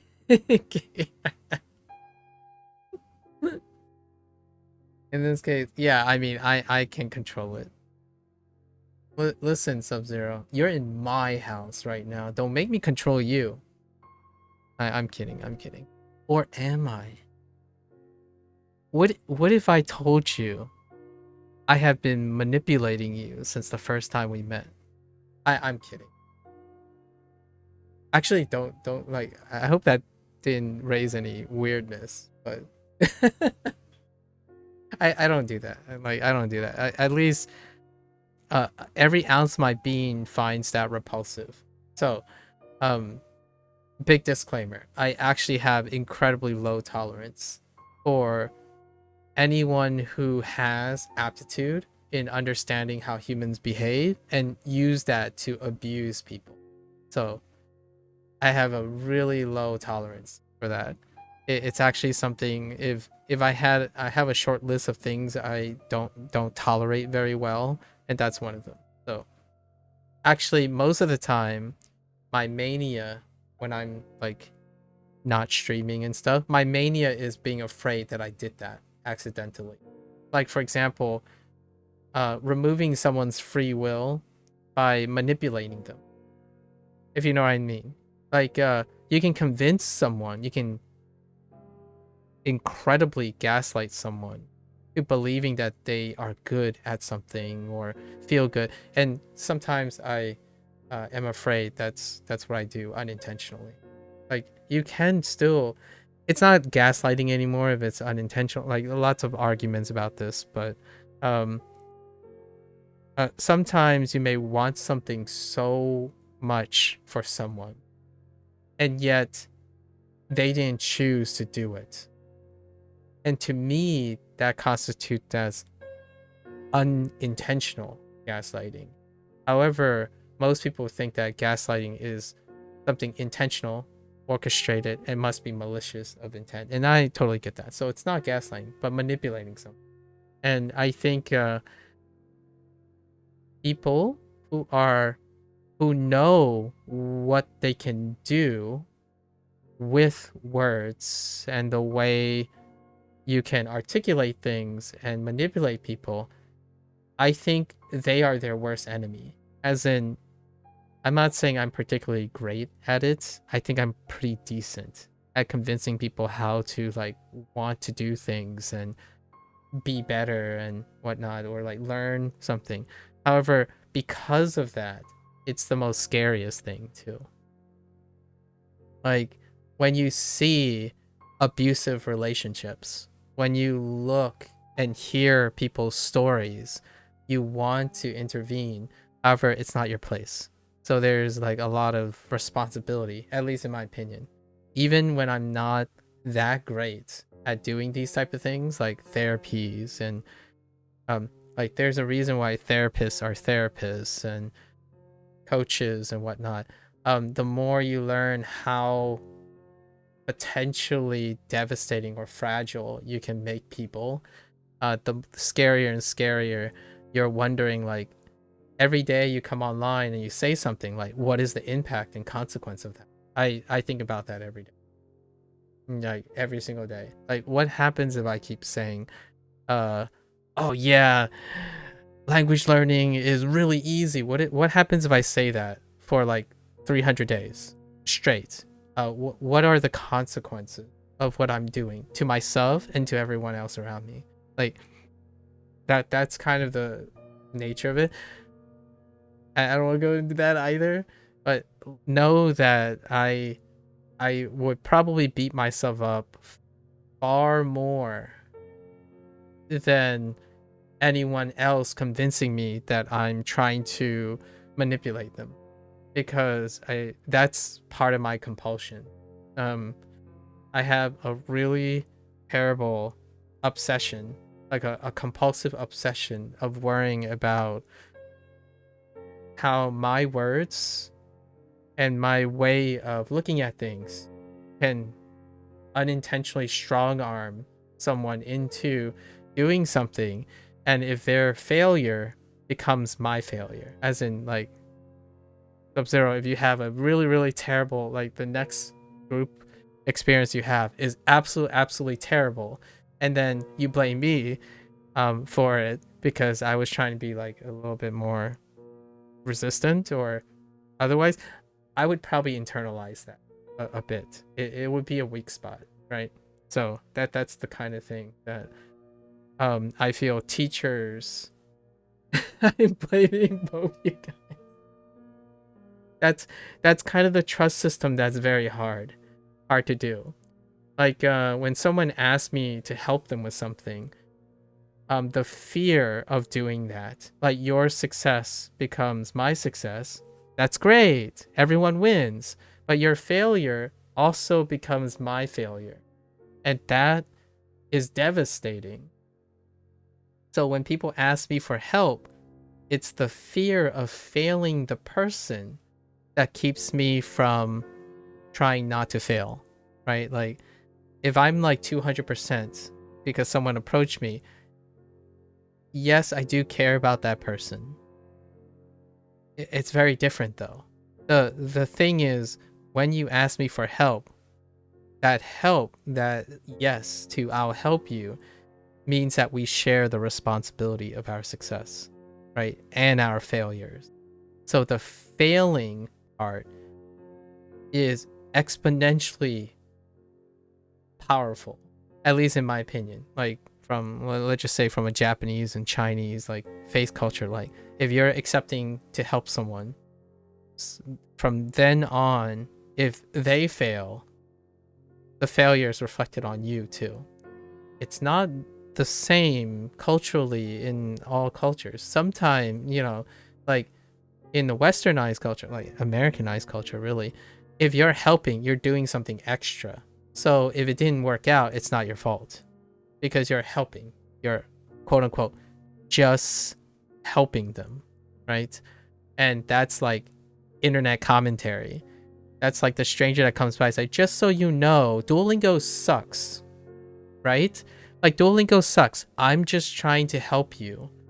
That's not something I can't empathize with. I have very, very low tolerance to it, and I make it clear that I have low tolerance to that type of thing, where we're in it together. When you say I'm just helping, and it's your funeral, that kind of thing, where you're not being compassionate. You're not a person who's sharing the load. You're not, like, you can be kind and have kind intent, however, you're not assuming liability. It's easy to just give advice. It's different when you're trying to help someone. I know I'm being like a stickler and nuance, but when you choose to help someone, it's very different than just giving advice. And when someone asks me for help, the fear kicks in. And so I typically don't actually say that I can help someone if I'm not like overcoming the fear that I might not be able to help them. So I must know a lot about something to say that, yeah, let's do it. Let's go. I'm not saying I willy-nilly accept everything. The first thing would come out is disclaimers. I would immediately tell you what I don't know how to do. So if any of those things that I can't do strikes a red flag, thank goodness, because that would come up eventually, right? If someone asks me, oh, how do I make $100,000? Well, let's start by telling you how bad I am at making money. I will help you if making a lot of money is not your priority. So is that a deal breaker, right? Because it's a fear. And that's where therapists don't add personal to it. Yeah, true. No, but honestly, I thought about this. My preventive method moving forward will be to carefully select electives based on if there are group projects involved. Oh yeah, that's a great way. even if it's a course that you're interested in, because it's like so devastating. So now you're like, what that tells me is that it goes beyond your selective interest. You want the group, like you want a natural, like you want a great like personal experience prior to the selective like semantics of things. That's interesting. And you just know that it will be counterproductive because you will risk draining all your motivation for a subject that you might even like to. Yeah, that's great. Yeah, there you go. I like that. That's a very healthy response. Slightly avoidant, but also healthy. Slightly avoidant. Slightly. But that is certainly a thing that would place that thing under your control. Can you even tell that? Do they tell you about group projects before you select electives? 何度 Oh, I guess you can go to like the first day and then drop it, right? You can always drop the course before it gets too late. Like you can go in for the first couple of days and like, oh yeah, there's a lot of group projects. Pass. Or something like that. 何度 Ando. Hey, avoidant, yes, but I can say that I'm less motivated for this course now that I was prior, at least. Oh, I see. That's fair. Yeah. Minimizing more baggage is a fantastic way to go about it, though. Yes. 何度 Nando. Let's see. Nando. 何番 Namban sounds like number one. Even though I was asking what number. 何時 Nanji. Nanji. 3枚何 Nanmai. Yeah, usually it says on the course description for each year. It isn't always accurate though, so you could get baited. You have a trial period at university too, right? Although it will take up your elective slots and then, you know, other electives can fill up. However, you can still swap out of it. You mentioned that before when you were deciding whether to stick with 2 electives or bail on one of the electives. Actually, is this class one of those 2 electives that we were talking about a little bit back? When you're like, I kind of like maybe I'll stay with this, but maybe I won't. And then I think you elected, for lack of a better word, you elected to go forward with both. Or you ended up keeping the one that you were thinking, I might back out of this because of like a lot of prerequisite related things. 何枚 On mine. In theory, you can sign up to as many electives as you want. So what I usually do is sign up to a lot, then narrow it down. Yeah. Empirical selection. If you have that flexibility, I totally do the same thing too. You know, it's disproportionate how much reward you'll get by being able to do that. That's great. No, this isn't that course. Okay, this course is actually mandatory. Oh, okay. I see. I'm starting to get a more complete picture of what is frustratingly ambivalent about this. Not only is it like there's so many things about not having choice in this, and when you are obligated to do something, standards go way up, and betrayal is like, you know, disappointment is gonna go up with it, like in an opposite direction. Like it's a mandatory program, so your standard is gonna be up, and then, you know, there's group things, standard is gonna be up.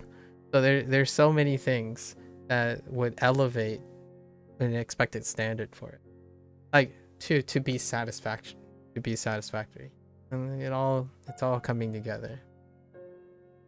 Well, you gotta kick it in the butt.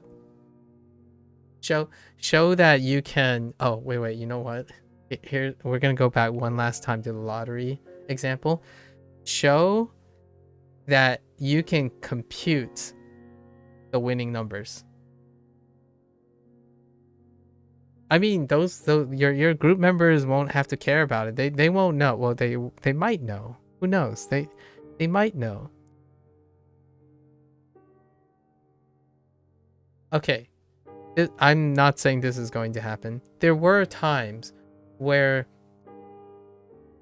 I have done a group project alone, and after the fact, I was apologized to because they knew how little work, they recognized that how little work they did do.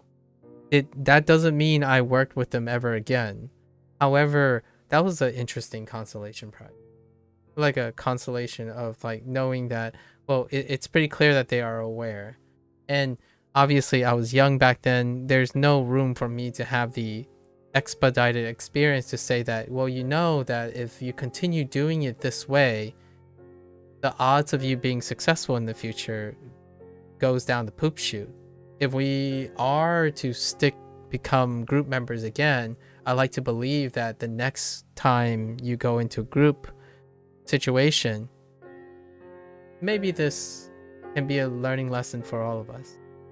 That's what happened. Like, legitimately, that happened before, where it was fairly clear that the only reason we got an A was that no one else was doing any work outside myself, and maybe one other person, but that person was having a lot of problems. We had like a mishmash of, it was one person who didn't have a group to work with, so then they joined our group, and things like that can happen still. So can happen, like the silver lining situation can happen, like a Homar moment. And no, that other course is super chill actually. Oh, okay. It works similar to the lab with the 4 labs. No graded semester project. Instead, there are 10 assignments and you need a total of 60 out of 100. Like the computer course I got baited with, it was meant to be hardware side and network, etc., but they added programming to it. But the teacher tutor knew I knew a lot. He allowed me to help the class. Aw, that's kind of neat. Extra. Yeah, so definitely don't I don't want to sound like it's going to happen. However, it could happen. It is a possibility. And I really hope my former group members, whoever they are, I actually don't remember their names anymore. That's how, like, to me, it was a little bit tougher to remember the actual group members' names, but it was back in high school. Hopefully they became great group members. Never know. One day, like, someone worked so hard in your stead and they dwarfed you, right? And they got a wake-up call. It can happen too. You won't feel the reward from it. Actually, sometimes you don't even know if the things you've done that tangentially reminded someone way down the line, right? I'm starting to sound like some spiritual leader. I'm sorry if that's the case. I'm sounding a little too optimistic. Obviously, it could happen the same way. Like, those people probably forgot who I am, much like I forgot their name, right? I don't remember those people's names. They probably don't remember. However, if we had to take it from a egotistical manner, I'm more likely to be remembered than me remembering their name. If you know what I mean. Largely due to the context of the outcome of the project, right? Like, there is a higher chance that I left an impression on the situation than someone who could care less about the situation, right? I made it. I mean, like, it wasn't my point to make myself impressive. I did my best, and as a result of it, it could leave an impression on someone else. So yes, it sucks that other people, but in my opinion, one day, if you're doing your best and it's pretty clear that other people aren't, you can get lucky too. And then someone will say, you do know that you got a bad grade here, but I see what's happening here. You want to come and work with us, as opposed to the others, right? So merit does generate some semblance of luck. They need someone who can do things, so they will look upon you. Yeah. And I know this sounds bitter. Oof. I hope this doesn't happen in the future as well, where you get so deep in bitterness a lot of times that when when you have a chance to refuse to help someone, it gives you great righteous indignation and satisfaction to refuse to help them. I have been tempted by that a couple of times in my life, where like long story short, you know the movies that have like, oh yeah, you see this bully by refusing to help someone. Yeah, the same people. Sub-Zero. Like what I mean is, here's my anecdotal story. I did have the privilege of knowing what happened to my high school bully 15 years later. Like where they are, what they're doing. I was thinking in general. Oh no, that would be really evil. Like, well, technically you don't have satisfaction if it's not personal. If you know what I mean. Like if you're not a sociopath, for example, not a sociopath, normal person, usually the satisfaction comes from it being personal, right? The motivation and temptation and the reward comes from something personal. If it's anyone general, it will have less of an impact. So this particular one is a personal thing. You know, the movies and stuff where you hear like, oh yeah, this kid is bullying this kid. And then they always talk about how, the kid that's being bullied will be the leader of tomorrow. They will be like a successful person. Meanwhile, this kid bullying will be stuck in the same place. And just so happens that is what happened. An opportunity in my life. And no, it did not resolve like the Revenge of the Nerds or something like that. My life has made me feel like I wanted to go out of my way to help that person because I had no idea. And then there's the other cliche, right? That person I learned a lot more about how crappy that person's life was when they were my high school bullies. So all I got out of that was that it was a lose situation. No one was winning in that situation. So yeah, cue all the cliches, right? Now the bullied becomes the person who has the satisfaction to reject the person who bullied them. Or you can do the perspective where that person, they make good and they become friends later. There's so many variances of that, and it did happen in my life. Actually twice. It happened twice in my life. I actually know what became of one of my high school bullies, and I actually encountered them as well in a very stereotypical place. And it gave me the opportunity, right? Like here's the thing. People around me at the time joked about becoming the bully. Like what I mean by that is they jokingly said, oh man, it would be so satisfying if I could throw my wealth and my success at them, at their face now that the role is reversed. And my only thought was, wait, what?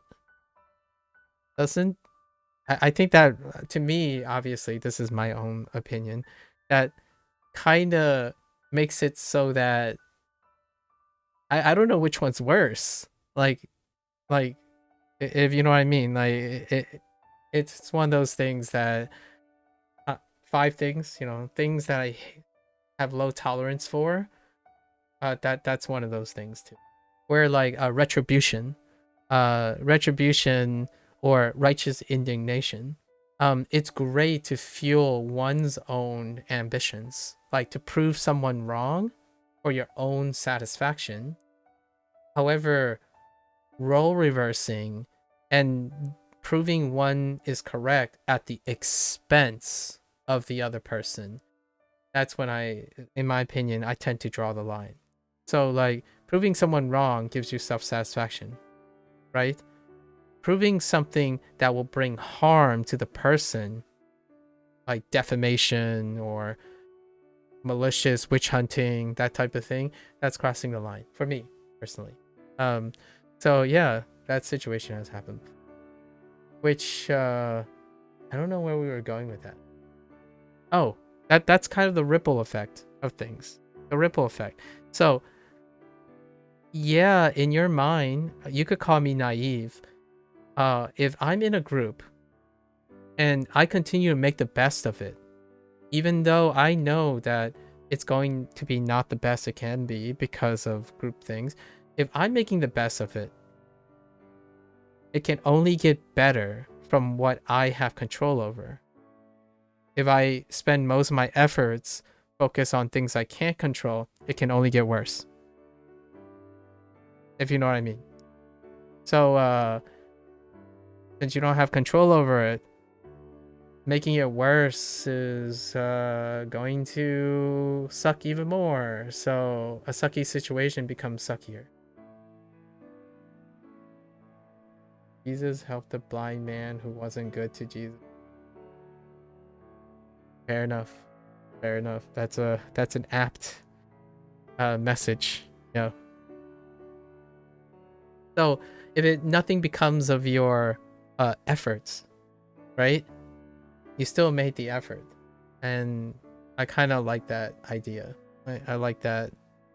At least you can be proud, even though pride can be a little sinful. At least you can be proud of what you tried to do, what you had control over. Yeah.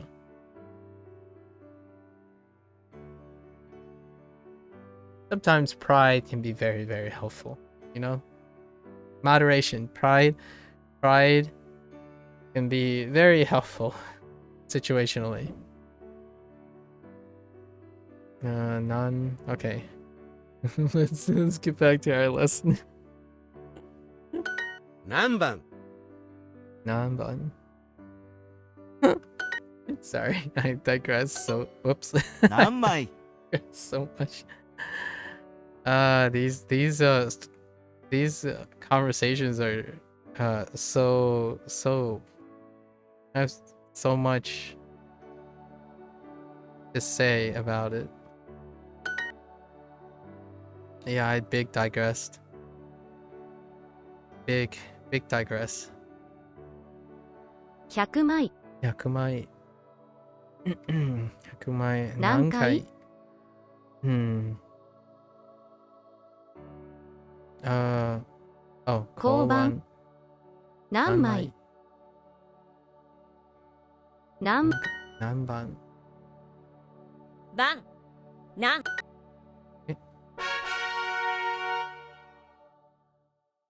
let's see. 4番。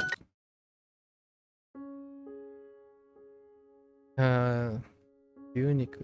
牛肉 I'll go stream or catch up later. Yeah, I might consider catching up later on this because I don't want to go past midnight. So 4番 it's close enough. 4番 I was gonna stop in 5 minutes and then move on to my Chinese lesson after taking a bathroom break. Yeah. No worries. Extra. Read all about it. Hey Arnold reference. Specifically. I know it can be anything, but the one that I hear extra, read all about it, it's a very specific paperboy from Hey Arnold. 牛肉4番 4番. 1番 It's in other shows and stuff. For sure, like the paperboy thing. 豚肉何肉 2 2番4番番4 4番牛肉牛肉4番4番4番1番 This used to be the thing that we're talking about in the digressions. It's actually the thing that I thought I was going to stream. Like, I thought that was the content that I wanted to make in the future. However, it's very difficult to do that streaming unless you had some sort of like following, right? Like, and what I mean by following, I mean like professional credibility and whatnot. So we then pivoted to like using platforms of engagement while making that stuff relevant. This used to be what I thought I was going to do for a while, actually. 一番 However, it's pretty safe to say that people don't care about this stuff. Like, they're not looking for this. Statistically, it's not to say it's not valuable. I'm not downplaying what I think is valuable. At the same time, I'm acknowledging that statistically it's not. No one wants to sit here and unpack, right? It's a public forum as well, so we have to be very careful. It can be very exhausting. 一番 Yeah, it's a very niche market. Incredibly niche. Actually, the people that I like, that I watch, that actually do this type of thing, is after years of cultivating engagement-based things, and then they pivoted into this market because it's becoming more and more of a topical thing. So it's well-established individuals who've had a lot more topical establishments leaning into this market, where you're talking and sharing about specifically focusing on exchanging as many perspectives as possible. With wider perspective comes a feeling of control, right? A feeling of options, as opposed to offering the right or wrong answer. Knowing there's options makes it's like the weight gets redistributed, right? When someone tells you this sucks, I had no control, like all of these bad things, it just keeps getting worse, and then someone, says it really does suck, everything sucks, right? Hear me out here. Let's try to redistribute the suck, right? And get a hold of it. Let's go back and forth and tell jokes, tell about situations that didn't happen but could happen, and ultimately that, in my opinion, lightens the load, right? It can spread out the suck temporarily, if not even permanently sometimes. So, and it takes a lot of time, obviously. So that's why you have therapists, people who dedicate themselves to a few people, right? That's kind of the idea. However, they get disproportionately compensated for it. So that's a very different things like this. It's not scalable, and I don't mind it, right? Because I'm not expecting it to be scalable. We already kind of loosely talked about something that scaled pretty poorly when it comes to this type of thing. So maybe the future will be different. In before AI therapists. that is like, that's kind of a joke but not a joke at the same time. It's actually very topical right now. 豚肉 豚肉 牛肉 3番 Oops, 3番 that's 4番。牛肉、牛肉、牛肉、鶏肉何番4番牛肉8 8番。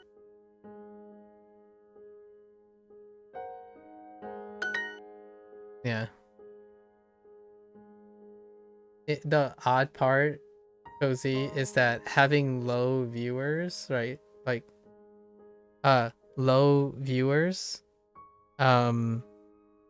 is ideal for this niche thing, right? So, like, It's not, it's more like now you're asking yourself, is the chicken or the egg? It's a niche market because niche market is appropriate for this kind of thing.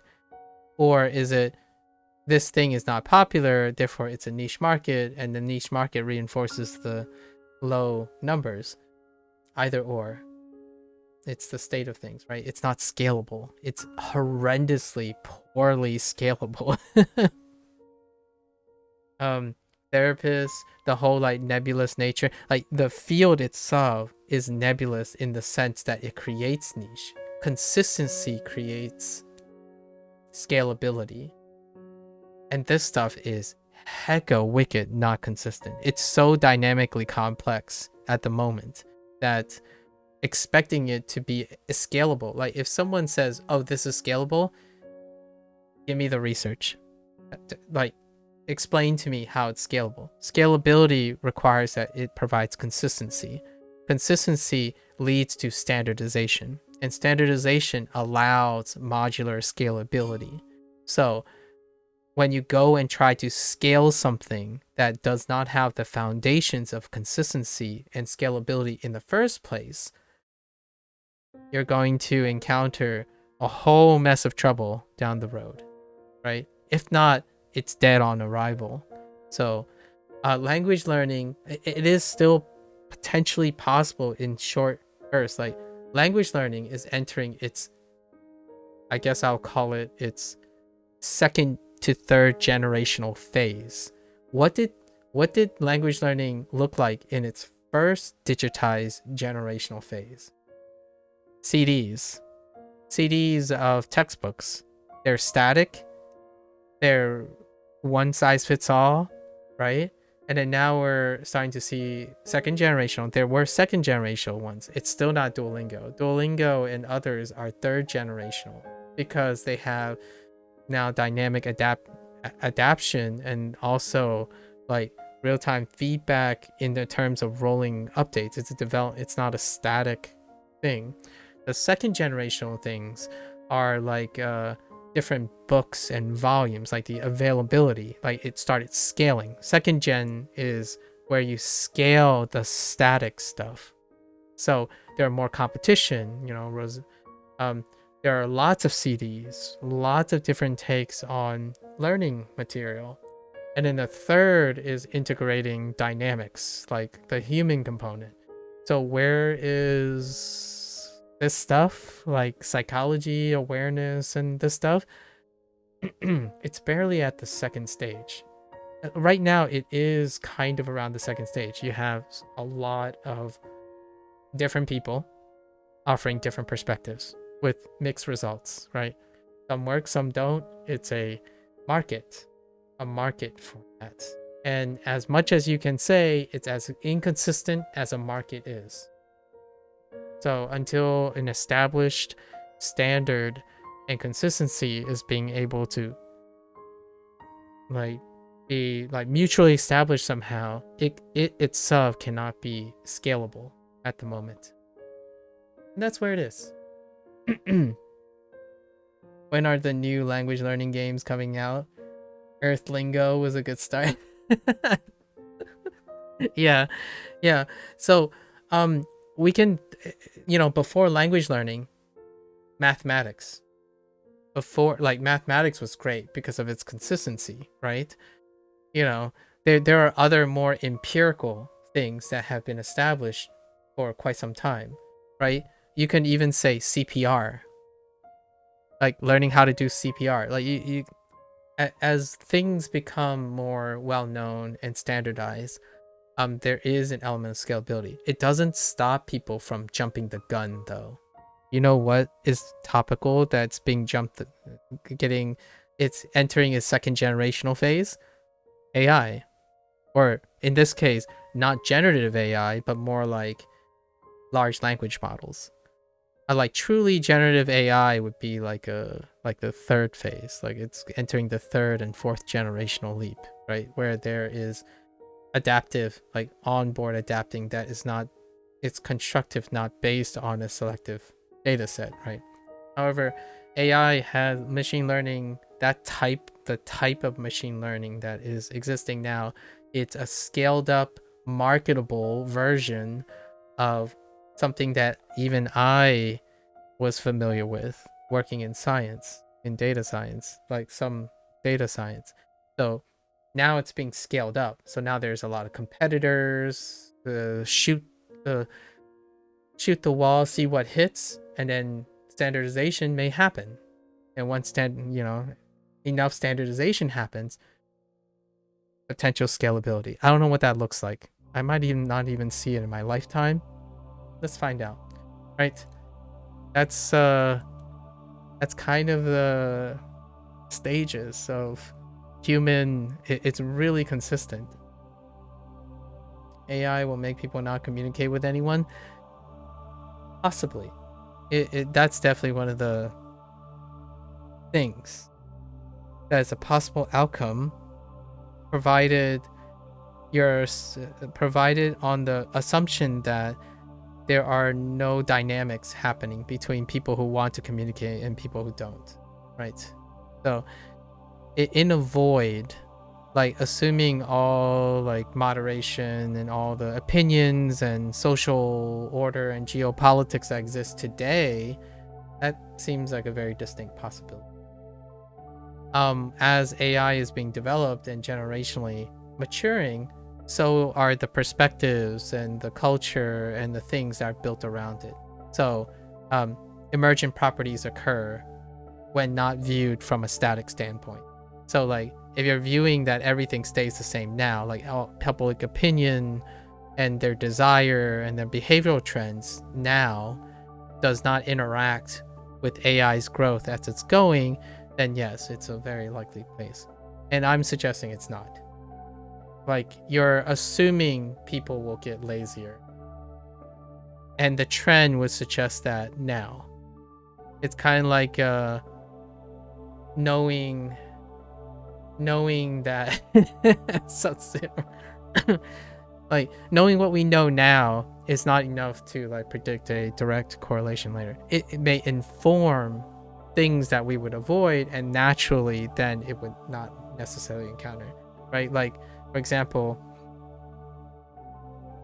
I don't know if you remember what it's like in the first 2 years of the internet and what people thought the internet was going to be, or what it could be, or what all the things that the scary things about the internet. Like it's a place that you can't possibly ever do business. It's a place that you can never trust anyone or talk to anyone on and connect on a personal level. Those were the things that were known in the first 2 to 3 years. Like, don't trust anyone. Like, it's just a place for fun. You know, it's a place that you can't do anything. It's a place you can't make a living. It's a place that you shouldn't do business on, right? So let's hope it's still a possibility, but hey, who knows? I would be floored if the internet made everyone more active in the future. I would be really floored. We'll see. We'll see. We will see. 4 For now, yeah, I agree. Yeah, then Facebook came along. 番 Yeah. 鶏肉 Toriniku. We'll see. It's fun talking about it though. I really enjoy talking about it or brainstorming. 3番 Nanban. 何番 Nanban. 4番 Kyuniku.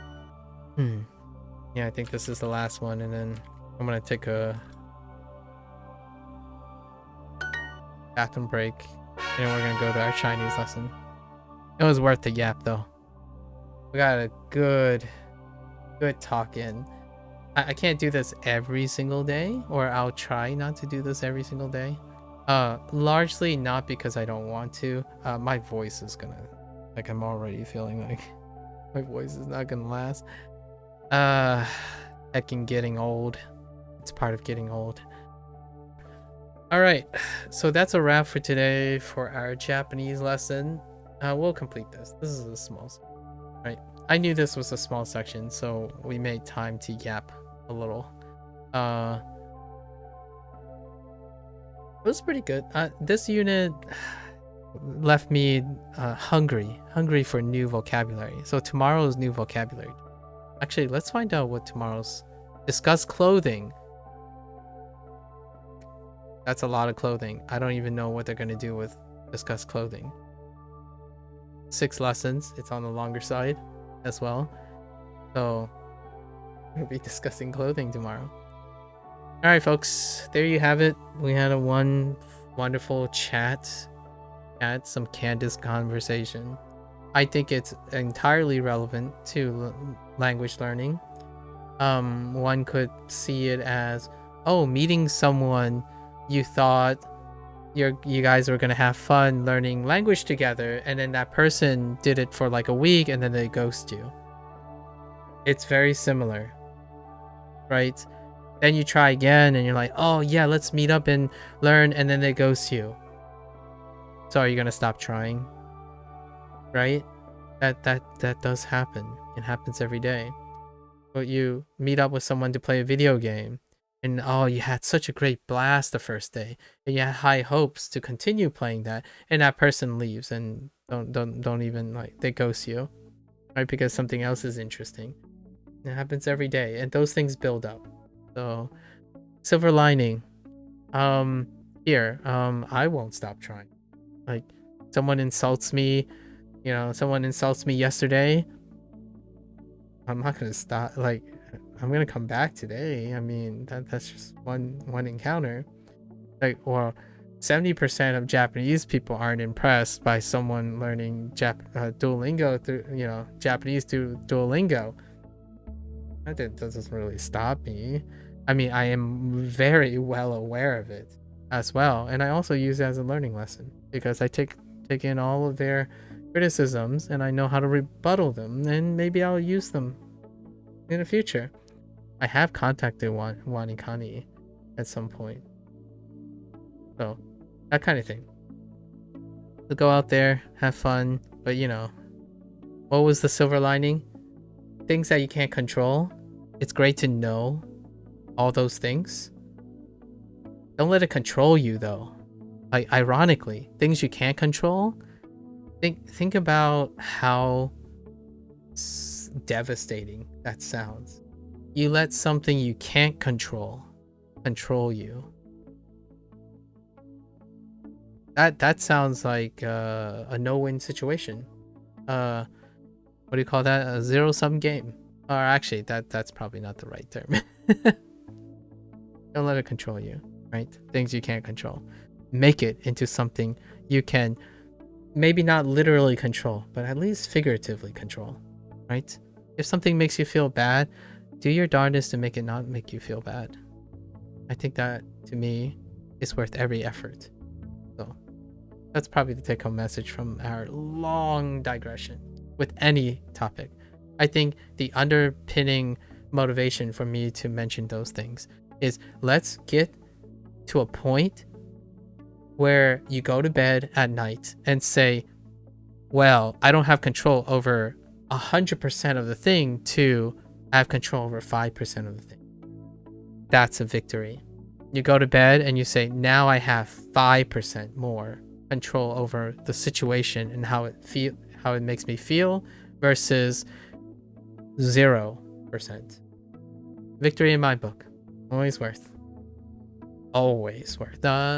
Yes, definitely. Well, okay, 95% of the time worth. All right, so that's a wrap for the Japanese lesson today. I know there was a digression. If you guys are interested in listening, feel free. I usually do most of the summary at the beginning of the stream and the summary at the end of the stream, so you don't really need to be involved in the middle. That's how I structured most of my things now. So if you want to know what I learned yesterday, or learn what I learned today, beginning and end, it's a wrap up, right? So for all the Japanese language learners out there who are who are only interested in Japanese, mata ne, ya ne minasan. And I'm gonna get up, take a quick bathroom break, get some more glucose, back for my Chinese lesson. Thank you.